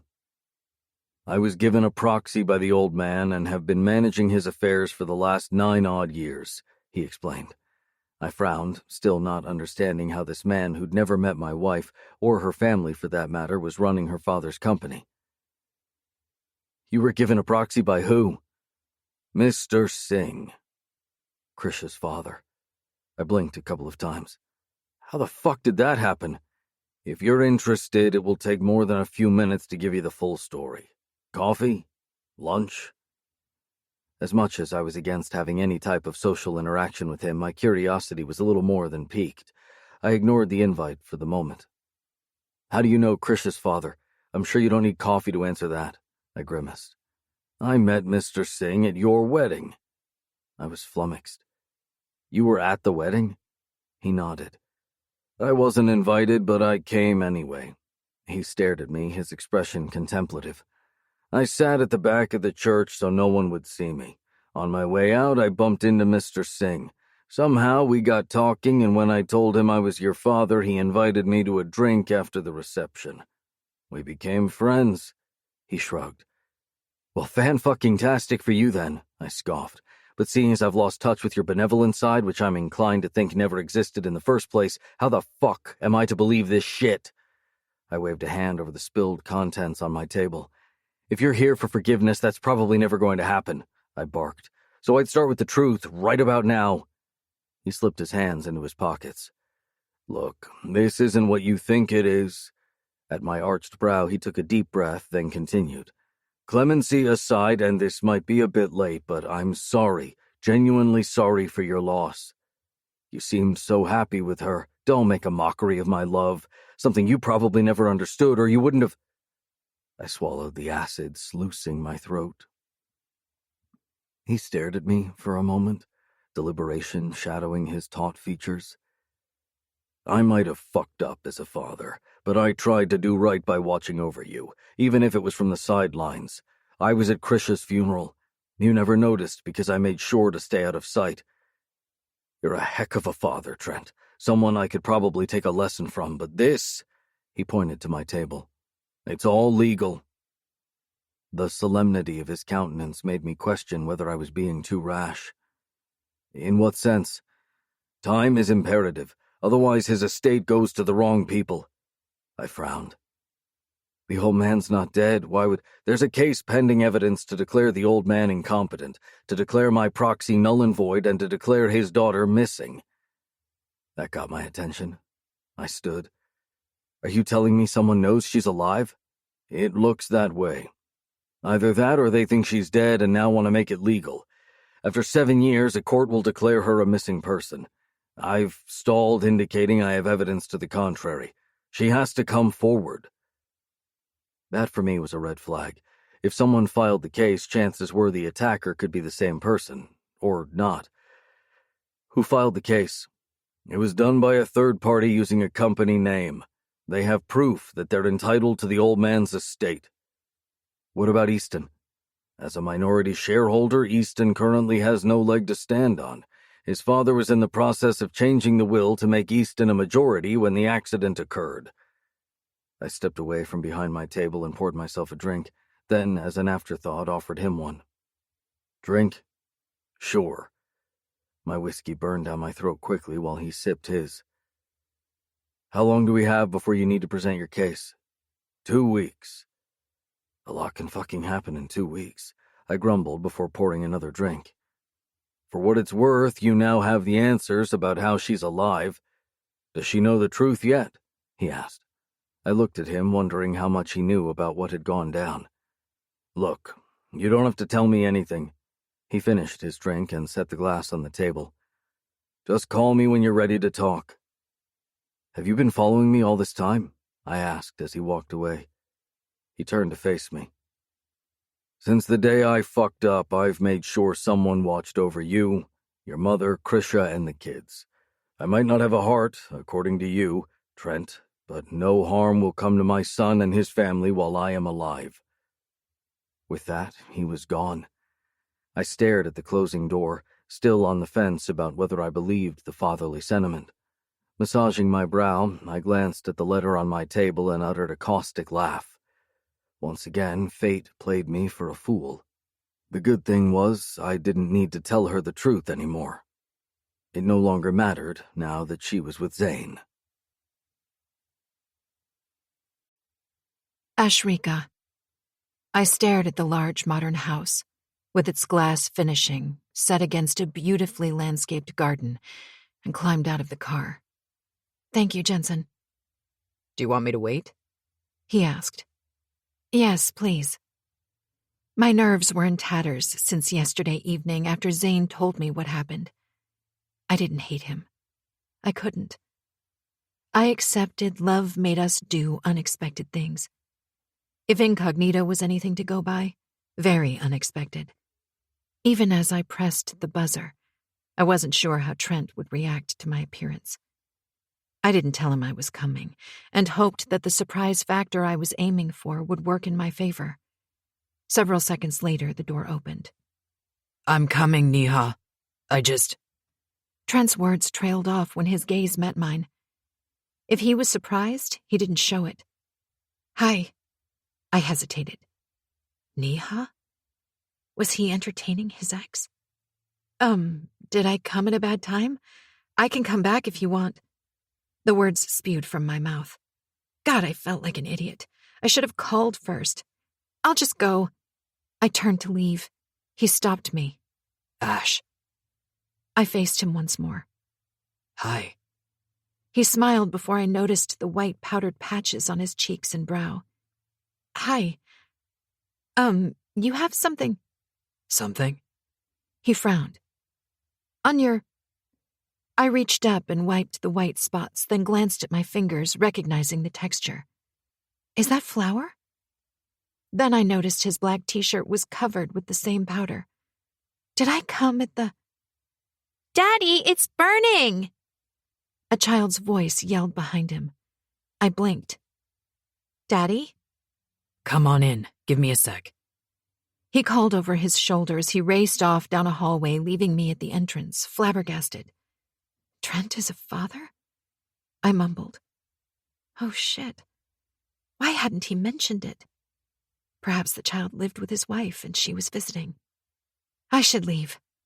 I turned to go. Mommy? I froze. Pulling in a deep breath, I slowly rotated and came face to face with a handsome little boy. Sparkling cerulean eyes immediately reminding me of Trent's baby blues, dragged a slow gaze over me before coming to rest on my face. Hi, I greeted, but he just stared. I dropped to my haunches. Hi. I tried again, but to my surprise he neared me and, even more bizarre, palmed my cheek. Still, he didn't smile. Something in the way he looked at me kept me smiling and not moving. You came back, Mommy, he whispered. I had no idea why my skin suddenly pebbled with goosebumps. Nikki?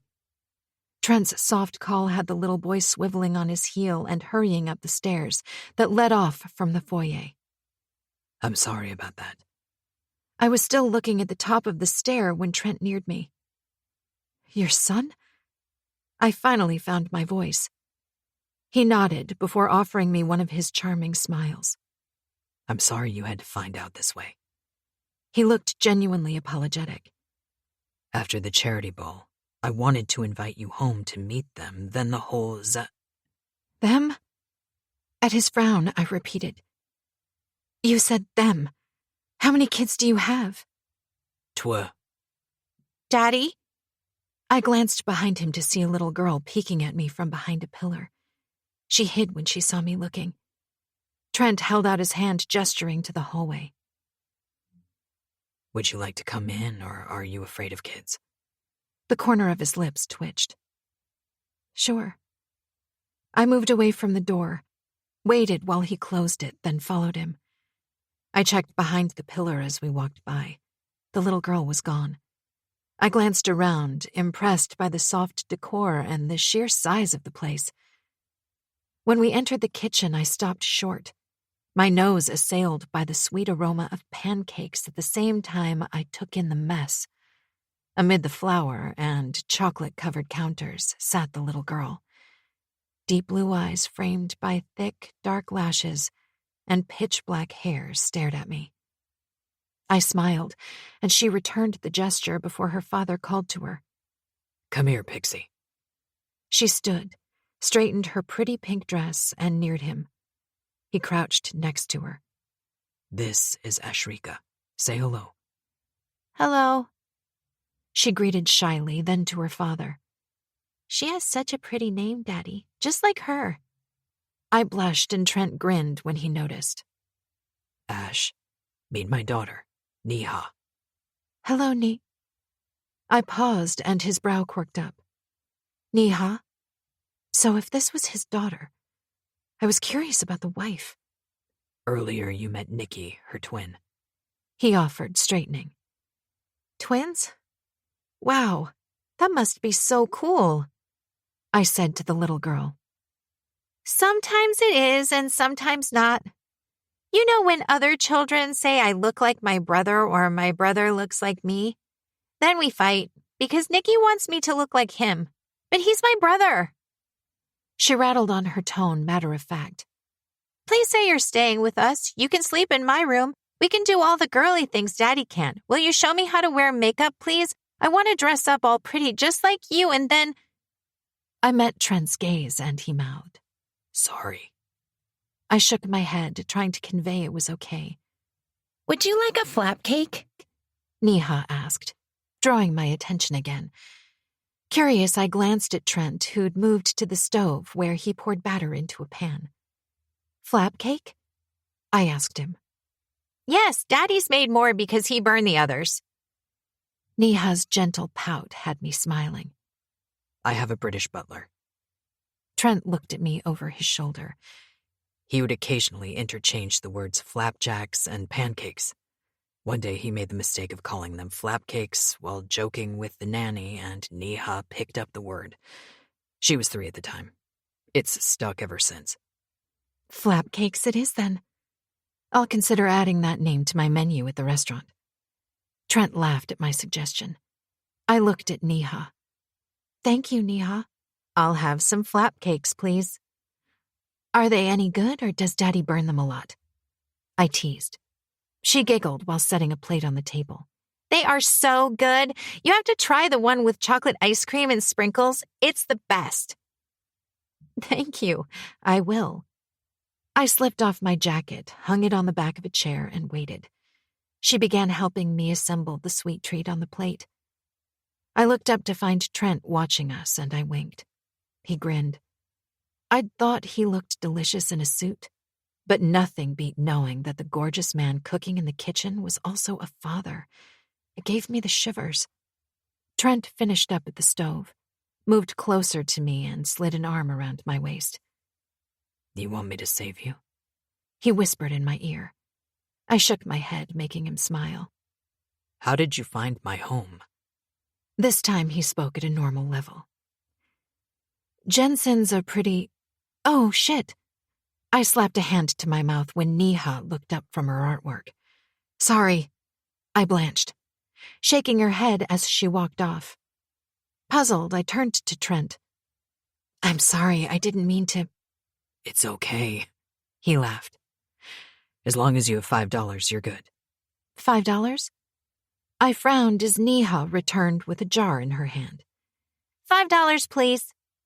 She lifted the jar to me. At my baffled look, Trent responded.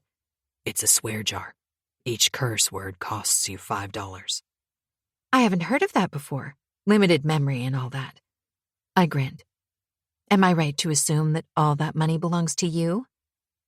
I gestured to the almost filled jar and reached for my purse. Laughing, he nodded. Guilty as charged, although the majority are due to phone calls. I don't curse unnecessarily in front of my kids. Well, I try not to, and quite a bit belongs to my cousin Raiden. Will $10 do? I don't have a 5. I asked Neha. I'll keep it as a credit. Daddy does that sometimes for his next curse word. She took the money and walked away. I burst out laughing. Oh my God, she's precious. Credit for my next word? How old is she? Trent grinned. They're 7. You have beautiful children, Trent. Why did your son run off? Come on, we can talk while you dig into your pancake. Coffee? He gestured to a chair at the kitchen table. If you're the owner of the Crystal Oasis, how do you find time to take care of the kids, prepare meals, and run a successful business? I asked, sitting down. I don't. He chuckled. I wish I did, though. He shrugged, and I got the feeling he wished to spend more time with his kids. I have a nanny, a butler, a cook, and a grandmother who visits occasionally. Together, they all make me look like Captain America. He set down a mug of coffee in front of me. I couldn't do any of this without them. And today I gave all of them the day off so I could be at my kids' beck and call. Wow, that's generous of you. I laughed, then remembered Jensen. Oh, shit. I quickly covered my mouth and glanced around. Trent noticed I was looking for Neha and grinned. I'd never had children around me other than diners.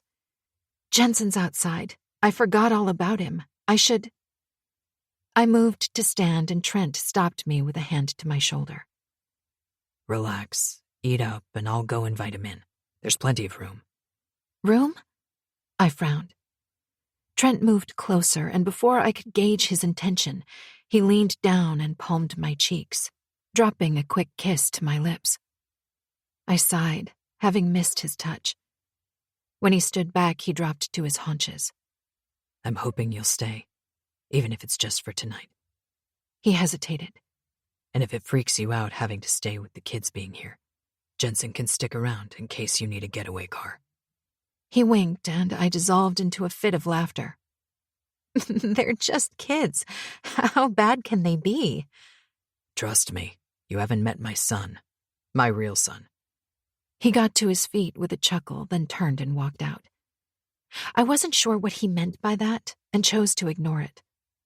Pulling the plate Neha had decorated toward me, I dug in. I had no idea how long I sat there when I had an uncanny feeling of being watched. Twisting in my seat, I glanced around before my gaze fell to Trent's son. He stood at the door, his face wearing an expression I couldn't read. Hi. I smiled. He didn't say anything. Would you like some pancakes? I offered. Still, he said nothing, just stared, and I was beginning to wonder if Trent's teasing was a little more than that. It's okay, honey. I tried one more time, keeping my voice low and friendly. I won't hurt you, I coaxed. That seemed to work. He took a tentative step forward, and another when I held out my hands. And before I could anticipate his next move, he flew into my arms, rested his head on my shoulder, and held me tight. Stunned, I said nothing and caressed his back. We stayed like that for another minute or so, and just when I thought I heard a sob, Trent's footsteps coming down the hall had his son pulling away from me. Baffled, I touched his cheek, and in return he fingered my hair. Then he turned and ran off, passing Trent on his way out. Did Nikki say anything? I immediately picked up on the anxiety in Trent's voice. I shook my head. Sighing, he dropped into a seat next to me. I reached for his hand. Why do I get the feeling Nikki misses his mother? Trent stared at me, his blue gaze tender. He opened his mouth to say something, seemed to think twice, and leaned back in his seat. I'd only ever met the arrogant, cocky side of him, but looking at the man sitting in front of me now, something in his expression told me he had a story to tell. I hoped I could perhaps be the shoulder he needed. You okay? I gave his hand a light squeeze. I lost my wife to childbirth. I gasped. Oh, God. That means the kids never met their mother. He finished for me. Over the years, Neha adapted, but Nikki sort of acted out. He'd see his friends with their moms and often ask me questions about his. As much as I tried to give him the affection he needed, I think he longs for a mother. At his words, I now understood Nikki's reaction to me, yet couldn't understand why he would call me Mommy. Perhaps the idea of any friend of Trent's being something more appealed to Nikki, and I wondered how many women Trent had introduced to his children. Why have you never remarried? He shrugged. I didn't see the need. Women can be callous with stepchildren. As a single leader founder, I'd seen my fair share of these cases. I couldn't put my kids through that. You're the first woman I've brought home. What I mean is, wanted to bring home to meet them. Even as I now understood Nikki's reaction to me, warmth spread through me as Trent's words sank in, and I couldn't stop smiling like an idiot. About the night at Incognito. Why? He knew what I was asking. You needed closure. Closure? Zane never touching you despite being married to you hurt you more than him asking you to leave. You felt incomplete. I could see it. As a woman without memory, and him being your only family, had double the impact on your emotions. I tried to help the only way I could, by giving you what you needed. Him. Emotions I couldn't describe tightened my chest, and I sucked in a deep breath. You knew he would agree? Trent shook his head. I had no idea what to expect.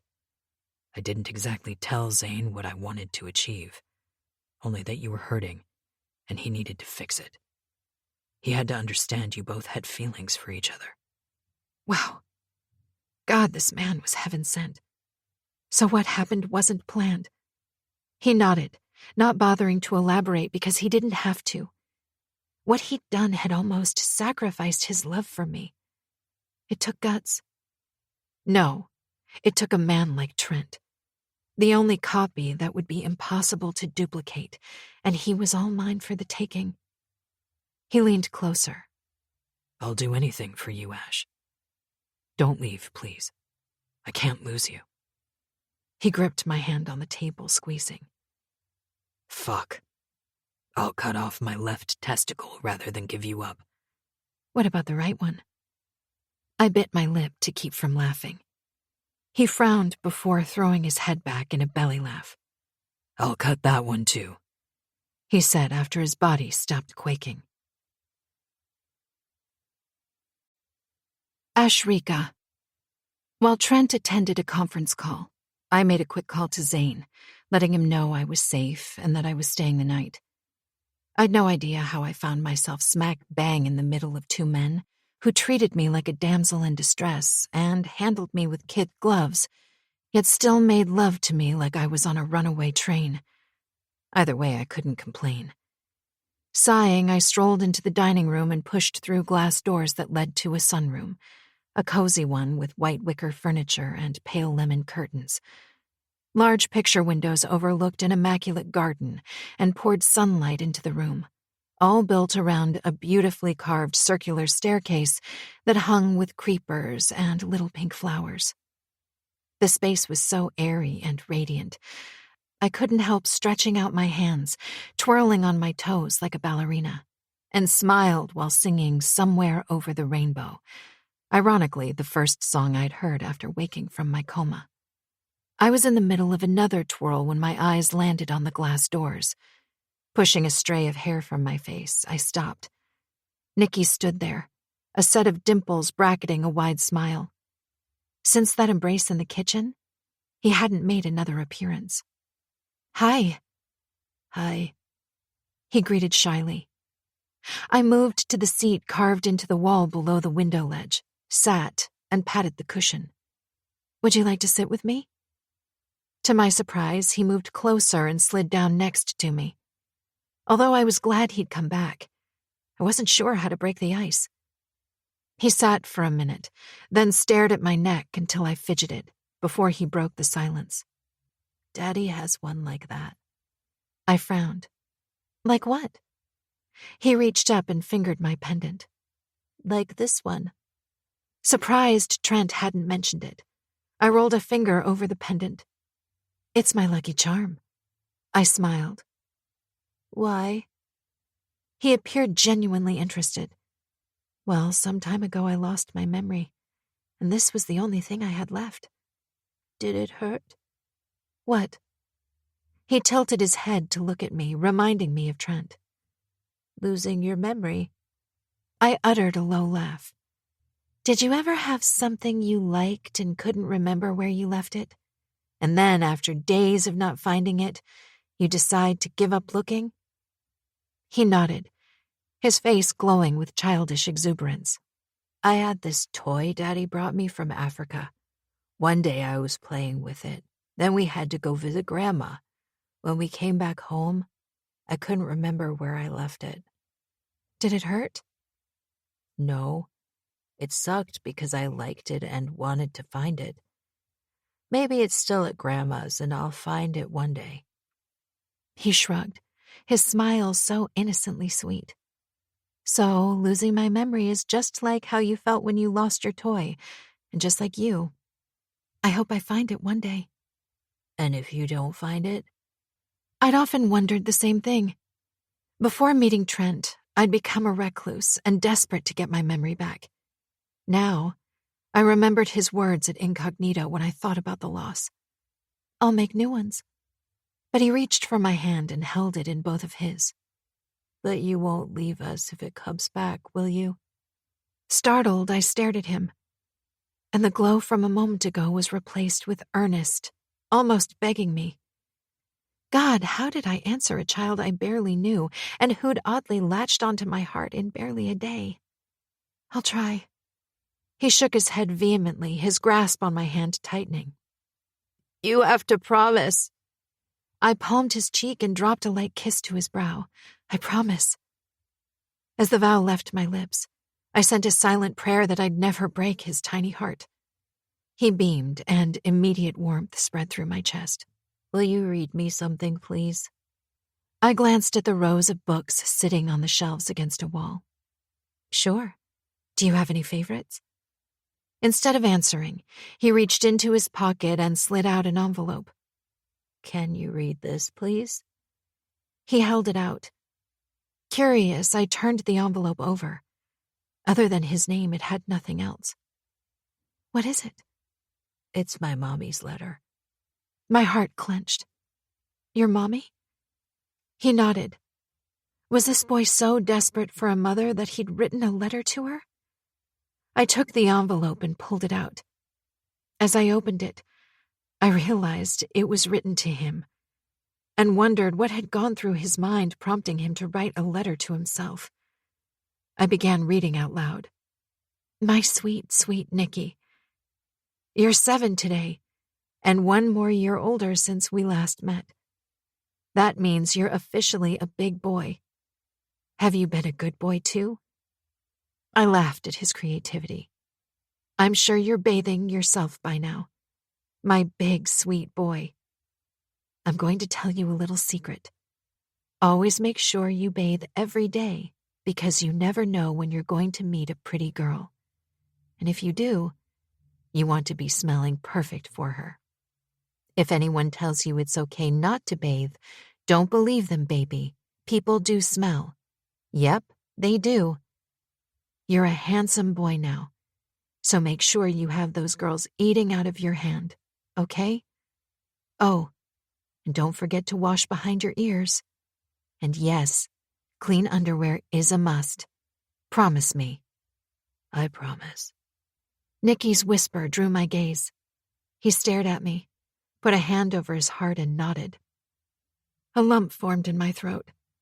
I blinked to clear my sudden hazy vision and resumed reading. School is going to get tougher with each year, baby. You might meet some nasty kids that will bully you. That gave me pause. Had Nicky encountered bullies? Was that why he'd acted out? I continued reading. If they do, baby, never back down. Punch them in the nose or in the nuts. It always works, so you can escape if you have to. Shh. Don't tell Daddy I said that. I laughed, and so did Nicky. I glanced at him. He wasn't looking at the letter, but at my face. Was he watching my expressions? I suddenly wondered just how real the letter was. He touched my hand. Read some more, Mommy. Your voice is pretty. My eyes watered again. I didn't let him see it and hid my expression behind a smile. And if that doesn't work, and they still bully you, then go tell Daddy to help you. You know you're Mommy's little boy, right? Yes, Nicky replied. It was only then that I realized that the reason he'd asked me to read the letter was that he wanted to share the emotions of his mother by having a direct conversation. I tilted the letter slightly, so I could look at him while reading. You'll always be my little boy, but Daddy is your friend, Nicky. He will do anything and everything to make you smile and keep you safe. Don't forget that, okay? I won't, Mommy. And now that you're 7, It's okay if you want to go riding on Daddy's bike. Trent had a bike. Why wasn't I surprised? I know I told him you can't, but I want you to do everything you want with Daddy. I wish I could be there for you, but I can't. Plus, heaven is a really cool place, and the angels keep me busy. They look down on you and Neha sometimes, and come tell me that you're being a naughty boy. I can see you smiling, Nicky. You're mischievous sometimes, right? He giggled, shaking his head. No. I smiled, loving his look of innocence. Because I can't be there. You, Neha, and Daddy need each other. You need to take care of each other. Don't forget, okay? He nodded. Now that you agreed and you're a big boy, I need your help with Daddy, too. Don't tell him this, but he's a big baby. Nicky giggled. Sometimes he forgets things, and I know he'll miss Mommy, too, just like you. Will you help me with Daddy, sweetheart? Yes, Mommy. Okay. This is what I need you to do. First, I'm going to explain something to you. Daddy and I were soulmates. I know your little mind won't understand this now. When you're bigger, however, you can read this letter again, and you'll understand. Soulmates are two people who find and love each other forever. Unfortunately, I had to leave your daddy, so he is all alone now because I know your daddy. He won't bring you guys another mommy. Am I right? Nicky smiled and nodded. If I am, then I need you to find a soulmate for Daddy, sweetheart. My heart staggered in my chest. She wanted him to find love again. Because I don't want Daddy to be alone for the rest of his life. He's the perfect daddy, and he was perfect to me, too. And he needs someone perfect to take care of him. Will you help me, sweetheart? Yes, Mommy. If you're nodding, then you just made my heart dance like the colors of the rainbow, all bright and airy. The first tear fell, and I didn't wipe it away. Is your heart dancing too, Nicky? He nodded. Then let's make Daddy's heart dance too. Let's find him the perfect soulmate who will make his heart dance and sing. If you're worried, don't be. You're his bestest son, and you will know who she is. I paused. My heart sat in my chest, realizing that somehow this handsome little boy was older and wiser beyond his years than anyone could see. He pulled in a deep breath. How will I know, Mommy? How will I know his perfect soulmate? His eyes stayed fixed on my face, and my tears now flowed freely. I stared at the writing, trying to imagine how he'd put all these words together. Who'd helped him? Trent, perhaps? A teacher? Then I began reading once more. Because she will smile like the sun. She'll cry like the rain. She'll dance like the breeze. She'll sing like a nightingale. And most importantly, she'll make you a promise without knowing you. Oh my God. I swallowed my gasp. The spookiness of that description hitting me square in the chest, just as Nicky murmured. Just like you when I was standing at the door, Mommy. Not sure what to say, I stared as those innocent blues roamed my face, his expression expectant. What did I say? Will you be my daddy's soulmate? He grasped my hand. Please. His eyes glazed over, and my heart dropped through my body to my toes. Nicky? We both looked up. Trent stood at the door. Once more, anxiety laced his small smile. Nicky let go of my hand and hurled himself at his father's body. Looking at me, Trent hugged his son, silently asking me what had happened. Nicky answered by tugging his father down to his level. Trent crouched and looked at his son while I wiped my wet face with my palms. She's going to be your soulmate, Daddy. Trent looked up, his brow tight with shock. I shrugged, offering him an unsure smile. There was nothing else I could do. He opened his mouth to say something, but Neha, running into the room, distracted him. Nicky walked over to my side and held his hand out for the letter. Smiling, I handed it over, even though I was curious to finish it. Daddy, can we take a Shrika to the farm, please? Neha asked as Trent neared me. Farm? I asked. Laughing, he dropped his large frame into the seat next to me. I own farms that grow the produce for my restaurants. That way I get to say what fruit, vegetables, and dairy products are used. You're serious? I was enamored. He nodded. Want to take a drive? It's about an hour out in the countryside.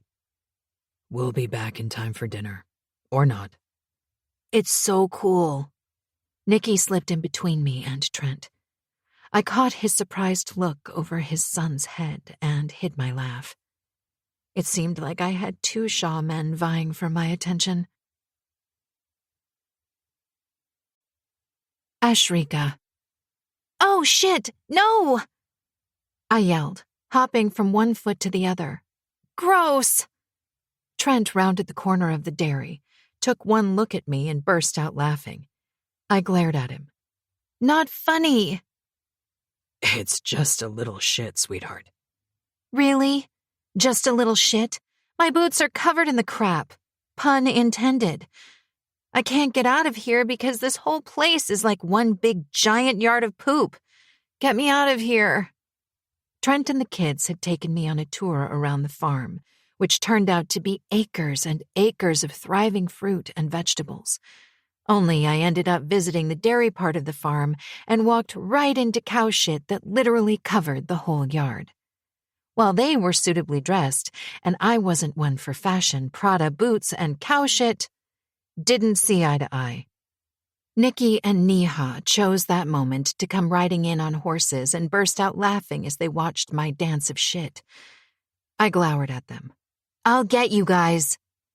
Immediately, Nicky's face turned somber. Sorry, Mommy. I felt bad, and surprisingly, I calmed down, took one look at my boots, and began laughing. Nicky's smile returned. Trent walked toward me, and I grinned. I thought you said it's just a little shit.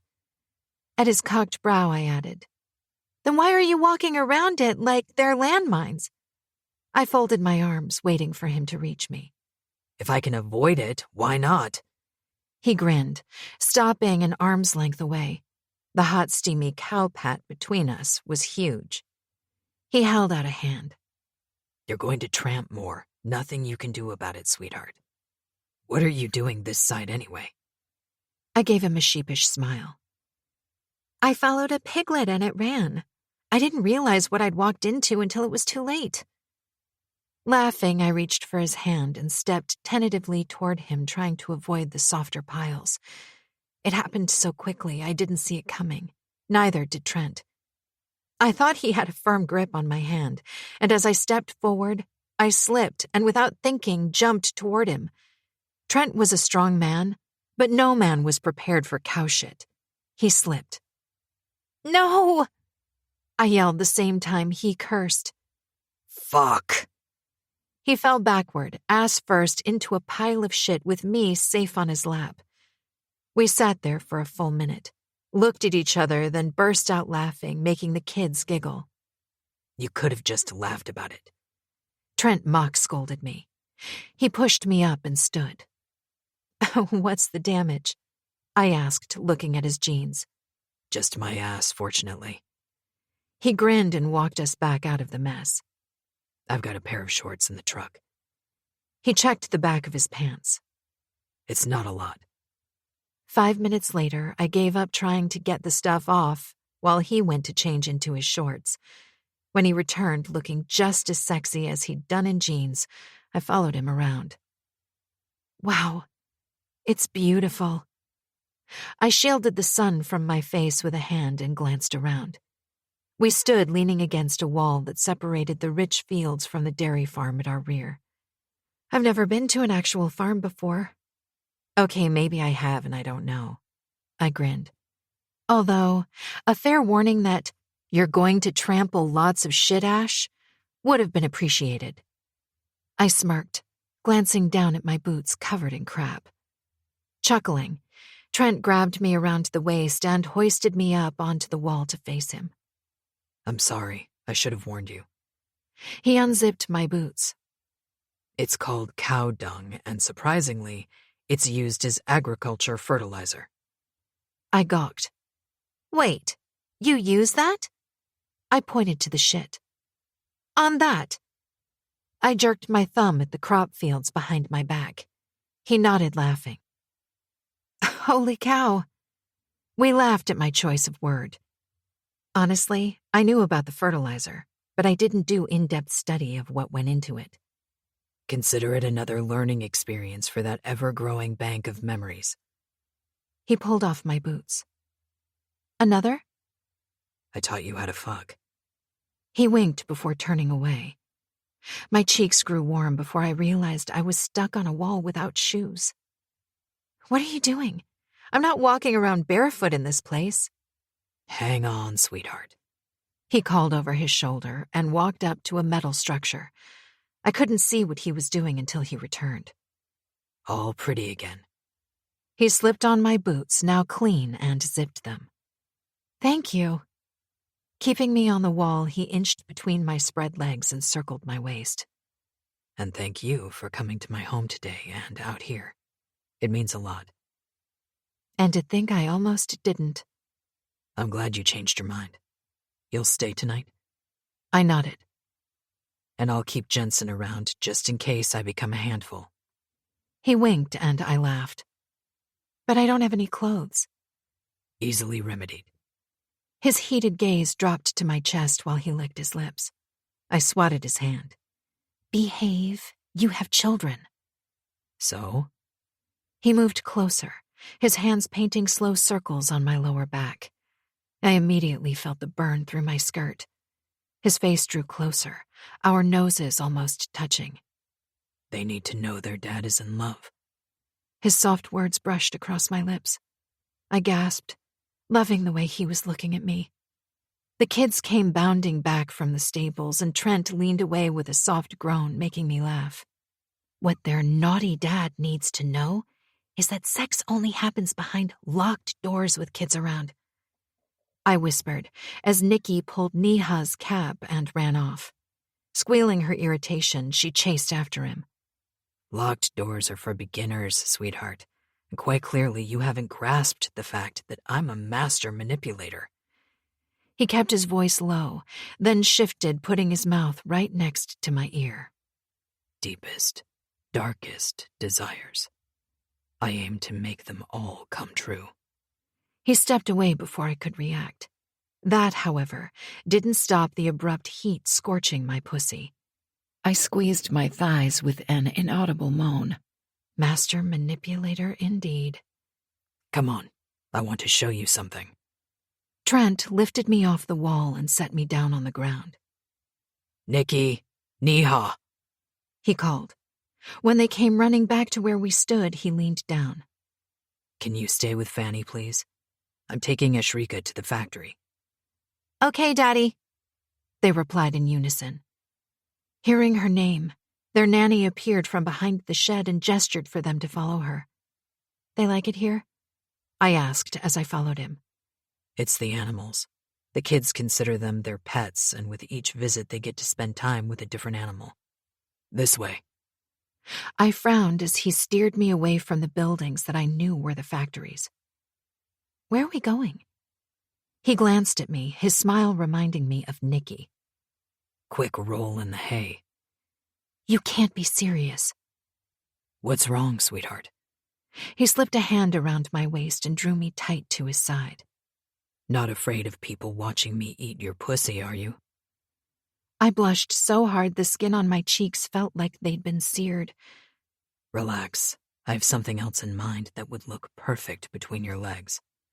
What the hell kind of statement was that? Another 2 turns down the path brought us to a shed. Curious, I waited while he unlocked the large doors and pulled them open. He gestured for me to enter. As I did, my glance fell to a large, very large, black and chrome bike. I knew nothing about bikes or cars, for that matter. How did someone keep such a large machine upright on 2 wheels? I laughed, realizing I'd sound stupid if I asked. Care to share the joke? Trent came up behind me. Before I could respond, he turned me around sharply to face him, grabbed the back of my neck, and claimed my mouth. I clutched his arms to keep from falling backward. Despite the wolfish hunger lurking in his kiss, his lips were warm and soft. His tongue pushed past my teeth, coaxing my mouth open. Once I gave him access, the intensity changed, hungrier, more demanding, stealing my breath, weakening my ability to keep upright. I tilted my head to deepen the kiss, and his fingers tightened at the back of my neck. Every inch of my body pulsed, pouring liquid heat into me from my belly to my thighs, and searing the very core of me. I wasn't sure if the low growl emanating between us came from me or him. He pulled back slightly, his eyes no longer tender, but a sexy invitation to get downright dirty. I've wanted to do that since you walked through my door this morning, looking like fucking sex in boots. He kissed me again, this time softer, sweeter. His hand dropped from my neck to my ass, pressing me tighter to his body. I need to fuck you now, Ash. The kids. They're busy. His lips brushed mine. Fuck, sweetheart. You're like that extra drop of cream in my warm mug of hot chocolate. The one you shouldn't want but must have. His hand crept under the hem of my skirt, bunching it as he slipped inside my panties. I shuddered when he pushed 2 fingers into my pussy. My grip on his arm tightened. Trent, we shouldn't. I gasped as his thumb brushed my clit. But you know you want it, right? I shut my eyes tight as my orgasm raced down my spine, my pussy muscles clenched in readiness. My knees buckled, and I clung to his arms. The sudden sound of approaching footsteps running toward the shed had me pushing him away. I barely had time to straighten my skirt when Nikki and Neha barreled through the open door, breathing hard. Shit. I caught Trent's mumbled curse and grinned. He scowled when he snagged my "I told you so" smirk. Can we go for a ride, Daddy? Nikki brushed past Trent and went to investigate. No, you know you can't. But Mommy says it's okay. He wailed. Trent frowned. What are you talking about, champ? Tell him, Mommy. I balked, realizing Nikki was talking to me before catching Trent's look that hinged between surprise, and I could have been wrong, but I was sure it was anger. Ash. Trent gestured for me to follow him outside. Nikki, Neha, stay put. An unusual tightness tinged his words, a far cry from the sexually excited man from a few minutes ago. Want to explain? He said when we rounded the corner of the building. Did I do something wrong? I was seriously out of my element here. I knew nothing about parenting kids. He opened his mouth to say something, then he closed it, his expression softening. Why is Nikki calling you Mommy?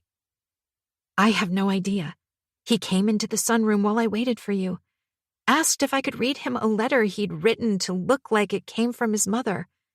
He asked you to read the letter? Yes. Why? What was the big deal over a child writing a letter to himself? Granted, some of the things were a little too adult for a 7-year-old. I saw nothing wrong with it. Trent sighed. That letter was written by my wife. You said your wife died at childbirth. She knew she wasn't going to make... His voice cracked on the words, and he turned away. For the first time since meeting him, I watched the cocky man I'd come to know appear almost vulnerable. I stayed silent, unsure how to handle something this emotional, this intense. When I finally couldn't take the silence, I touched his shoulder and he began speaking again. She wrote each of the kids 7 letters, 1 for each birthday. Every year, I'd read the letters to them until the last one. Both kids decided they were big enough to read it themselves. He turned to face me. I'm sorry I came across a little harsh just now. You didn't. I palmed his cheek. You're a great father, and you were just concerned. I know I'd be if they were mine. Nikki's right. She did say he could ride with you, and he wants you to find a soulmate. You presenting me to them has opened up that door for their introspection, since you haven't given them any other options. They're just following what their mom asked them to do. And I'm so sorry Nikki called me mommy without... He placed a finger to my lip, slowly shaking his head. I want them to call you mommy if you're okay with it.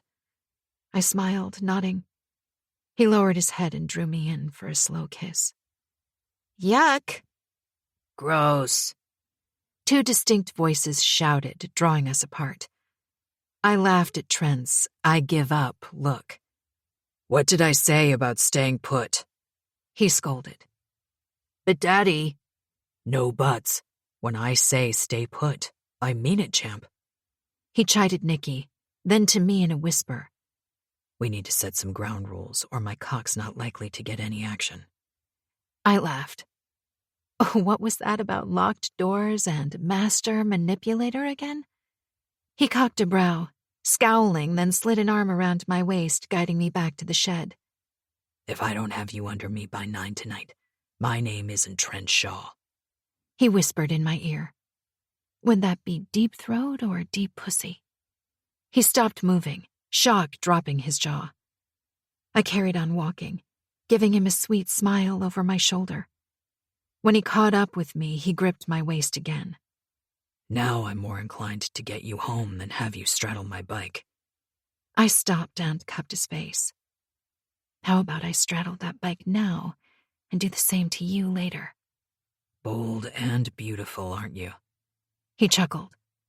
I am, but a friend said riding a man's bike gives your pussy the best damn vibrations ever, and I want to test it.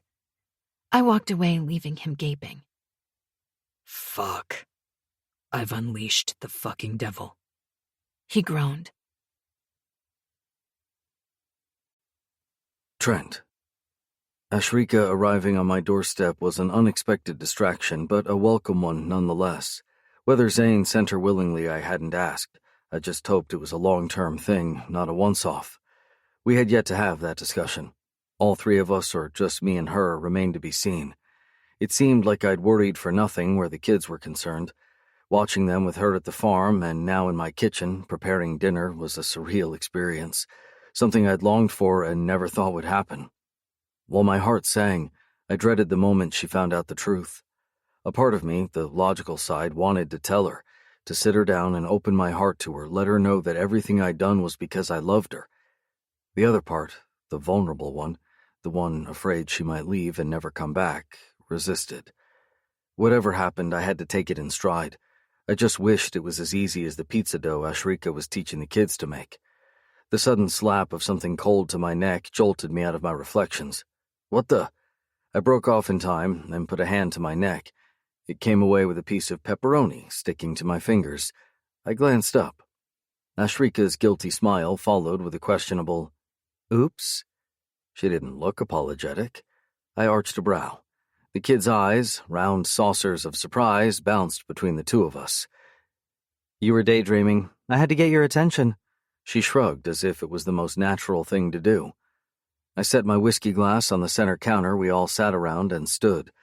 "And flying pepperoni was your best method of communication?" I prowled to her side, grabbing a handful of flour on my way.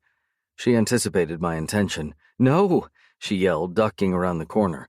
The kitchen erupted with squeals, giggles, and mumbled curses as I gave chase. "Get her, Daddy!" Neha shouted. "Run, Mommy!" Nikki countered. Ashrika wasn't fast enough. I cornered her, dumping the flour over her. Standing still, she gaped at me, then flicked a glance to her black sweater, now a perfection of white haze. She raked a hand through her hair and coughed as flour coated her face. Scowling, she narrowed her gaze at me. "You're so dead." "Come and get me, sweetheart," I taunted. Moving next to Neha, I grabbed a handful of pepperoni and sausage and set it down in front of my daughter. Can I, Daddy? Neha picked a couple of pieces. Let her have it, Pixie, I yelled, unleashing meat saucers. Ashrika's hands shot up, defending herself. Oh, I'm going to get you, Trent. Doubled over with laughter, I didn't see Nikki move until the first piece of sausage caught me square in the brow, the next in the chin. I got you good, Daddy. Squealing, Nikki let loose pieces of meat as fast as his little hands could, defending Ashrika. You're supposed to be defending me. I charged him with a handful of flour, sinking it into his hair. Squirming, he darted away, straight into Ashrika's arms. Laughing uncontrollably, they both fell to the floor. Shit. My hands on my hips, I gaped around the messed kitchen. $5, Daddy. Neha was still giggling. That was so worth it, baby. I winked at Neha, then smiled, watching Ashrika dust the flour off Nikki's head. Did a bomb go off in here? We all turned. My grandmother stood at the door. Oh, fuck. I panicked. She didn't know about Ashrika yet. Nana! Both kids flew across the room, straight into her arms, not caring that they were messed. What are you doing here, Grandma? She had a key to the house so she could come and go as she pleased. Problem, this wasn't the ideal time. I was trying to think of the best way to distract her when her eyes fell on Ashrika. I saw the recognition in my grandmother's eyes. My insides churned and my mind spun. Fuck. And you must be the lovely Ashrika. Gran neared Ash and palmed her cheek. You're just as beautiful as Drake mentioned. Welcome to the family, my dear. Hopefully you'll stay for a long time to come. I was still trying to digest what had happened and caught my Gran's teary gaze as she turned, her knowing expression all the comfort I needed that my secret was safe. Behind her, Ash blushed, giving me a why didn't I tell her look. I offered her a comforting smile. To answer your question, young man, I came to take my great-grandkids home. It's the week of the Disney Fair in Granger Valley. Sienna was supposed to fetch them tomorrow, but I had an errand in the city for your grandfather. I told her I'd fetch them. If that's okay with you? Her raised brow told me I shouldn't bother arguing. Yes, the twins responded before I could. Then it's settled. Go get cleaned up, kids. Gran shooed them toward the door. Nikki did a 180 turn around her and ran up to Ashrika. Will you help me, Mommy? Sure. She took his hand as he led her away. The minute Ashrika disappeared around the door, Gran let out a slow exhale. I really can't believe this is happening, Trent. How? When Drake told me, I was shocked, now seeing her for myself. God, I don't know how to describe what I feel right now. I know, it takes some getting used to. And Nikki's calling her Mommy? I nodded. Long story, Grandma, and not the best time to explain. Do you plan to tell her the truth? I shoved both hands through my hair. I have no idea if I should or shouldn't. I still hadn't decided on a plan of action. Well, the kids won't be here, so make the most of that time and tell her, she said, her tone matter-of-fact, a clear warning to do the right thing. 20 minutes later, I watched the taillights of Gran's town car recede before I closed the door, my mind in a whirl. I walked into the kitchen to find Ashrika tidying up. Silently, I helped her, and when we were done, she turned to me. I can make something quick for dinner, she smiled. But I need a shower first. I smell like a deli. Shower, yes. Dinner, no. We can order takeout. What's your preference? She licked her lips. You? I laughed. That was a given. She rolled her eyes. Always cocky, aren't you? Would you have me any other way? No, but I am going to have you my way, Mr. Shaw. My eyes flared. What have you done with the real Ashrika? Let me show you. A cheeky grin flashed around her pink lips before she ate up the distance between us and backed me up against a counter. She pushed up onto her toes and cupped my face. And in dire contrast to the untamed look in her eyes, her lips moved over mine in a slow, seductive dance of tongue, teeth, and lips. My cock, hard and impatient, strained against my shorts. Gripping the counter on either side of me, I gave her free rein, letting her lead. I drank her soft moans as they flowed from her mouth to mine. She stepped back and, with her eyes on me, lifted my t-shirt and pulled it over my head. Her lips soft, wet, and warm, she kissed my chest, rolled her tongue around my nipples, tasting and teasing before using her tongue to explore every inch of exposed skin. She bit down on a tight bud. "Ash," I hissed. I struggled to breathe as her mouth and hands blazed a heated path down my chest, to my stomach, and up my arms. I leaned back against the counter, the boom of my heartbeat filling my ears, louder and faster with each exhale. I didn't want to say it. I shouldn't have thought it, but I had to. Krisha was fading away into the background as this woman, slowly lowering to her knees in front of me, took her place. She stole my heart with all the right words, manipulating my body with the perfected touches, and blinding my emotions with only a smile. Was it wrong that I wanted every single one of those feelings, every minute, every hour, and forever? When she pressed her lips against the front of my shorts, over my cock, alternating soft, gentle kisses with tiny nips of her teeth, I sucked in a breath. When her teeth grazed the soft fabric and bit down on the head, I stopped breathing. Grabbing a fistful of her hair, I yanked her up and crashed my lips to hers. The erotic slide of her tongue against mine as she deepened the kiss had me grabbing her ass and crushing her body to mine. For just a moment, she allowed me to devour her mouth, sucking, biting, and nibbling before she pulled back, her ragged pants matching my strained breath. "No, my way or no way," she rasped. "Ash," I growled, "I need to fuck you now." She arched a brow at me. "What? No foreplay?" Her lips curved in a decadent smile, her gaze dropping to the bulge in my crotch. Watching me, she slid her hand inside the edge of my shorts and wrapped her fingers around my hard cock, slowly gliding back and forth and coaxing another hoarse groan from my lips. The slither of my shorts as it fell to the floor barely registered. She shifted her gaze to watch the crazy wildfire her hands ignited over my shaft, and I was ready to fuck her on the counter I leaned against. I grabbed her hips and pulled her back to my body. "Ever played with fire, sweetheart?" "No," came the quick reply, following with a cheeky smile. I inched my hand under her skirt, dragging slow fingertips up her thighs until I reached her pussy. I paused when I felt her wet heat. No panties, just her drenched pussy leaking onto her bare thighs. "No panties, Ash," she gasped and thrust her hips when I slid a finger between her soaked folds and pinched her clit. Her fingers frozen on my cock as a low moan escaped her lips, and just when I thought I had her where I wanted, she stepped back, trying hard to hide her arousal, but she knew I knew better. "Come here, sweetheart." Instead of moving, she ran a slow gaze over my naked body. "If I don't get my way, you'll have to tie me down if you want me." "I don't need to tie you down." At her arched brow, I shrugged. "I just have to touch you." I grinned, loving the invite. I lunged for her and she stepped out of reach. Then, with her eyes on me, she slipped her fingers inside the edge of her skirt and in a provocative twist of her body, she slid it down her thighs, giving me a generous glimpse of her shapely ass. "What say we up the ante?" "I'm listening." I folded my arms over my chest and waited. She took a step toward me while sliding her top off, leaving us both naked except for her bra. A thin tease of black lace I wanted to rip off with my teeth. Standing in front of me, she pushed gently at my chest until I sank backward into the bench seat that skirted the table behind me. I allowed her to guide me, wanting to see what she planned to do.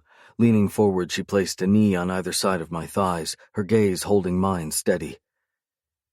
"Would you explode if I touched you?" Her tongue peeked out to lick her lips. "I probably would." "Not likely."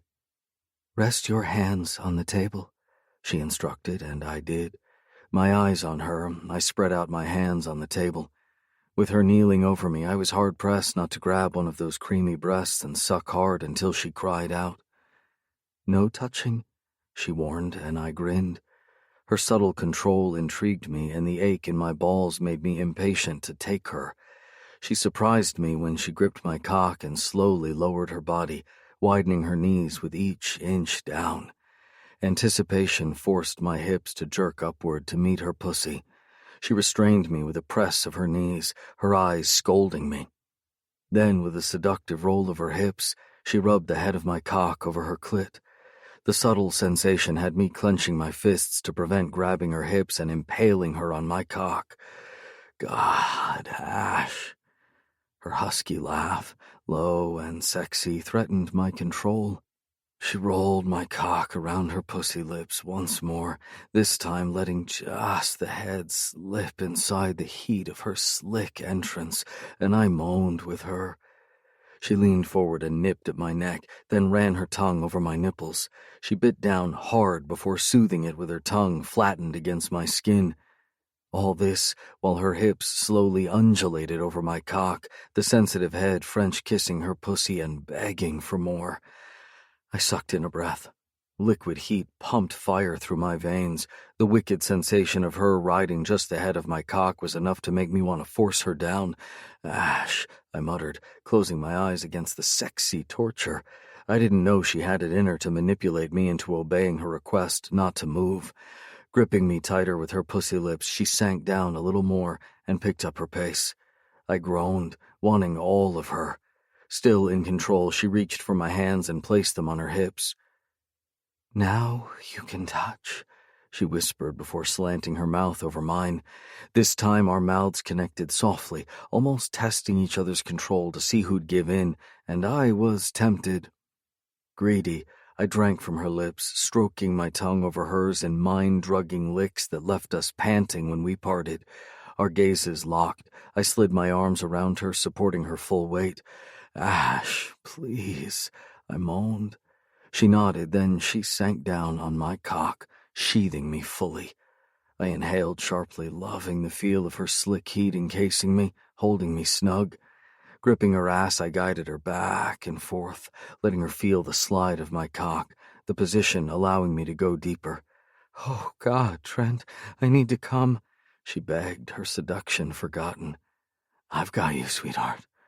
Taking her cue from me, she gripped my shoulders and in tantalizing erotic rhythm rolled her hips, creating pinpricks of pleasure that sabotaged my control to stay upright. Fighting restraint, I watched as she tossed her head back, closed her eyes and arched, pushing her tits up and taking my cock deeper. With my hand on her hip, keeping her in place, I cupped a breast with my free hand and sucked the rigid nipple through her bra. "Trent," she cried out.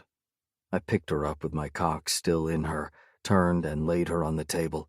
Throwing her legs over my shoulders, I gripped her neck and almost bending her in half as I leaned forward and rammed into her hard and fast. She cried out, clutching at my arms. "Oh, come for me, Ash." I pressed my thumb down on her clit. "Oh, God." Her body jerked. I didn't let up. Instead, I increased the pace and fucked her harder. Only the abrupt clench of her pussy muscles robbed me of my restraint and pushed me over the edge. I groaned my release, pumping all of my cum into her until my legs turned wobbly and I gripped the table to keep upright. She quivered under me, making me smile. "Damn, you're sexy, sweetheart. And so fucking beautiful." Moving her legs off my shoulders, I kissed her with everything I had. This woman owned me. "I could say the same thing about you," she laughed. I grinned. "How about that shower now?" She nodded, and scooping her up in my arms, I carried her upstairs and into the bathroom. Ashrika. I didn't expect my one-night stay at Trent's home to turn into 3. Shifting from under his arm, I stood and pulled on his shirt, then headed for the kitchen. His sexual prowess was amazing, more so his stamina. I could barely breathe by the time my 3rd orgasm hit, and he'd had no intention of slowing down. Laughing, I turned away from the refrigerator at the sound of approaching footsteps. "You want something?" My smile faltered and the words stuck when instead of Trent, a younger man entered the kitchen. What the fuck? He stopped short, the look on his face morphing from friendly to mild curiosity, then outright shock in quick succession. Realization dawned and I smiled. "Hi, you must be Raiden." Trent had mentioned his cousin tended to visit unannounced. Something in the way he stared at me made me slightly uncomfortable. The back of my neck tingled, shooting the tiny hairs to attention, and embarrassment replaced my smile. Tugging the hem of Trent's t-shirt and glad it ended mid-thigh, I took a tentative step forward. Where the fuck did you come from? I reared back from the unmistakable snarl that hurled across the room. "Excuse me?" You're supposed to be dead? "What?" Disbelief caught me by the throat. You heard me.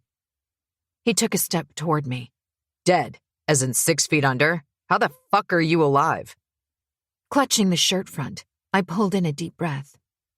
Anxiety I'd buried a long time ago surfaced, gripping my heart in deadly grasp. I don't... Fuck. We both turned as Trent walked in, his face pale, his gaze shifted between me and the other man. What are you doing here, Easton? You were supposed to call before coming out. There was no mistaking the threat in Trent's tone, or the sudden anger masking his usually calm features. Outside, now. He pointed to the door. But Easton's words died at the look on Trent's face. Fine. He muttered and walked out, leaving me baffled. Are you okay? Trent asked, nearing my side, his smile hesitant. What did he mean? The flustered words rushed out as I struggled to grasp what I heard. Can you give me a second? I just need to have a quick chat with him. I wasn't sure if he was pleading with me. I nodded. I'll be right back. Wait here, okay? The second the door shut behind him, I opened it slightly and peeked out. I could hear their voices coming from the dining room. I tiptoed there and put my ear to the door. I don't fucking understand. Easton grunted. Keep your voice down. A vicious warning tainted Trent's hard tone, something I'd never thought I'd hear. My curiosity morphed into anxiety. What was he keeping from me? What the fuck, Trent? Your fucking wife is alive. What the... I frowned. How? It was an accident. She doesn't know. Trent muttered. Who doesn't know? I wiped my clammy palms down the shirt front. What the hell was happening? You. A pause. Killed your wife? Easton sounded shocked. Trent moved because I couldn't hear what he was saying. Then... She survived. I reared back, panic eating into the air I needed to breathe. Did Trent kill his wife? Oh my God. I balled my fists. My phone and purse were upstairs. I was miles from Zane, even if I called him. I was alone. Was I really sleeping with a killer? So that woman in your kitchen is... I couldn't hear the rest of Easton's words. Who was I to Trent? Judging by Easton's tone, I was someone he knew. I stood back and glared at the door. What was going on? Why were they talking about me and Trent's wife? Was there a connection? I raked a hand through my hair, tempted to burst through the door and demand. A sudden movement told me they were coming back. Quickly, I tiptoed back to the kitchen and paced for a moment before the door opened and Trent walked in. Nothing in his expression indicated he'd just had an incriminating conversation with the other man. Was I in danger? You okay? He reached for me, and I jerked away from his touch. Startled, he dropped his hand. Swallowing down the sour taste in my mouth, I fought for control. I shivered so badly, I couldn't even muster my voice. He stared at me for a lifetime, before his hands came together and cupped his neck. My trembling grew frenetic in the pregnant silence. I was afraid I'd hurl the contents of my stomach if I didn't say something. Who was that? I finally managed, glad I sounded relatively normal. Don't worry about him. That got my hackles up. You can't be serious. Did you not hear what he just asked me? A man I don't know that I've never met is asking me why I'm alive and you're telling me not to worry? What kind of dumb do you take me for, Trent? Who is he? Wow. Was that me speaking with such conviction? Belying the chaos my head had become the second Easton opened his mouth? Trent stared at me, his complexion pale. Dragging a hand down his face, he paced to a chair and perched on the edge. He leaned over his lap, and with his fingers steepled, his leg bounced, his stiff shoulders showing his inner battle. Trent? The single word was calm, contradicting the tempest raging in my lungs, threatening to wipe my very existence with a quick snap of the oxygen I desperately needed. He stood and faced away for just a fraction of a second, then turned with his hands on his hips. A muscle ticked in his jaw before he blew out a frustrated breath. He's your brother. Half-brother, actually. He muttered. Shock massacred my breathing. I gulped air like a fish out of water. Brother? I stared at Trent, waiting for him to elaborate. When he said nothing, I swallowed. How? Let me show you something. A knot twisted in my stomach, and I was suddenly uneasy on my feet. The fear of the unknown, combined with my usual distrust, had me teetering on a razor-sharp edge. I nodded, too shaken to form words. Even though I agreed, I couldn't ignore the trepidation sitting in my chest. I followed as he led the way to his study. He opened a drawer at his table and drew something out. Only when he held it out to me did I realize it was a photo. My gaze locked with his as I took it, then glanced down. This is a picture of us standing in front of your car. Is it supposed to mean something? We took the picture just before we left for the farm. Look closer, sweetheart. I studied the image again. I heard myself gasp. No, it can't be. My stomach felt like someone had just dropped a sack of rocks into it. There's snow behind the car, I whispered, noticing the barely visible timestamp at the bottom. It was taken almost 9 years ago. Am I? I couldn't say it. My heart thumped harshly in my ears and my palms grew damp. That's my wife. Trent's soft words wrenched my gaze back to his face. I'm your wife? My throat suffocated on a fist of dread. Slowly, he shook his head. I don't understand. This is me. I waved the photo. No, sweetheart. That's Krisha, your twin sister. Twin sister? I couldn't breathe beneath the incapacitating shock. My knees buckled and I gripped the table to stay upright. The photo slipped from my fingers as I clutched my chest, disbelief spiraling through every cell. Trent caught me as I fell and lowered himself to the floor with me in his lap. I have a twin sister? Had. It took a moment before the full implications of his words registered. My heart crumpled like a piece of paper. A wicked fear grabbing hold. Did he kill his wife? I pushed out of his embrace, crawled away, and sat against the table. I hugged my knees to my chin, rocking back and forth, to control the sudden trembling that crept over me and tried to understand.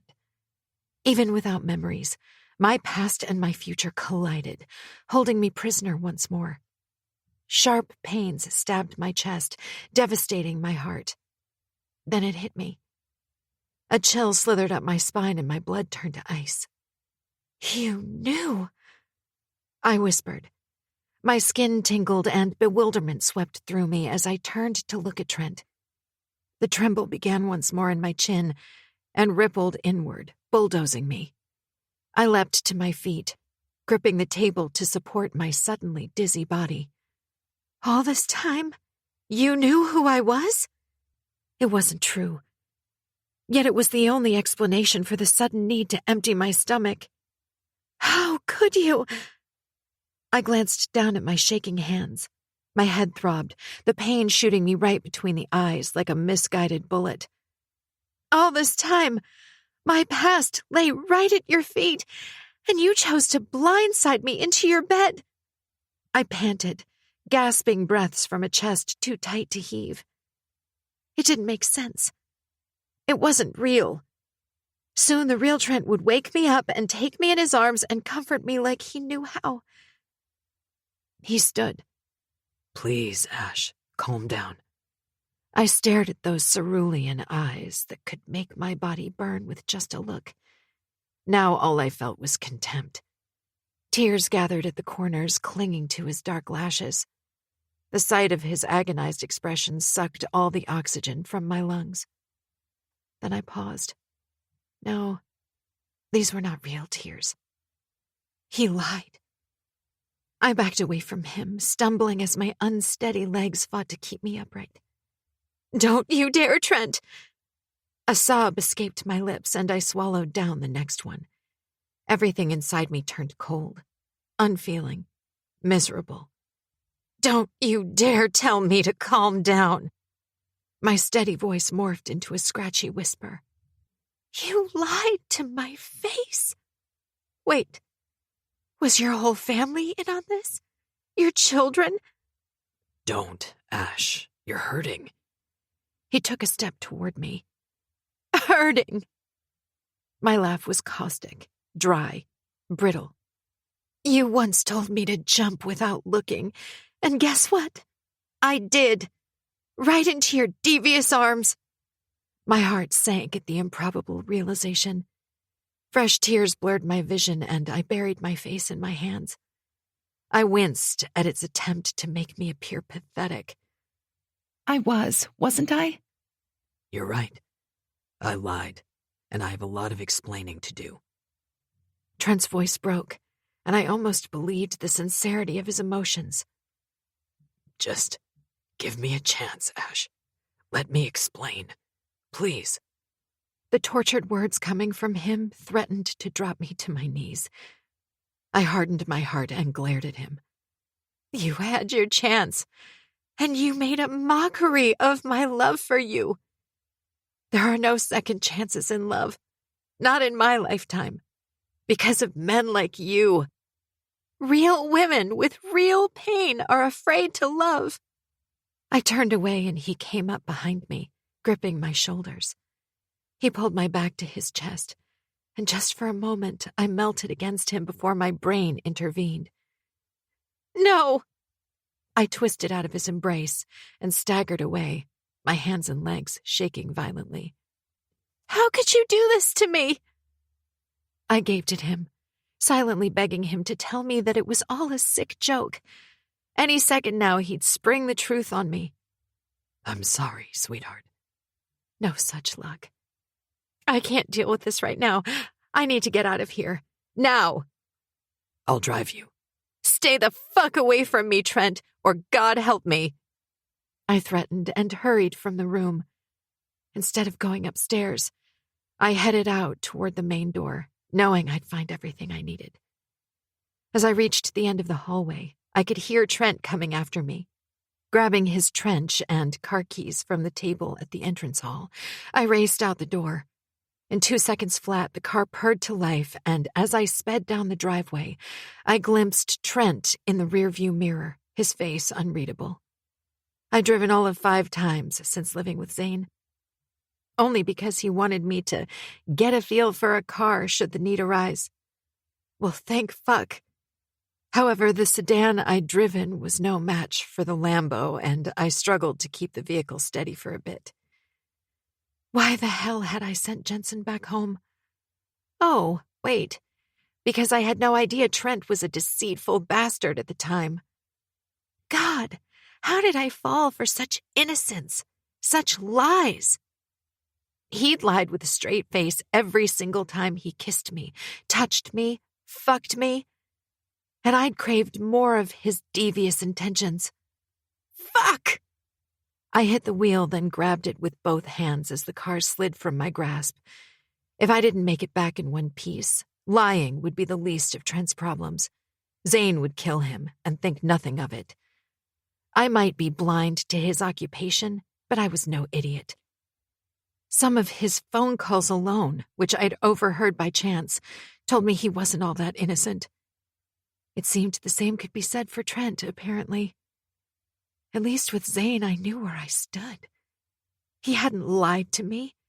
He just never told me anything, and I never asked. I had no idea how I made it back home in one piece, but I did. As I reached the building, I looked out the window and gasped. Zane was waiting for me on the curb, the thunderous look on his face a clear indication Trent had called him. I barely put the car in park before jumping out and staggering into his arms. Fuck, Angel. I've been out of my mind since Trent called me. Are you all right? He caressed the back of my head as I bawled against his shirt. What happened, baby? Please tell me. His arms tightened around me. Where's your purse? Your phone? Trent lied to me. My muffled words slipped out between the tears. About what? He asked, rage filling his tone. I leaned back to look up at him. He knew, I sobbed. Knew what? Who I am. I sagged against him. Without a word, Zane scooped me up into his arms and carried me into the building as I fell apart. Inside the apartment, he strode into the kitchen and set me down on a countertop. He walked away for a moment and returned with a glass of water. Drink this. When I shook my head, he held it to my mouth. Drink, baby. He coaxed. I gulped down a large sip and hiccuped on a sob. Tell me what happened. He set the glass aside and gently wiped my wet face with his palms. Does this have something to do with your past? Yes. Trent's wife died at childbirth. I didn't even know he had kids. He never told me. I hiccuped. I'm not mommy material. Ashrika, listen to me, baby. Zane cupped my face. You will be a perfect mom. Tell me what happened. His kids are 7, which means she died around the time I was attacked. Realizing what I was saying, a fresh bout of tears started up. I'm his wife's twin. What? His shout hit my eardrums like a slash of a whip. I'd seen him angry before. It had nothing on the current look on his face. I didn't bother with letting him explain. I had to get out of there. I cried, my hands fisting the front of his shirt. Shh, baby. It's okay. How could he lie to me, knowing I was desperate to find out about my past? I was shaking hard, the tears relentless. He palmed my cheek. I need you to calm down, Angel. Can you do that for me? Pain seared my head, my heart. I had a life. I had a sister. I had family, and he knew. But he didn't tell me. Why? Zane tightened his grip and dropped a soft kiss to my lips. I will find out the truth, but first, I need you to calm down, okay? I tried to squirm out of his hold. Rika! His voice boomed around the room. I quieted down to soft sobs. Have I ever lied to you? I shook my head. Then listen to me when I say this. There must be a perfectly reasonable explanation why Trent lied, and I'm going to find out everything. Once you've had some rest, you'll feel better, and we can discuss this with him. Before I could argue, he lifted me into his arms and headed for his bedroom. Expecting him to leave me there, I waited while he pulled back the covers, crawled into bed, and turned when he settled down next to me. With my head on his chest, Zane ran gentle fingers through my hair. Exhausted, I closed my eyes to the soft echo of his beating heart against my ear. Zane. I slipped out of bed an hour after Ashrika drifted off, my body coiled tight. When Trent called to let me know she'd driven off from his place without her phone, I went completely nuts on him. Still, he hadn't mentioned the shocking revelation Ashrika divulged. She was his wife's twin? How the fuck did he make that fucking error? Regardless, I had one intention when I saw him: knock the bastard to his knees and put a bullet through his head. Fuck.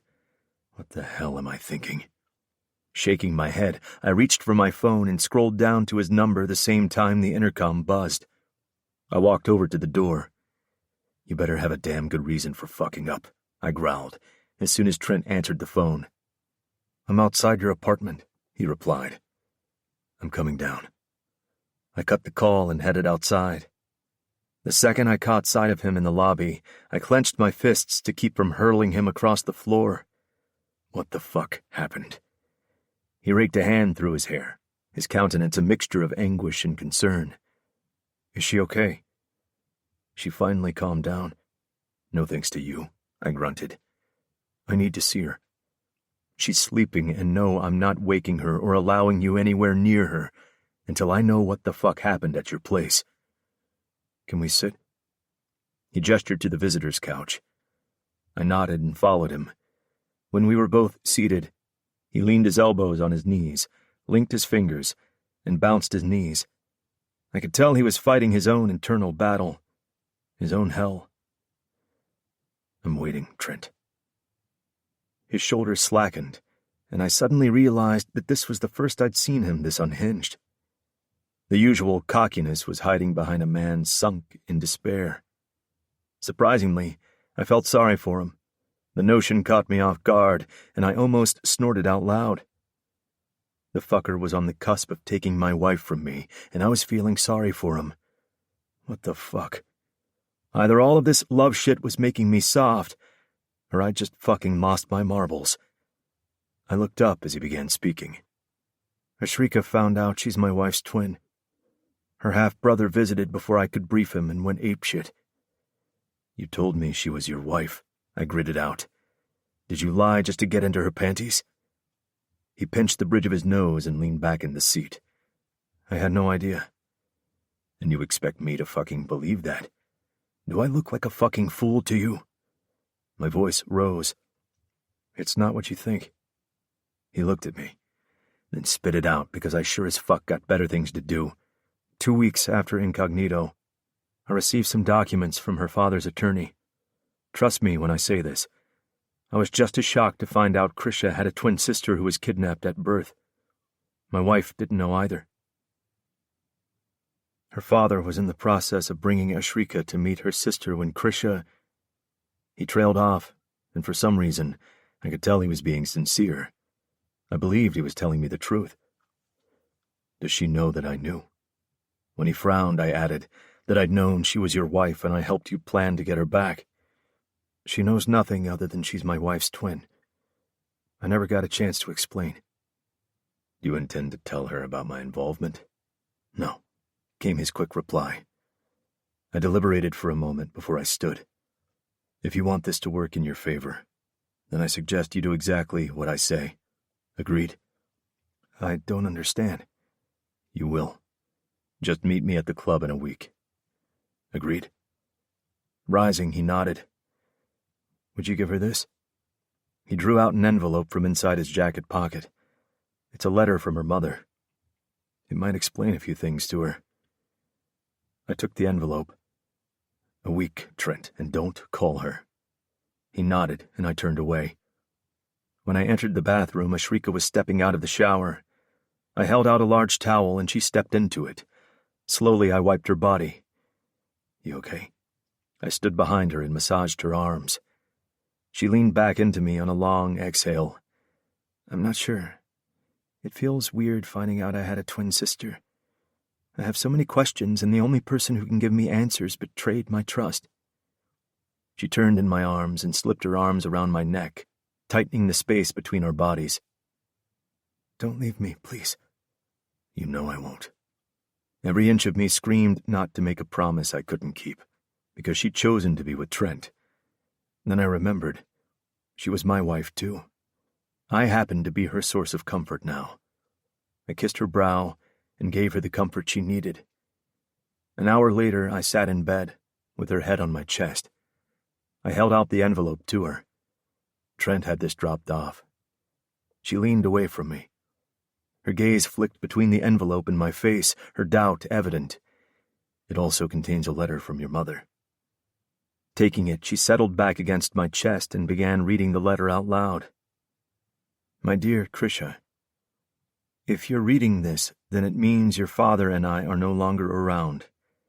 It pains me to bring this news to you via a letter, when I should have told you about this the second you were old enough to understand. If by now you haven't learned the truth or found her, then please take my words to heart. I am sorry. You, sweetheart, have a twin sister who was unfortunately kidnapped 2 days after you were born. We never stopped looking for her, and there were days when your father and I were so distraught we couldn't give you the affection you deserved. We eventually decided it was better for you if we never told you the truth. It was never our intention to keep it from you. We just did it out of love. Wherever Ashrika is, yes, that's the name we'd given her. We pray and hope she has had a good life, and hopefully one day you get to meet her. And if you do, please tell her that we never forgot her. Everything we've done in life for you has always been a +1. If she needs to see the extent of our love for her, then Daddy's attorney will provide her with a key to a storage facility that will show her. I am hopeful that you two will meet, and both Daddy and I receive both our girls' forgiveness, even in death. Lots of love. Mum. Oh, my word. Ashrika turned and sobbed against my chest for the second time that day. Does it help knowing the truth, Angel? I asked when her body finally stopped shaking. Some. If Ashrika is my name and I never met my family, how did I remember it? When did I hear it? God, I have so many questions. And we will get you the answers. Get some rest now. And when you're ready to talk to Trent, you tell me, okay? I settled her in the crook of my arm. She nodded, and as she drifted, I hoped that within a week, she'd make a final decision for her life. Ashrika, you own Incognito? I gawked at Zane. He stepped back as I climbed out of the car and stared at the building. During the day, it appeared a lot less glamorous, yet still retained a certain charm. He nodded. I figured it's time you knew who you were married to. Really? I arched a brow, not meaning to come across as sarcastic, but I couldn't help myself. Zane chuckled. I deserved that. With a hand on my lower back, he walked me into the club. There's no one here during the day except for my admin staff. I thought I'd give you a tour. He explained as we entered the foyer. I was doing a slow 360 when my gaze fell to the entrance and I balked, taking in the rugged appearance of the man who'd betrayed me. What are you doing here, Trent? A week ago, I was all set to kill him. Today, not so much. Today, my frazzled brain, which Zane had tried hard to soothe since that night, needed a reprieve. I was less likely to fight, and more inclined to ask for answers. But that didn't mean I couldn't make him sweat.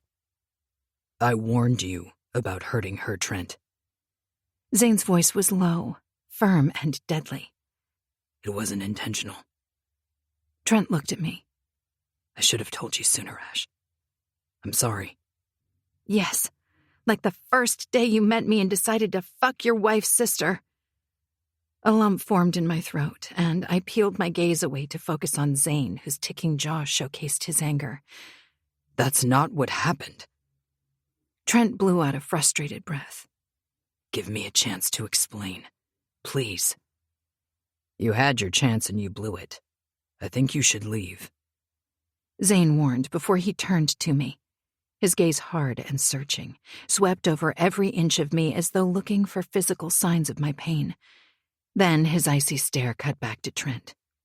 You have 2 seconds to get the fuck away from her before. Fuck you, Zane. Trent's lips pressed into a hard line. Do whatever the fuck you want to me, but I'm not leaving until she listens to me. I owe her an explanation, and she's damn well going to get it. Whatever it takes. He hissed out the last part. Zane cursed, taking a step forward. I clutched his arm, hoping I had the strength to stop him. My gaze shifted between both men, each wearing murderous scowls. ready to kill if it came down to the wire. Trent might have hurt me, but the fact he was willing to take on Zane spoke to his desperation to save whatever we had, no matter how fucked up it appeared. Fists clenched. Zane yanked his arm out of my grasp and took a step forward. I had to stop them before someone got hurt. Chances were it would be both if their body language was anything to go by. Zane. I touched his arm again. It's okay. Let him speak. You sure, Angel? He asked without breaking eye contact with Trent. Yes. I dragged in a deep breath. He stepped behind me, giving Trent room to move forward. Ash. He reached for my hand. I pulled it away, and he sighed. I honestly never meant to hurt you, and yes, I should have told you the truth from the beginning, but I wasn't thinking. Please, sweetheart, you have to know that despite my lies, I love you. Not because you look like my wife, or I wanted you to be my wife. Would you have shared me with Zane if I was your wife? I snapped.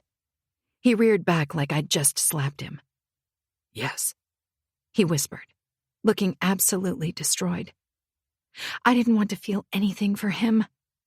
Why don't I believe you? I uttered a caustic laugh. You used me, Trent, to fill some fucked up fetish you had. Perhaps you wanted to share your wife before? I was being nasty, but I didn't care. For fuck's sakes, Ash. He growled. Zane took a step forward, and I had no idea why I put out a hand to stop him. Why the hell should I believe anything you say, Trent? You lied to me. Lied about a past I was so desperate to find out about. Do you have any idea what I've been through? Not knowing anything? I held out my hands, beseeching. Give me one good reason I should believe you. He said nothing for a long moment, simply staring at me with that intimidating gaze. Frustration tightening my stomach muscles, I shook my head and turned my back on him, gesturing to Zane I was ready to leave. Because I had no idea. His words stopped me from walking away. Turning, I arched a brow at him. I had no idea you weren't my wife until after that night. He trailed off and looked at Zane. I knew to which night he referred. None of us mentioned it, and strangely, I felt no shame, no embarrassment. Was it weird that each of these men held a piece of my heart that I'd be willing to repeat that night? Willing to share myself with both of them at the drop of a hat? Sienna was right. Sometimes we didn't understand the decisions our hearts make, nor was it impossible to find two men who loved you so hard it left you numb, blind, and indecisive. 2 weeks after we came here, Trent spoke again. I received an envelope with all the details. Your father knew his life was in danger and hired an attorney to make sure his children each received their allotted share. I had no idea Krisha had a twin sister until that morning. The ache in his voice crushed my heart. Still, I stayed firm. Why didn't you call me then? Because... He hesitated, and I might have been mistaken, but hurt flashed across his face. I didn't expect to see you again. I frowned. At your home? Raking a hand through his hair, he turned away, cursing. His fists clenched and unclenched, as though he was holding something back. I tried to ignore it, but I couldn't because every inch of me knew I could never stop loving him. I glanced at Zane over my shoulder. He gestured to Trent with his chin as if urging me on, pushing me to talk to him. Trent?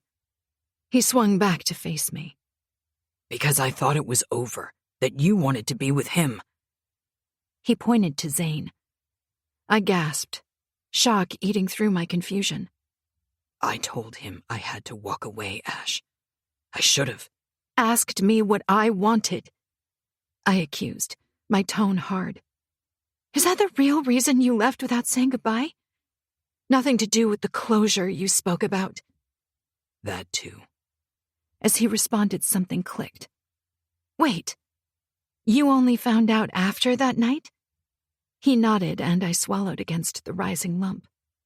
You were willing to sacrifice your love because you thought I was happy with Zane? Again he nodded, staring at me through eyes that dripped undisguised affection. You were willing to give me up? My heartbeat quickened, railroading my emotions, bursting through my veins. I clutched my chest. Even though you believed I was your wife? I whispered the last part, realizing the extent of his sacrifice. Falling in love is easy, sweetheart. Having sex even easier. But meeting someone who can spark a flame in your soul, ignite a burn in your chest, and stutter the beat of your heart is extraordinary. Rare, even. You did all of that to me, Ash. He took a step closer and cupped my face in his palms. I wasn't lying when I said I fell in love with you that moment you ran out in the rain and into my arms. Something told me you weren't her, and I began to believe it. Even when it was confirmed, I felt nothing but pain because I thought I'd lost you. You gave me a chance to fall in love with you. You, Ashrika Marone, not Krisha Shaw. Whether you believe me or not, I fucking love you more than life itself. And if Zane is the man that made you complete, then I'd gladly step aside. I might be an arrogant bastard who takes what he wants. Your happiness, however, means everything to me. Tendrils of warmth unfurled through every inch of my soul, my body, my mind. Yet my heart remained divided. Part of me knew I couldn't have one without the other. Part of me knew that if I chose, I'd be miserable and living a lie. I had to ask, and what if I want both of you? I heard Zane's sharp inhale behind me. Trent didn't even flinch. I'll give you anything you want, if I can have just one lifetime with you, Ashrika. I don't think I'd ever heard him use my full name before. Just one? I asked, stepping back so that Zane was standing next to me, and now part of the conversation. The two men shared a look I couldn't even comprehend before they both glanced at me. Whatever it takes. For however long. Both men whispered together, flooding my body with a sweet warmth I couldn't describe. Some people had beautiful memories, and some people had none at all, just like me. Yet I had two gorgeous men wanting to give me beautiful memories together. What more could I ask for? I came out of my daze realizing that both men were no longer looking at me. Their attention pulled to something behind me. Before I could turn. Zane Gunn! Tia's scream pierced the air. One minute I was standing and looking at the two men. The next, both Zane and Trent grabbed my arms and shoved me behind them into Tia's arms. Keep your head down, Rika. She dropped us to the floor. I was too distracted to worry about what she was doing there. Gunfire erupted all around us, echoing painfully loud against the walls and furniture. Against Tia's advice, I lifted my head in time to see Zane and Trent drop as well. I couldn't see who was shooting. Then, in a coordinated move I'd only ever seen in a movie, both Tia and Zane pulled guns from the back of their pants, leapt to their feet and opened fire. I screamed. Trent looked over his shoulder at me at the same time as Zane yelled at him. Go to her! Crawling between couches, chairs, and around pillars, Trent reached my side and pulled me into his arms. He tucked my head to his chest and covered my body. The next few seconds happened so quickly it felt like a dream. I squirmed from beneath Trent's grasp and looked up. 1 minute, Zane was standing. The next, he dropped, clutching his side. Zane! I screamed. He rolled his head to look at me, and in that single moment, I knew my life was about to change once more. Before either Trent or I could go to him, he mumbled something to Tia and raced out the door. She turned to us. Trent, he needs you. Go. I've got her. Even in all the haze around him, I realized I'd never heard the authoritative command in Tia's voice before. She stopped him as he raced for the door. You're going to need this. She tossed him a gun and mumbled an address. He stared at the gun for a second, then looked at me. I'll be back soon, sweetheart. Trent! I called out. Don't worry. I'll bring him back with me. I love you! I shouted, but he was already gone. Come on. Tia lifted me to my feet. You hurt? No. I mumbled on an unsteady breath, yet it had nothing on my shaking body. Tia noticed and she pulled me into a bear hug, caressing my back. When we finally stepped back, I inhaled deeply. Should I even ask? I pointed to the gun in her hand, trying hard to sound normal. She merely smiled. They're going to be all right? She nodded. Zane's one tough bastard, babe. If I wasn't worried about the two men I loved getting killed, I would have drilled her for answers. But I couldn't focus. Zane. If I hadn't caught sight of the bastard in the back seat of the car when I raced out of incognito, I would have assumed the attack was meant for a Shrika. Did he think I wouldn't see him?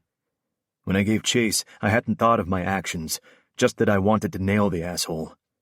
Not for sending armed men into my club to take me out. I didn't care if they did. But his hit put a Shrika in harm's way, and she was my Achilles' heel, whether he knew it or not. Only he'd gotten away. The second the engine died, I was out of the car and heading up the stairs, not caring that one side of my body stung like a bitch. I crept through the building knowing someone was going to die today, and it sure as fuck wasn't going to be me. If there was one place I'd find him, it would be here. After all, this is where it all began, and where it would end. It was fucking amazing how life spun its mighty web on unsuspecting prey. I'd waited for years for this, knowing he'd come for me. What I hadn't expected was for him to show his face, to be so brazen and to challenge me. He had just upped the stakes of the game. A true narcissistic fucker, but he had ultimately played into my hands without realizing it. I was 2 steps ahead of him. Always. My side twinged and I glanced down, ignoring the burn. Nothing was going to stop me from killing the motherfucker. Tonight. The sound of the keycard sliding into the door resounded around the silent hallway. I inched the door open and peeked around it. All clear. I slipped inside, closed the door, and with quiet steps crept further into the room. I dragged a chair to the middle, sat, and did what I always did well. Waited. I didn't have to wait long. The familiar sound of the keycard clicked the door open. I glanced at my watch. I'd sat there for 11 excruciating minutes. My breathing intensified as pain clawed through my side. But it was agony that I would gladly tolerate.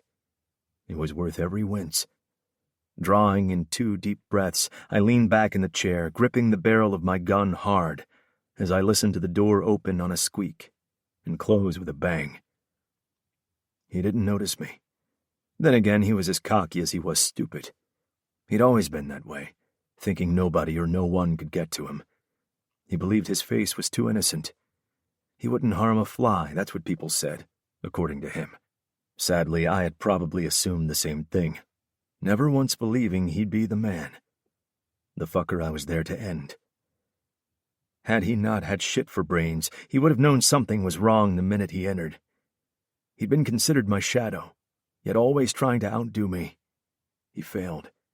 Couldn't keep up. Still, I'd shown him, taught him how to be evasive and wary. He'd gotten the evasive tactic right. I mean, he'd blindsided me for years. As for the wary, not so much. He'd become too brash for his own good. Ultimately, it would be his downfall. He moved further into the room, my fingers twitching to end him right then and there. He wouldn't see the bullet coming. A quick end. Only, I needed answers. Would you look at what the cat dragged in? I scoffed from my position in the middle of the room. I didn't lurk in the shadows. I was a man you saw coming from a mile away, and knew your time was up. Easton Daniels, once a friend, now a foe. His smile was all the confirmation I needed he'd expected to find me there. That's what swimming in your own shit would do to you. You knew sooner or later someone would flush you down the toilet. He was a gem when he'd started. I figured with time the diamond had lost its sparkle. Now he was just looking for the next jeweler to give him another polish. Well, fuck that. A .40 caliber was all he needed. Straight through his brow. I wouldn't miss. He slipped his hands into his pants pockets and leaned back against a wall. At least his dress sense was up to standard. I taught him that too. His pristine baby blue shirt was tucked into fitted navy slacks, like he was ready to meet his maker. Took you long enough. He shrugged. 7 odd years to be precise. His grin triumphant. Would you like a Medal of Honor to go at that headstone? My voice was deathly calm. Something he didn't know how to read. Judging by that. He pointed to the growing red patch on my white shirt. You'll be needing the headstone long before I do. You and I both know they spent a lot of money teaching me how not to die after they were done training me how to kill twisted fuckers like you. He snorted a laugh. That's swell, coming from you. I must say, you did a fine job hiding her from me. What the fuck? I nearly dropped my gun with that reveal. So he was after her. I gripped the barrel tight. How the fuck had I not seen that? What was his connection to her? Keeping my expression blank, I cut to the chase. Why Ashrika? You mean Davina? He blinked. Ah, yes, the memory loss. I forget. Didn't see that coming. Davina? What the actual fuck? I was growing impatient for answers. I drew in air through my nostrils, letting it calm me. Why? He lifted his shoulders in a shrug. She was a means to an end. A very lucrative means that would set me up for life. No more shit. I saw nothing but fury as I braced myself, allowing my breaths to even out. It would be easy to end his life right now. A bullet to the head. Done. The end. No. That would be too fast. He deserved the opposite of that. He deserved a slow death. A slow, mutilating death. He fucking touched her. Hurt her. He'd almost killed her the first time. Took away her memory. He was going to kill her again. I wanted to take my time. Kill him slowly, the way he tortured her. I calmed my temper. What do you mean? I asked. My tone would impress a priest. Her daddy's money. I frowned.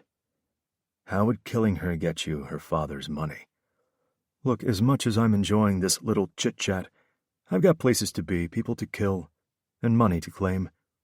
So if you could just do us both a favor and drop dead, I'd be forever in your debt. Oh, wait. You don't need favors where you're going, right? He snorted out a laugh. I pulled the trigger, the sharp sound vibrating around the room at the same time Easton jumped, grabbing his ear, or rather what was left of it. He howled for a second before glaring at me. What the fuck? You shot my ear! He screamed as blood gushed down his neck, quickly turning his shirt bright red. It's only the start. I gritted out. Now answer the fucking question. Groaning, he reached for his jacket he'd thrown on the counter next to him and bunched it against his ear. Ashrika is my half-sister. Her father, my mother. Do the math. He sneered. I thought back to my conversation with Rika. She hadn't known her father until that night she discovered the truth at Trent's place. Her mother's letter said she was kidnapped at birth. I can see the brain fry from here, he laughed. You're trying to figure out this shit. Would you look at that? For once, the mighty Zane Marone is stumped, he scoffed. Well, kill me if you want. You're not getting anything more. I pulled the trigger.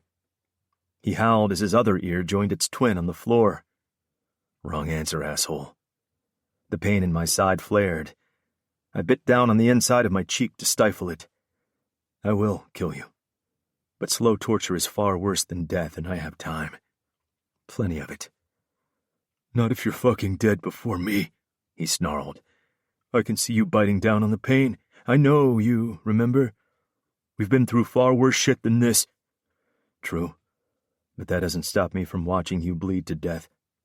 I cocked a brow. When he said nothing, I blew out a frustrated breath and leaned forward.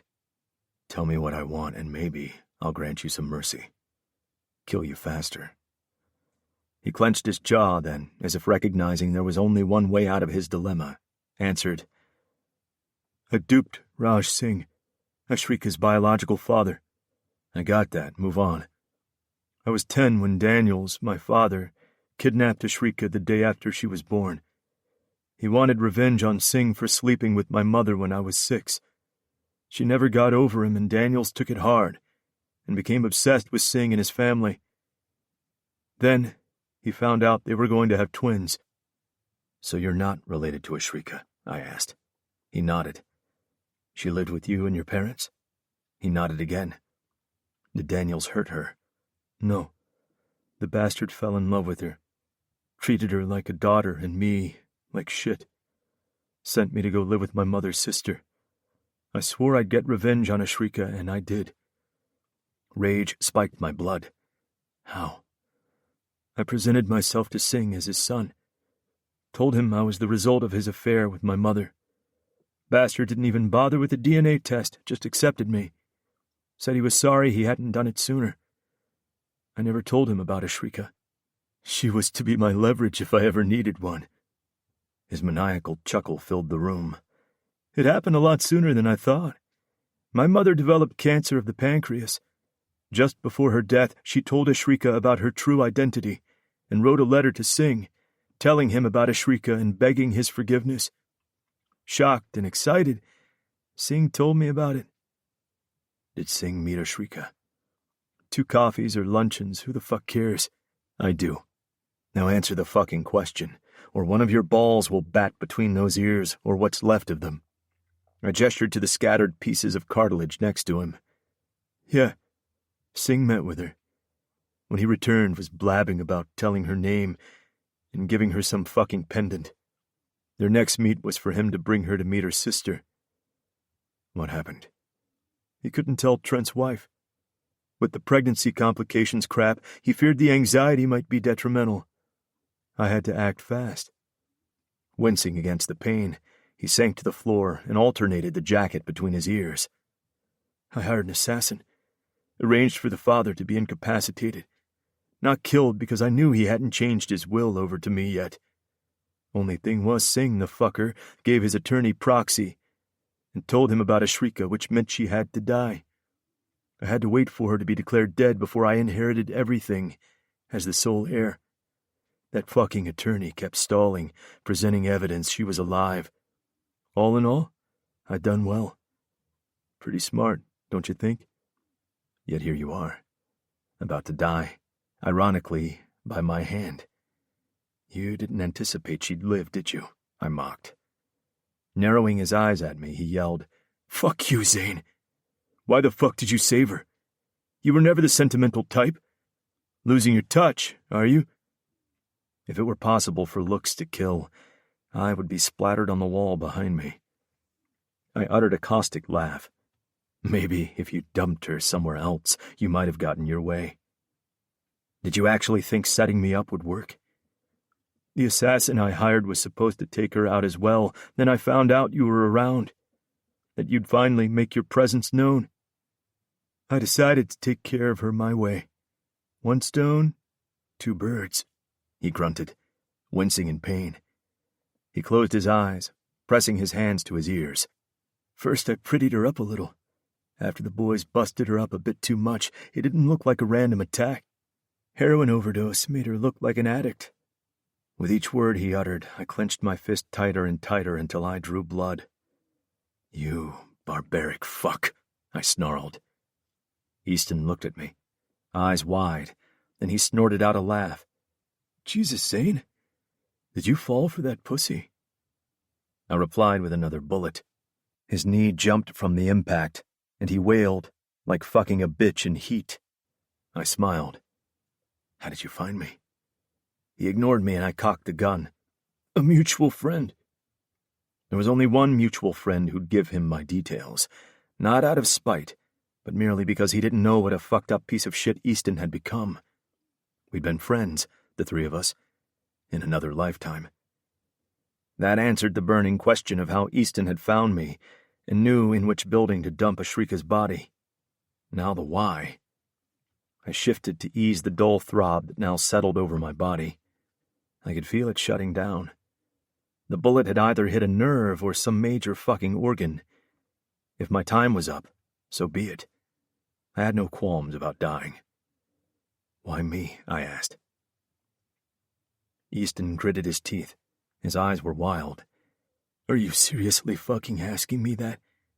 You have no one to blame but yourself. I sighed, the blood loss making me weaker. Was it the money? The power? Why would you want to go down this road? I waved the gun around the air. This place has been empty for so long. You neglected it. You chose to walk out. Because of you. We had a bro code. You should have never fucked my wife and knocked her up with what was supposed to be my son, he roared. My head jerked up. I straightened in the chair. Is that what they told you? Then I shook my head. You dumb fuck. You could have just asked me. Fuck you, Zane. She was a virgin, he yelled, his body shaking. I was trying to respect her wishes, respect her father, and she apparently gave herself to you. Before I could gauge his intention, he lunged to his side behind a table. I dropped to the floor just as he opened fire, hitting the chair. Wincing, I rolled to get out of his line of fire. I hissed when a bullet scraped my leg. I got off a couple of rounds. Then silence. I stayed down, listening for movement. Nothing. Then, Zane, you okay? Frowning, I lifted my head and cursed. Trent, what the fuck are you doing here? I tried to sit up, but the pain slowed my movements. Panting, I laid on the floor as Trent leaned over me. I looked at the gun in his hand. You killed him? Incredulity lined my brow. Slowly he nodded. His expression a clear indication he was in shock. I doubted he'd killed a man before. Trent. Chest burning, lungs heaving, heart in a palpitating mess, and hands shaking, I surveyed the scene around me. When Tia threw the gun at me and rattled off the address, I hadn't expected to walk into World War III. I stared down at the man I just shot and paled. What the fuck was Easton doing here, and why the fuck was he shooting at Zane? I glanced over at Zane's still body and called out. He lifted his head, saw me, and immediate shock breached his usually stiff countenance. What the fuck are you doing here, Trent? He repeated when I didn't hear him the first time. The boom of my heartbeat had taken over my ability to hear. I have no fucking clue what I'm doing here, I finally muttered and walked over to him. I stared down at the man I'd just saved. By killing another man. What the fuck did I just walk into, Zane? And no bullshit, I want the truth. I glanced at his white shirt, now the color of red wine on one side of his body. First, I'd need to get you to a hospital. He shook his head. Go to Rika. She needs you more than me. You're the perfect man for her. I paused, debating whether to haul him to his feet or not. When he shook his head again, I sighed. As much as I want to agree with you, I can't. I lied to her. Your plan to pretend you were angry with my arrival at Incognito today was impressive. I don't think it worked, though. I should have told her who I was from the get-go. She hasn't forgiven me yet. Even as I uttered the words, I wondered if I'd heard her scream, I love you, before I ran out of Incognito, or if it was just my imagination. My plan worked. She bought that I was angry. Her responses told me that, and she didn't get a chance to forgive you. Hell blew over, remember?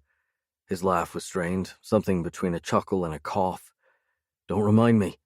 I was still in shock that one of us, if not all three, might have been killed today. Look, after what we've been through, I'm not surprised at her reaction. She loves you, Trent. She just needs time to adjust. Trust me. Your lies were far holier than mine. It's better this way. She's rid of the devil before meeting him. What fucking devil? You're not making any sense. He tried to push up. I crouched to his level and helped him to sit up against the wall. I married her to get revenge. Revenge?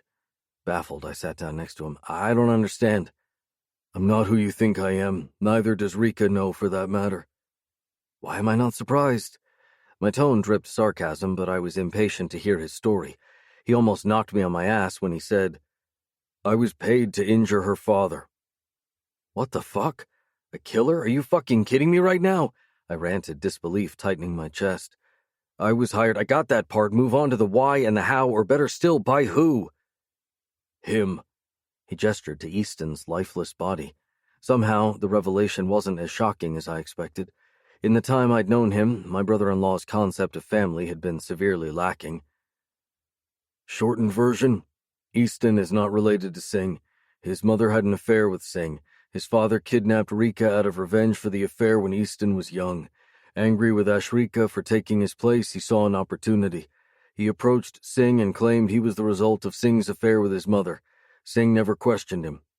You getting all this? Zane rasped. I nodded. When your wife died, he thought he'd get Singh's money, but then Singh learned of Ashrika's whereabouts just before your wife's death, through a letter sent by Easton's mother. Jesus fucking Christ. I shoved a hand through my hair. Sounds like a fucking family saga gone fucking weird. It gets worse. The look on Zane's face told me I wouldn't like what I was about to hear. I cocked a brow. Singh met with Ashrika. That's how she learned her real name, and he gave her that pendant. The only two things that stayed with her memory. Singh planned to bring Rika to meet your wife. Easton knew his time was up. He hired an assassin to injure Singh. Because the estate hadn't been put into Easton's name yet? I asked. Zane nodded. He needed the old man alive. I surmised as the puzzle pieces began clicking into place. My father's warning now made perfect sense. Ashrika had to come out of hiding to claim her shares. Only some fucking attorney got proxy and knew about Ashrika. Zane winced and shifted slightly. She became a problem and... Let me guess. Easton hired you to kill her. Even as I said the words, incredulity tightened my chest, and I didn't want to believe it. I'm a trained sniper, Trent. Circumstances I won't go into made me a killer for hire. I reared back. His words were like a double punch to the face. You're fucking kidding me, I exploded, shooting up from the floor. My hands on my hips, I glared at him. A hired killer? Jesus Christ, you're a sick fuck! My anger too far gone to care that the man was on his deathbed. How the fuck do you live with yourself knowing you almost killed her, knowing you were part of the reason she doesn't have a memory? I seethed, pacing the room. Rage, vigilance, and possessiveness flared inside me. Easton wanted me dead and had no fucking idea I was the assassin he hired. Until today. Zane attempted pacification. And that makes what you did to her fucking okay? I bit out, my jaw ached from being clenched too tight. No, it doesn't. His shoulders sagged in despair. I ignored it. My heart swung on a fucking wrecking ball. I wanted to kill him, squeeze the fucking life out of him. I should tell her. Let her know her beloved Zane is not all that he's made out to be. I sneered. Don't, Trent. He held up a hand, his tone pleading. Not for me, but for her sanity. I expelled a volatile breath. What do you mean? He dragged air through his mouth and exhaled through his nose. I could tell he was winded. Don't you see? It will destroy her. The hurt will be too much. She just began living again, Trent. You gave her that. You gave her a new lease on a life that was just an empty shell. You gave her kids, a family. She's finally accepted her memory will never return, and she's made peace with it. Don't take that away from her.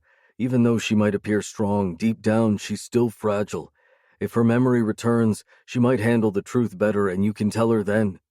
He trailed off, his expression desperate. While I found it surprising that the strong man I once knew had been reduced to begging, I ground my teeth to keep from agreeing with him. But he was right. Why the fuck would you concoct such a fucked up story about the way you found her? He shook his head. I didn't. That part is true. I frowned. I don't understand. A day before I planned to take her out, Easton pulled the plug. I figured he had a change of heart. A week or so later, I found Rika in my building in the condition I described. At the time, the woman I was meant to take out ending up in my building almost on her deathbed was too much of a coincidence not to notice the obvious. Someone planned the whole fucking thing to take me down while getting rid of her. I just didn't know who he was until today. He glanced at Easton. And that's where the whole fucked up idea for revenge sprung? I asked, sarcasm spiking my words. Zane nodded. Easton and I have a history not worth mentioning. He didn't know I was the assassin he hired and canceled the contract because he learned I was in town. Dumb fuck. Uttering a caustic laugh, he glared at Easton's body. He planned for me to get caught with a dead body. Diabolical fucker that he was, he hadn't anticipated me finding her before. Zane broke into a coughing fit. Regardless, my anger hadn't dissipated. So when did your gallant side make an appearance, or were you just biding your time, then got all mushy and decided not to kill her? He shook his head, pulling in a raspy breath. Sometimes, to catch a wolf, you need to sacrifice the lamb. Selfishly, saving her provided me with the perfect bait to reel him in. I figured if I kept her around, whoever set me up would come looking for her. Nobody double-crosses me and gets away with it. His jaw tightened. There was no mistaking the poison in his words. And what happens to the bait? He shrugged. Depends on whether I like them or not. And I'm guessing Ashrika blew your fucked-up rules to Kingdom Come? We stared at each other, an avalanche of tension bubbling beneath the surface before he sighed. I didn't anticipate the coma, memory loss, and worse. Falling in love with her. Is this like the confessions of a dying man? I snorted. You use her and expect me to believe you love her? I must look like a real dick to you if you think you have every right to be angry. To hate me, he grunted. Angry doesn't even begin to describe what I feel right now, Zane. Unlike you, I don't go around killing people. Although, looking at your face right now in this dumb shit, I pointed to Easton. I wish I did. I know. He paused, leaning his head back against the wall. Closing his eyes, he dragged in lungs full of air. Part of me wanted to help him, rush him to the hospital, but the other part, the one wanting to strangle the life out of him, fought my restraint. That first meeting after she woke from the coma, he began speaking again, when I found her in that coffee shop, scared and desperate for someone to help save her from her own blank mind, I fell in love. He opened his eyes, and I read the sincerity in them. All thoughts of revenge fled. I gave her a secure life, kept her close so I could protect her for when he came for her, even if I couldn't have her the way I wanted. Only Easton was under the impression she was dead. Then you appeared. He trailed off, staring into space. I dropped to my haunches again, and his gaze met mine. That night at the club, was it a setup? Did you arrange it? His hesitation was all the confirmation I needed. Why?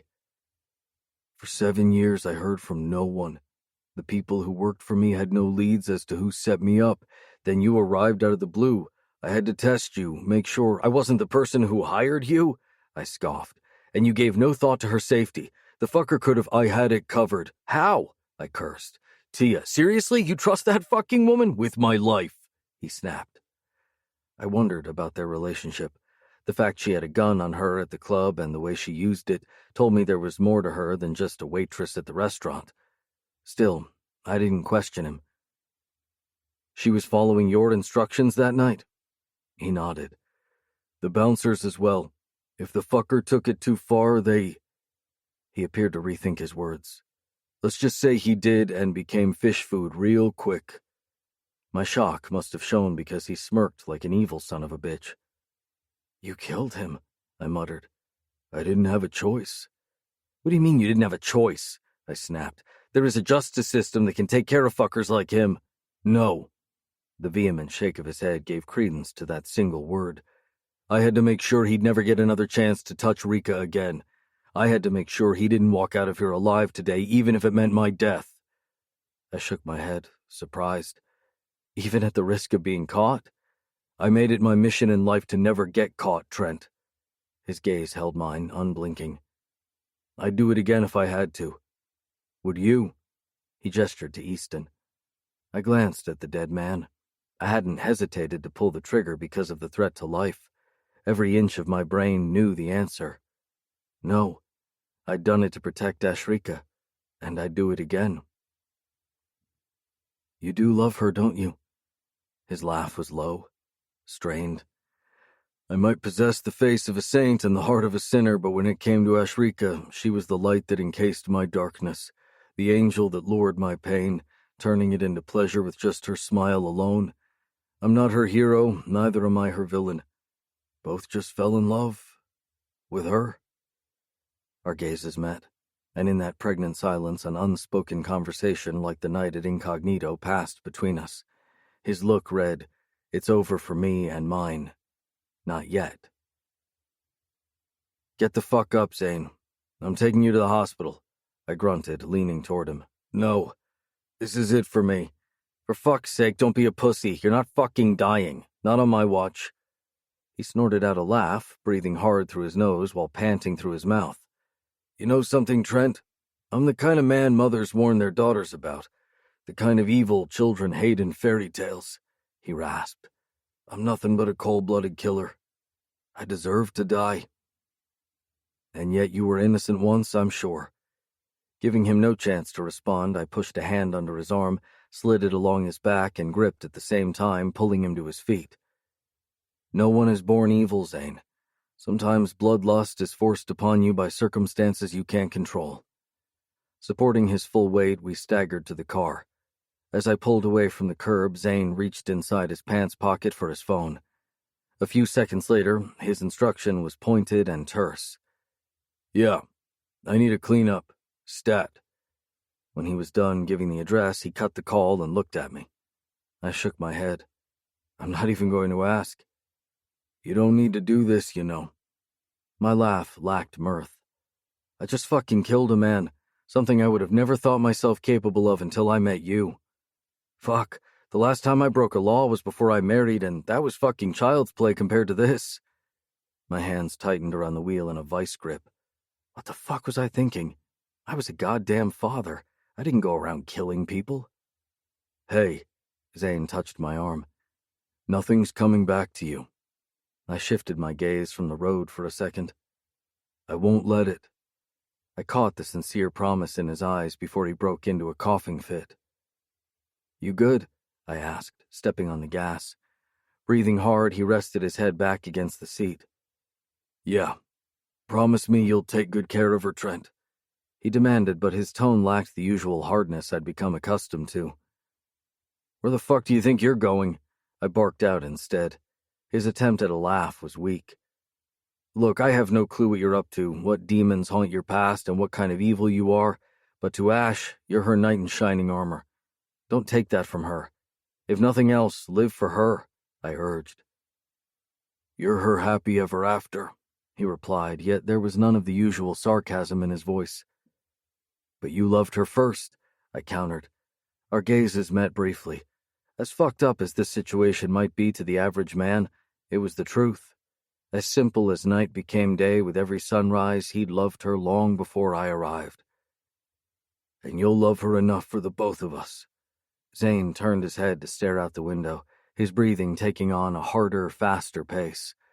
I hit the gas, clocking speeds that would probably get me locked up, but I didn't care. It was a matter of life and death. I couldn't let a piece of Ashrika die before she had a chance to live, fully and unconditionally. He was a part of her as much as I was, if not more. Ashrika. My fist punching the palm of the other hand, my butt perched on the edge of the seat and my legs bouncing nonstop. I stared at the corridor leading toward the operation theater. I'd been sitting there for the last 30 minutes, my head a nervous wreck since Trent's call that Zane was hurt. Tia got me to the hospital in time, but when the doors opened and they wheeled Zane in, I could no longer breathe. Just watching them rush him off for emergency surgery shredded my control, and the tears poured, blinding me to Trent's embrace and Tia's calming words. Here, drink this. I looked up into those serene blues filled with tenderness. Please, sweetheart. Trent coaxed. I took the bottle of orange juice and slowly sipped. The cold liquid did nothing for my calm, but sated the burning dryness in my mouth. He's going to be fine. He took one of my hands in his and brought it to his lips. What did the surgeon say? I'd been too nervous to sit still when they were chatting earlier. Then, too, I'd also blocked out the conversation, not wanting to hear. Gunshot to the abdomen and a punctured lung. Zane lost a lot of blood, but the surgeon's confident he'll survive. Trent stood and pulled me up. He guided me to the couch at the back, sat and patted the seat. Come on, you need to get some sleep. I dropped down next to him and put my head in his lap. The soft caress of his hand through my hair pulled me under. My eyes fluttered open to blinding fluorescent lights. Squinting, I turned slightly. His eyes closed, and head against the backrest, Trent slept, with my head still on his lap. I sat up, and he moved but didn't wake. My throat was so dry it felt like I'd swallowed shards of glass. Rising, I made my way to the bathroom. When I returned, the nurse we'd met on arrival came through a door and smiled. "He's out of surgery," she whispered. My heart jumped, excitement stealing my breath. "Can I see him?" She nodded and gestured for me to follow her through another door. A few minutes later, I stared through a window at Zane. "He's sedated, but once he comes around, you can go in." She patted my arm. I had no idea how long I stayed outside his window pacing until I feared I'd wear a hole in my shoe when a familiar sound filled my ears. No, I'd been in a hospital long enough to recognize it. Code Blue. My pulse soared. Startled, I watched as nurses and doctors hurried past me. I followed them. Silently, I prayed. "Not that room. Please." I froze, my mind switching to Code Blue, my heartbeat matching the cadence of the resounding alarm through the hallway. Then they were dashing into Zane's room. Adrenaline pushed fear into me. I clenched the front of my dress in my fist. "No." It came out as a whisper, then another much louder scream. "No!" I grabbed one of the nurse's arms as she flew by. "What's happening?" "Cardiac arrest," she called over her shoulder, ducking into Zane's room. I tried following, but another nurse barred me from entering. Moving to the window, looking into his room, I balked. Nurses and doctors crowded his bed. "Please, please, please." The incessant prayer filled my ears as my clenched fists pounded the glass. Pinpricks of heat stabbed my skin. Sweat pooled in my arms, beaded my upper lid and brow. "Don't you leave me, Zane," I mouthed over and over. I was close to dropping to my knees when I felt Trent's arms snake around me. I spun around, and the warmth of his embrace closed around me, shielding me, offering me protection, comfort. Tears burned down my cheeks, searing my skin with pain. Several minutes passed, and calm begrudgingly settled over the ward. He sat me down on a chair. "Wait here. I'm going to get an update, okay?" He lifted my chin to look at him. "Okay, sweetheart." I nodded, staring into his eyes filled with tenderness. My body was ready to drop from exhaustion. Looking at Trent, I could tell he was dead on his feet. This was taking its toll on him, too. I covered his hand. "Thank you for being here." "There's nowhere else I'd rather be." With that, he went after the nurse who'd brought me to Zane's room. 15 minutes later, I walked into Zane's room. I stood taking in everything. I heard the soft beep of the heart monitor, the melancholy drone of the ventilator, the muted buzz of the air conditioning, and finally the soft breaths of a man I loved. I clasped my neck, telling myself to breathe, to clear my vision of tears so that I could see him. I blinked, letting the final pool fall. Eyes red and puffy stared up at me, his breathing labored. His expression nothing like the austere man I knew. "Hi," he whispered. I balked, my insides on a crazy roller coaster I couldn't stop even though I held the controls. This man owned a piece of my heart, and he was taking it with him. I swallowed and covered his hand with mine, gently squeezing. "Don't you dare leave me." Words finally came. His laugh was low, almost non-existent. "I wouldn't dream of it." "Why?" I whispered. "Why did you have to go after that man?" My heart spasmed once more even as I tried to ignore the pain. "You could have been hurt," he murmured. "And this is so much better?" I scowled, making him smile as a nurse approached. "I just need a minute to administer some medication. If you'll just wait outside, please." Her stern facade was infuriating. Regardless, I nodded, squeezing his hand before I left the room. Trent was waiting for me as only immediate family was allowed inside. How's he doing? He pulled me into a tight hug that I needed. I'm not sure. They say it's too soon to tell and they'll know more in an hour. I sighed and turned as someone approached. Natasha, Zane's assistant, stood there. Having only met her a few times when she dropped by to pick up stuff for him, I didn't know her. Zane made sure his work life never crossed over into his personal life. Hi. She greeted us both as another woman walked in behind her. How is he, Rika? I scowled at the familiarity she didn't deserve and shrugged. They're not allowing visitors yet. Not sure if she mistook my irritation for pain. I was surprised when she gestured to the woman next to her. This is my partner, Stacy. I gawked. She was bringing her partner to see her lover? How cruel. Wait. Her partner was a woman? What was I missing? I know that look, Rika. At my frown, she added. He told me what he did. It was a lie. We never had a relationship. I'm happily married enough to speak in front of Stacy. My jaw dropped so hard it actually bounced back with a snap. Zane lied? She nodded. Why? You'll have to ask him that. I do know, though, he's been in love with you for years. Next to me, Trent stiffened as much as I did. I glanced up at him, but there was only tender affection in his smile. Several minutes later, when I could go back into Zane's room, I asked, "Why did you lie about Natasha?" Because I needed you to be happy. But I was happy. He sighed. Were you, baby? Happy being my friend? Happy being in a marriage that was in name only? Yes. And you could have changed all that? I mumbled. You could have made it something more, but you chose not to. Why? He smiled. The morning I put that ring on your finger. He pointed to the jade ring I wore. I was going to tell you how I truly felt. Then, Trent walked out and I noticed the way you looked at him. Almost like you recognized him, and something told me to wait. To find out who he was, and I did. But you should have said something. I deserved to know. I cried. We were married long before he arrived, yet you gave me up without a fight. I didn't keep the accusation out of my voice. I loved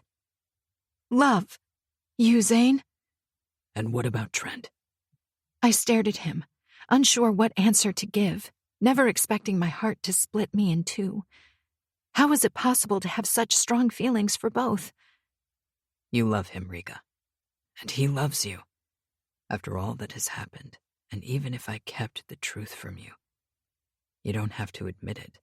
It's written all over your face. He coughed and I startled, the tears in full force blurring my vision. It doesn't matter how long we've lived, baby.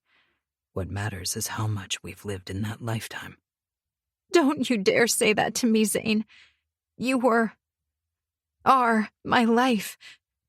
Don't you dare leave me. I need you. You have no idea what you gave me unknowingly. You made me live. You gave me a second chance at life. I looked at him, confusion creasing my brow. I don't understand. You don't need to. He swallowed, searching my face. I love you, Rika. Always have and always will. Don't you ever forget that, okay? That's unfair. How can you tell me that now? I cried, the tears relentless. Because I needed you to find love on your own. I couldn't have you settling just for my sake. His breath came out short, raspy pants. He closed his eyes, his grip tight on my hand. Zane, please. I need you to leave now, miss. Please. I turned to the male nurse behind me. He is going to be all right, isn't he? The man's expression remained blank, but his eyes spoke 1,000 words. He couldn't make that promise to me. I looked at Zane once more. He opened his eyes again and smiled. I need to see Trent, Rika. He looked at the nurse. Please let him in. It's important. The nurse nodded. Go get him, Angel. I did. Trent.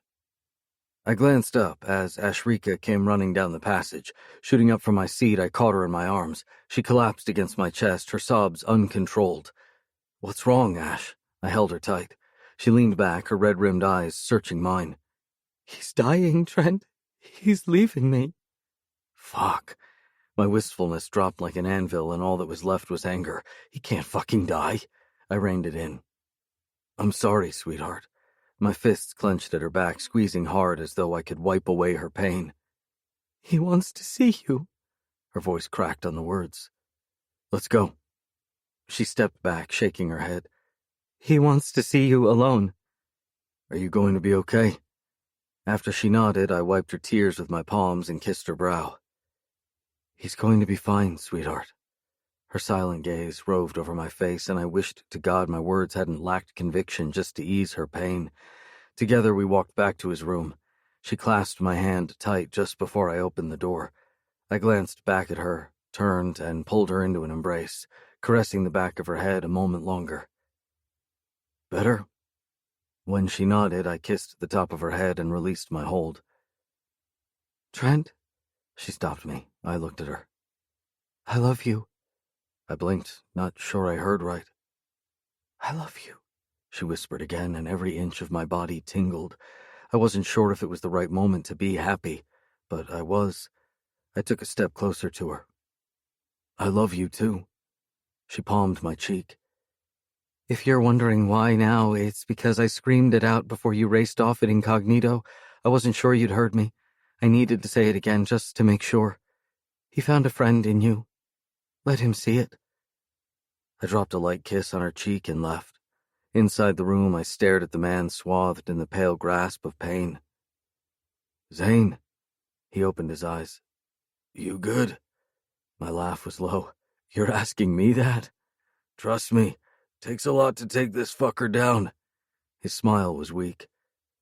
There are times we set out on one path and inevitably end up going down another. One we don't see until that fork is upon us and we change direction at the last minute. That's what happened to us, and I wanted to say thank you. I was still confused. 4? In some weird, fucked up way, we became friends, something I rarely do. I know it's not how we started, but I'm glad to have met you. I guess you never can predict what tomorrow will bring, no matter how much planning you do. And for what it's worth, I'm glad I met you too. I know I don't need to ask this of you, but promise me she won't cry, that her heart will know no sorrow. That's one tall order, considering you're the one making her cry and feeding her sorrow with this bullshit plan to die, I scoffed. He chuckled. And there's the say it like it is, Trent. That's the one thing I admired about you. You go in guns blazing, take whatever the fuck you want, others be damned, yet you have the fucking heart of a lover. Grinning, I shrugged. What can I say? Women want me and men want to be me. Unfortunately, there's only one woman for me, and she's got me by the balls. I'm glad to hear that. That said, I need to ask you a favor. Sure? He gestured to the chair. Take a seat. Ashrika. 1 month later. Ash, I turned around at the sound of Trent's voice and smiled. you okay? I nodded. I'm sorry. He frowned. 4? When he reached my side, I slipped my hands around his waist and rested my head on his chest. For locking you out, neglecting you, acting like you didn't count, like you didn't exist. Hey, He held me away from him. if you'd done this sooner, then I would have believed you either felt nothing for him, or you were pretending you'd stopped grieving. He palmed my cheeks. I'm not going anywhere, and for however long you need, I'll wait. Zane wasn't just some random hookup or a guy you dated for a month. He saved you, gave you life. I wouldn't expect anything less from you. You can take as much time as you need. How do you always know what to say? He shrugged. When you truly love someone, words and emotions come naturally, without thought, without direction, without pretense. I want to spend the rest of my life with you, Ash, even if that means keeping a part of Zane with us. I don't care. Fuck, the man weaved his way into my life too, and I guess I'm standing here today because of him. He brought you to me the day he saved you, and then he gave you to me fully when he left. He will forever be part of our lives. I don't understand. Ashrika Marone Shaw. I blinked. You're asking me to marry you?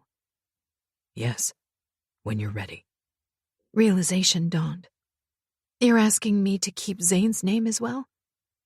Yes, when you're ready. He repeated, before he lowered his head and captured my lips in a slow, tantalizing kiss, meant to coax and calm. For now, are you ready to do this? He asked when he pulled back. I glanced around. We stood in the apartment I'd shared with Zane. Trent brought me there to show me something. I still don't understand why we're here. I sat down at the breakfast nook.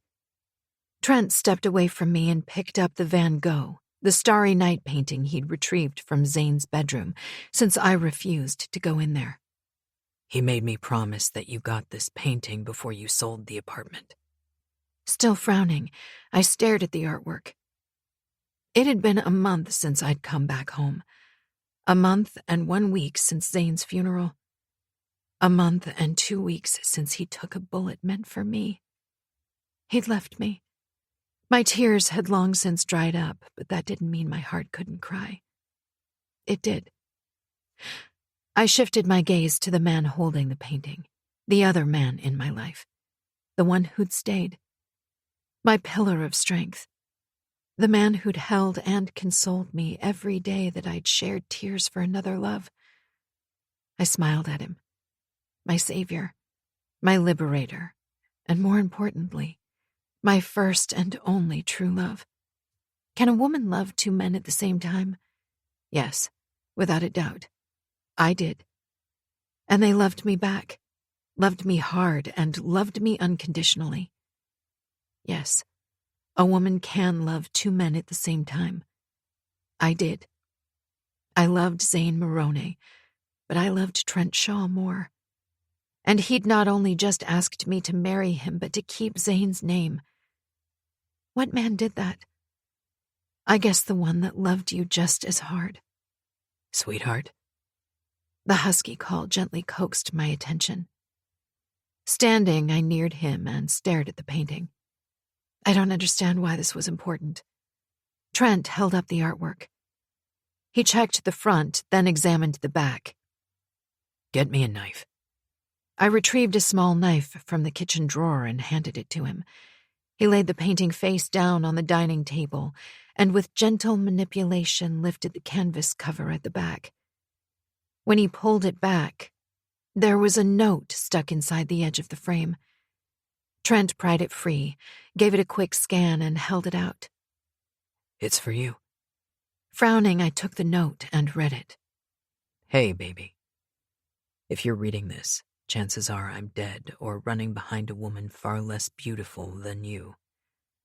Either way, I'm sorry I left you before I had a chance to give you what you truly desired. Your past. While I can't promise to give you everything, I hope the little I have managed to uncover will give you some peace. Remember what I said, though. It's time to write a new story. You might enjoy it. And I'm sure Trent will give that to you. He's gold where I was just silver. If after reading this you're still sitting on the fence of whether you want to know about your past or not, go back to that place where we saw the little girl sitting on the fence. She might have a story to tell. I love you, Angel. Always have and always will. Wherever I am. Zane. I flipped the page over as though it had more and looked up at Trent. Can you take me? He nodded and lifted the painting. What do you want to do with this? Put it back in his room for... I broke off as my gaze fell to the bottom right of the artwork. I frowned. What's wrong? I pointed to the bottom. These initials, D.C. They shouldn't be here. I'm no expert, but this is a Van Gogh painting. It costs an arm and a leg, if not a whole body to buy. It's another Zane secret we will never know. Trent gave me a gentle smile. You want to go? I nodded. An hour or so later, I stood outside the quaint gallery Zane had brought me to visit. I hesitated on the first step, swallowing back the dryness that settled there the second I'd read Zane's letter. Trent placed his arm on my lower back and gently massaged. You okay? It was amazing how he knew exactly what I needed and when. Yes. When we entered, my gaze automatically snapped to the wall where the painting of the little girl had hung. It wasn't there. Disappointed, I neared the counter at the back. Hello, dear. Mary looked up. Hello, Mary. Do you remember me? I was in here almost 2. Of course I remember you. She beamed. Zane came back, you know, she said. Then, noticing Trent for the first time, offered him a pleasant smile. You must be Trent. I blinked. How do you know? She chuckled. Zane said that the next time you came back here would be with your husband, Trent. I blanched, and Trent gave my waist a gentle squeeze, drawing me closer to his side. How did Zane know I'd return here with Trent? I asked. And when did he come back? With one hand on her hip, she tapped her lip, trying to remember. I think it was the week after your visit, if I'm not mistaken. He met my daughter. Hang on a sec, let me get her. She stepped through a door at her rear. You okay? Trent leaned in to whisper. I nodded, and a minute later the door opened and a younger woman stepped out. The second her gaze landed on me, she froze. Shock evident in her wide eyes, and I immediately tensed. She knew who I was. Davina? She approached me, her steps slow. Oh my God! It's been ages since I've seen you. You know me? I asked, apprehension and excitement quickening my pulse. Yes. Oh, wait. Zane mentioned the memory loss. Come on. She gestured to a sitting area, to one side of the room. I think you might have a few questions for me. I glanced up at Trent, and he gave me a reassuring smile. We followed her, and after we were seated and Trent and I declined her offer for a drink, she leaned toward me. So I'm Susan, by the way, and you must be Trent. She smiled at him, and he nodded before her gaze returned to me. Zane mentioned you'd suffered memory loss, and that you'd come looking for answers. I must say, Zane and Trent are a huge step up from that lowlife you had to put up with. At my baffled look, she slapped a hand to her brow and chuckled. I'm sorry. Let me start from the beginning. So, your name was Davina. Davina. I whispered the foreign name. Does it ring any bells? Trent took my hand in his, giving it a gentle squeeze. I shook my head, surprisingly not disappointed. You're an artist. Susan drew my gaze. An artist? The paintings you loved of the little girl, those are yours. I blinked. That revelation struck a chord. Now I understood my keen eye for art. They are? She nodded. You wanted to make it a career, but he held you back. Who? Easton Daniels. At the name, Trent cursed. My brother? I said with a shaky breath. He was never your real brother. He just duped your real father. His voice tight, he gave my hand another gentle squeeze. I don't understand. Why? How? I was at a loss for the right words. Mary arrived with a tray. She handed me a cup. Drink up, love. It's chamomile. It will help soothe that pain you're carrying. It's a recent loss, isn't it? I stared at her, surprised by her perception, and nodded. Time. she palmed my cheek. The motherly gesture overwhelmed me and my eyes watered. She handed Trent a mug. Coffee. Thank you, we both said together.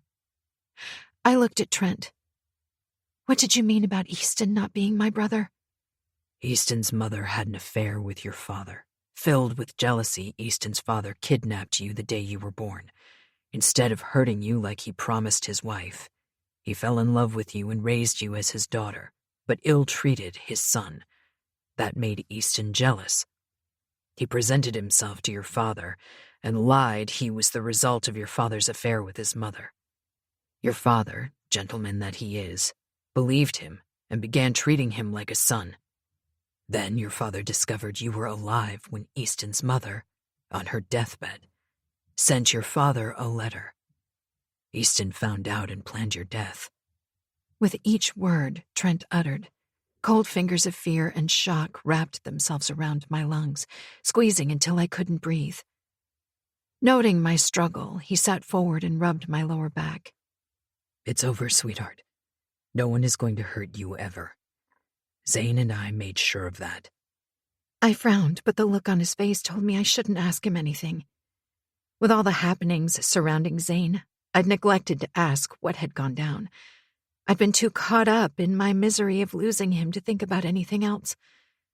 My love for Trent grew with each passing day, and now, looking at him, I acknowledged just how good he was for me, and just how much he loved me in return. Not revealing those horrid details sooner meant he gave me time to grieve. I nodded, swallowing to gain back my control. Before Easton approached your father, he made you work for him. Susan said. Work for him? How? Leaning back in her seat, her expression tense, I had the feeling I wouldn't like what she was about to tell me. He made you forge expensive paintings, which they sold on the black market. What? The cup rattled in the saucer I held. Trent took the china from my hand. I'm sorry to be the one to tell you this, Davina. Susan gave me a small smile. Easton belonged to a crime syndicate involved in the theft of artifacts and expensive artwork. When he discovered your talent for painting, he and his buddies decided to use you for their gain. Oh my God, I'm a criminal. My hands trembled and my lungs closed for a second time. Not by choice. Trent's soft words caressed my anxiety. I looked at him and his gentle smile coaxed me to calm down. If that was the case, why didn't I go to the police? Seek help. I whispered, my heart in my mouth, that I'd soiled beautiful art pieces with my skill. He threatened to kill your parents. My shock must have registered on my face because she leaned forward and grasped my hand. They were his parents too? I gasped. She nodded. He was involved with some rough people, so scaring you into believing he'd kill them was easy for him, until he decided to approach your real father and pretend to be his son. Easton hired a killer to have your father incapacitated and you killed. Trent added. Wow, this is all sounding like a dramatic crime movie, and I'm the main character. I shook my head, trying to drink it all in. Noting my distress, he handed me the cup of tea. Drink. Slowly, I sipped the tea, trying to digest everything I'd just heard. When I set the cup and saucer on the side table, I looked at Susan. How do you know all of this? Were we friends? How did you get my paintings? She smiled. You agreed to do what Easton wanted, provided he allowed you to paint. He decided to make more money off you by selling your artwork. The first time he brought me your paintings, I fell in love with all 5. And it so happened that day we had an event here. Some tourists saw your paintings behind the counter as I hadn't put them up yet, and they asked if they could buy them. And that's how I started selling paintings of an unknown artist until one day, 2 years later, you arrived here. We had tea, seated in these very chairs, and you told me what happened. I wasn't sure how to help because it meant putting you and your parents in danger. Then, 6 months later, I stopped receiving your paintings and I couldn't get a hold of Easton. Hearing my past unfold should have elicited a more passionate response than the simple, deflated look on my face. I figured I owed my calm to Trent's firm fingers laced with mine. The occasional squeeze as she spoke reminded me he was there for me, and that I should just treat her divulgence as a story. It was Davina's story, not mine. I was Ashrika Marone, and no longer possessed Davina's mind, or past for that matter. Zane asked me to write a new story, and I had, with 2 beautiful men at the helm. Even with the slight edit that took one away from me, I still had one beautiful soul at my side. Trent and I had plenty of blank pages to fill. Not only had he given me freedom, but love and 2 gorgeous children, and I intended to lavish them with all the affection they'd missed from their mother. When I could finally speak, I asked, "The paintings? Any reason why I'd always included a little girl in them? Did I ever mention anything?" Susan nodded, her smile soft. "You mentioned that every time you closed your eyes, you would dream of a little girl. Each dream was different. Sometimes you 2 would walk in the park, sometimes sit on a swing together, and sometimes you would run in the fields. And every time you woke, you would paint a picture of that dream. The gestures of the little girl pointing, standing, sitting, smiling, looking for something in the paintings. It was you capturing her expressions of what you 2 did together. When Susan told me the story, I told her that maybe a soul or someone in your life was reaching out to you. Someone you probably didn't know in reality, but existed in your subconscious. A twin, perhaps?" Mary had approached while Susan spoke. Next to me, Trent tensed. I felt the pressure in his grasp. Our eyes met, and without speaking, I knew what he'd felt. "Krisha, was there someone?" Mary asked, as if she'd picked up on our silent communication. I looked at her, nodding. I had a twin sister, his wife. She died at childbirth a couple of weeks before I met with my ill-timed fate. Easton left me for dead. Zane saved me, and I spent almost 4 years in a coma. Trent believed I was his dead wife the first time he saw me, since he had no idea she had a twin, and neither did I. He sighed, raking a hand through his hair. Krisha had the same dreams. We just didn't understand what they meant, and no one could tell her. She decided to accept it for what it was, some angel looking over her. This time, I squeezed his hand, telling him I felt his pain too. We'd both lost someone we loved, and we were both stronger for it, because of each other. Wow. Susan's thrill made me smile before she said, "When, and only if you want to, would you let me sell your paintings if you start painting again?"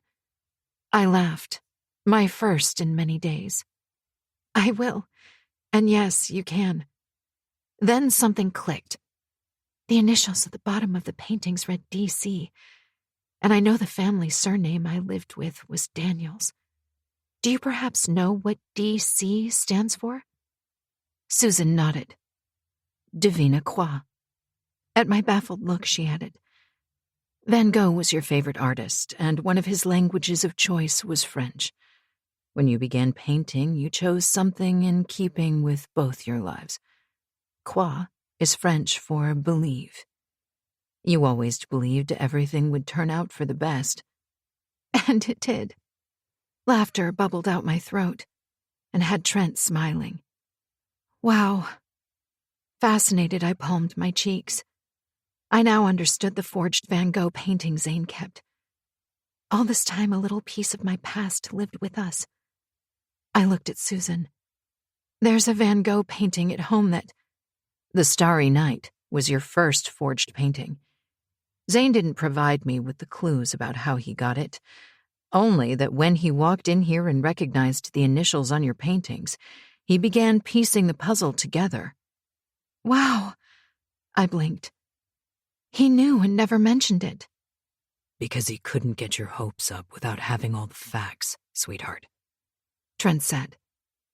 I nodded, then reached for Susan's hand.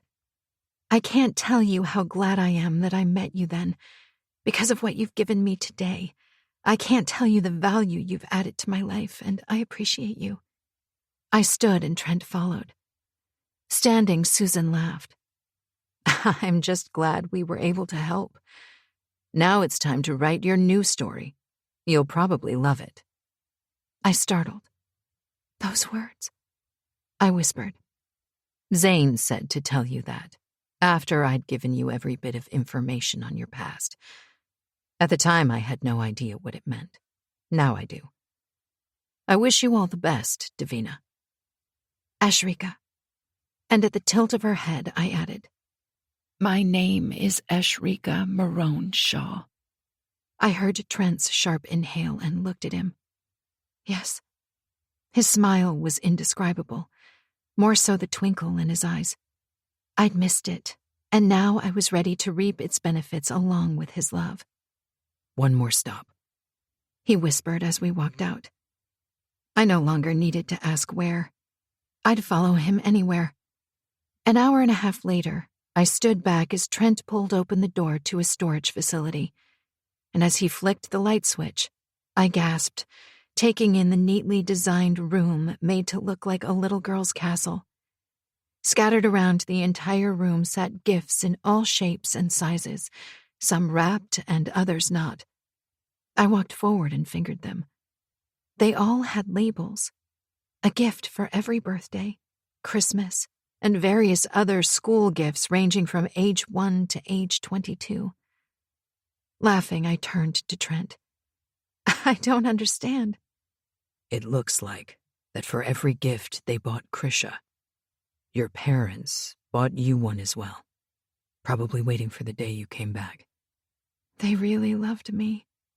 He nodded as I neared a dresser that held various jewel pieces. My gaze fell to a pendant similar to mine, only the other half. I picked it up and held it close to mine, puzzled. Trent neared me and took the loose half and did something with mine still attached to my neck. When his hand dropped, I gasped. The two halves fitted together perfectly. Wow. Your parents bought these for your 19th birthdays. When Krisha and I married, one half was meant for you to keep, while the other half you were to give to your true love or husband. Krisha gave you hers? I asked. He nodded. Nikki mentioned you had one like mine, and it's weird how I forgot to ask you about it. I unclipped the loose half of my pendant, opened Trent's hand, and placed it in his palm. This is for you, my true love. Smiling, he fingered the piece. You sure you want me to have this? Serendipity. Slipping my arms around his neck, I pressed my body close to his and drew his head to mine. Kiss me, Trent Shaw. With pleasure, Mrs. Shaw. As we stood there in a castle made by parents I didn't know, warmth spread through my body, making me lightheaded. In a space of a few months, I found love, passion, and family. What more could I ask for? Nothing. I remembered the day Zane asked me to leave and never come back. He'd hurt me only to hide his love from me. Then, I remembered the day I left Trent's house after discovering the truth. He'd hurt me only to hide his past from me. And me. I'd hurt myself by hiding my true self, my true desires. In a way, all three of us pretended just to make the other happy. Suitably incognito. Not just me, or Trent, or Zane, but all three of us. They say the truth will set you free. In my case, lies had not only set me free, it gave me life, love, and new memories I'd never want to forget. Trent, 3 months later. Daddy, I turned away from the beam I was hammering and looked at my daughter. She sat cross-legged on the grass in the shadow of the newly erected treehouse I'd finally gotten round to building for her and Nicky. More her than Nicky, since he seemed to be preoccupied lately with following Ashrika around the house. Yes, Pixie? Do you think Mommy will be happy now? Frowning, I thought back to the conversation Ashrika and I had a week ago with the kids. I tried to explain the whole twin angle to them, but because I'd initially lied about her being a friend, they didn't understand. Figuring it was best not to confuse them, we told them our plans to marry. I found it strange there were no questions about why she looked like Mommy. They'd merely punched the air with an excited yay and run off. So, Neha's unexpected statement threw me. I set down the hammer I'd been using to nail the last rung to the ladder on the tree, crossed over to her side, and dropped to my haunches. What do you mean, Pixie? She took a moment to lace up the rest of her doll's dress and looked at me. You said fairy tales don't come true, and Mommy said they can if I believe. She shoved aside her bangs and gave me one of her deep, dimpled smiles. I believed, Daddy. I believed so hard and it came true. Stunned, speechless, I had no idea what to say or what to think. When I could finally swallow against the lump sitting in my throat, I sat down next to her and palmed her cheeks. Can you explain to me, please, Pixie, how you believed? She nodded. In my last letter, Mommy said that I had to help her. She said that you were the perfect daddy to us and to her. She said you needed a beautiful princess to live in your castle with you, to take care of you and make you happy. My heartbeat staggered for just a moment as I remembered my conversation with Neha the first night I saw Ashrika. Was fate set on playing with my emotions? Mommy said she was your soulmate, but she had to go away. She said I had to help her find you another one who would make you smile wider, make you laugh like there was no tomorrow, and cry tears of happiness and sadness. When Ashrika came to visit us that first time, I knew she was the one. I knew she was your soulmate, your perfect princess like Mommy said she would be. I gulped air quickly into my lungs as I tried hard to breathe. How, baby? I whispered. At the farm when you fell in the shit? Oops. She slammed a hand to her mouth. I laughed and eased her hand off her mouth, nodding it was okay. She continued speaking. When you fell trying to help Ashrika, and then when we all had the food fight in the kitchen and you played too, you never laughed like that before, Daddy. It was fun, but you were smiling and laughing differently. And when she left you and we came from Grandma's, you were crying. You were sad, just like Mommy said you would be. I thought back to that day Ashrika found out the truth about her identity and how she'd reacted. It was the first time in my life since losing Krisha. I'd cried so hard that when the kids returned, I couldn't hide my tears from them no matter how hard I tried. Both of them had hugged me, which I found ironic, given I was the parent. I needed to comfort them, and they'd comforted me. And when you told us you were going to marry Ashrika, you cried that day. You cried happy tears. You see, Daddy, Mommy was right, and I believed for you, and it came true. Fuck. I pulled her into my chest, holding tight until she could barely breathe. She finally leaned back and trailed her little fingers across my face, then touched her wet cheeks, too. Are we crying happy tears? I nodded, too emotionally stuffed to speak, and grabbed her to my chest again. That looks like the perfect hug. Can we join? I looked behind me to find Ashrika and Nicky standing there, hand in hand. Their tears told me they'd heard the conversation. I nodded to them and stretched out my free arm. They both fell to grass and pushed into my embrace until we all fell over. Within seconds, we burst out laughing, and I pulled both my kids to my chest. You guys are the best, and I love you with all my heart. We too, Daddy, they mumbled in unison when they pulled back. Can we go to the treehouse now? Nicky asked. First, Daddy owes me money for cursing just now. Neha held out her hand. I chuckled at her vigilance. Credit? She nodded. Laughing, they both scooted up to the house, Nicky on the rope and Neha up the ladder. With a soft sigh, I turned and pulled the woman who'd made my life complete into the crook of my arms. I love you. I love you too. She stared up at me. It seems like my sister was the ultimate romantic. She was, and I had no idea what she'd written in her last letters. Now I can understand why they didn't want to show it to me. It seems like both were for me, and they had a mission to complete. Grinning, I traced a slow finger over her lips. Yep, make their arrogant father fall in love again, she teased. It's because I was arrogant that you're lying here in my arms on the grass on a bright sunny day when you would be locked in your restaurant, sweating for hungry diners. Hey, don't diss my diners. She punched my arm playfully. If it wasn't for them, you wouldn't be sitting here holding me in your arms. She laughed. Somehow I doubted that. Serendipity, sweetheart. I captured her mouth in a soft kiss, knowing that fate had, in fact, had a plan for me all this time. It just hadn't told me what it was, or more importantly, how intricate my love life would be. And I'd never change a damn thing about it. Ashrika. 3 months and 1 week later. Cleaning up the cake plates, glasses, and cutlery, I glanced over at Trent. He stood outside Enigma on the deck overlooking the port with Nikki and Neha. They were attempting to fly the kites I'd brought from a recent trip to India. I'd come up with this idea to visit one country every month, to learn new ways and cultures to build on my ever-growing bank of memories. Trent and I had drawn up a schedule that included places we could do together as a couple, a family, and me alone. I had no idea why I decided to start the whole plan with India. Perhaps it had something to do with my heritage. Whatever it was, it had heightened my adventurous streak, and I couldn't wait for the next visit. We'd just celebrated my real birthday, my first since waking from the coma. We'd never known my actual birthday, and Zane had made me pick a random date I liked, and we'd celebrate it as my birthday. Laughing at the memory, I stacked the last of the dishes in Leah's hands and headed for the bathroom. "Can I go in alone? Please, I won't be long."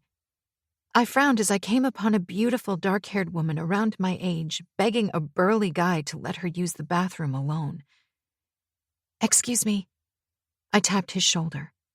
"Can you read the sign? It says ladies, and you don't look like a lady to me, mister." Move along, lady. This here got nothing to do with you. He turned away to push the woman into the bathroom. "The fact that you're standing in my restaurant makes it my business. So I'll ask nicely. Step aside and let the lady do her lady business, or I'll be forced to kick you out on your ass." Jesus, was that me? When had I become this fearless? I held back my chuckle. You and which army? He sneered, turning away. "Ever heard the one called Help, Rape?" I matched his sneer.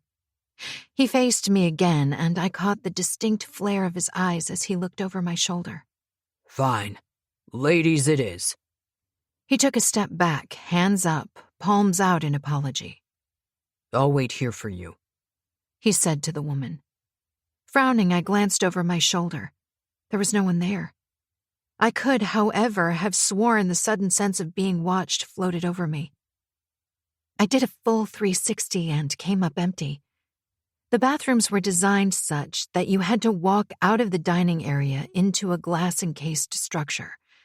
It overlooked a portion of the harbor and the open water. Ignoring the feeling, I pressed my thighs together to hold in my pee with a little chuckle and entered the bathroom. Done, I exited the stall to find the other woman washing her hand. Our gazes met in the mirror, and a tentative smile hovered around her lips.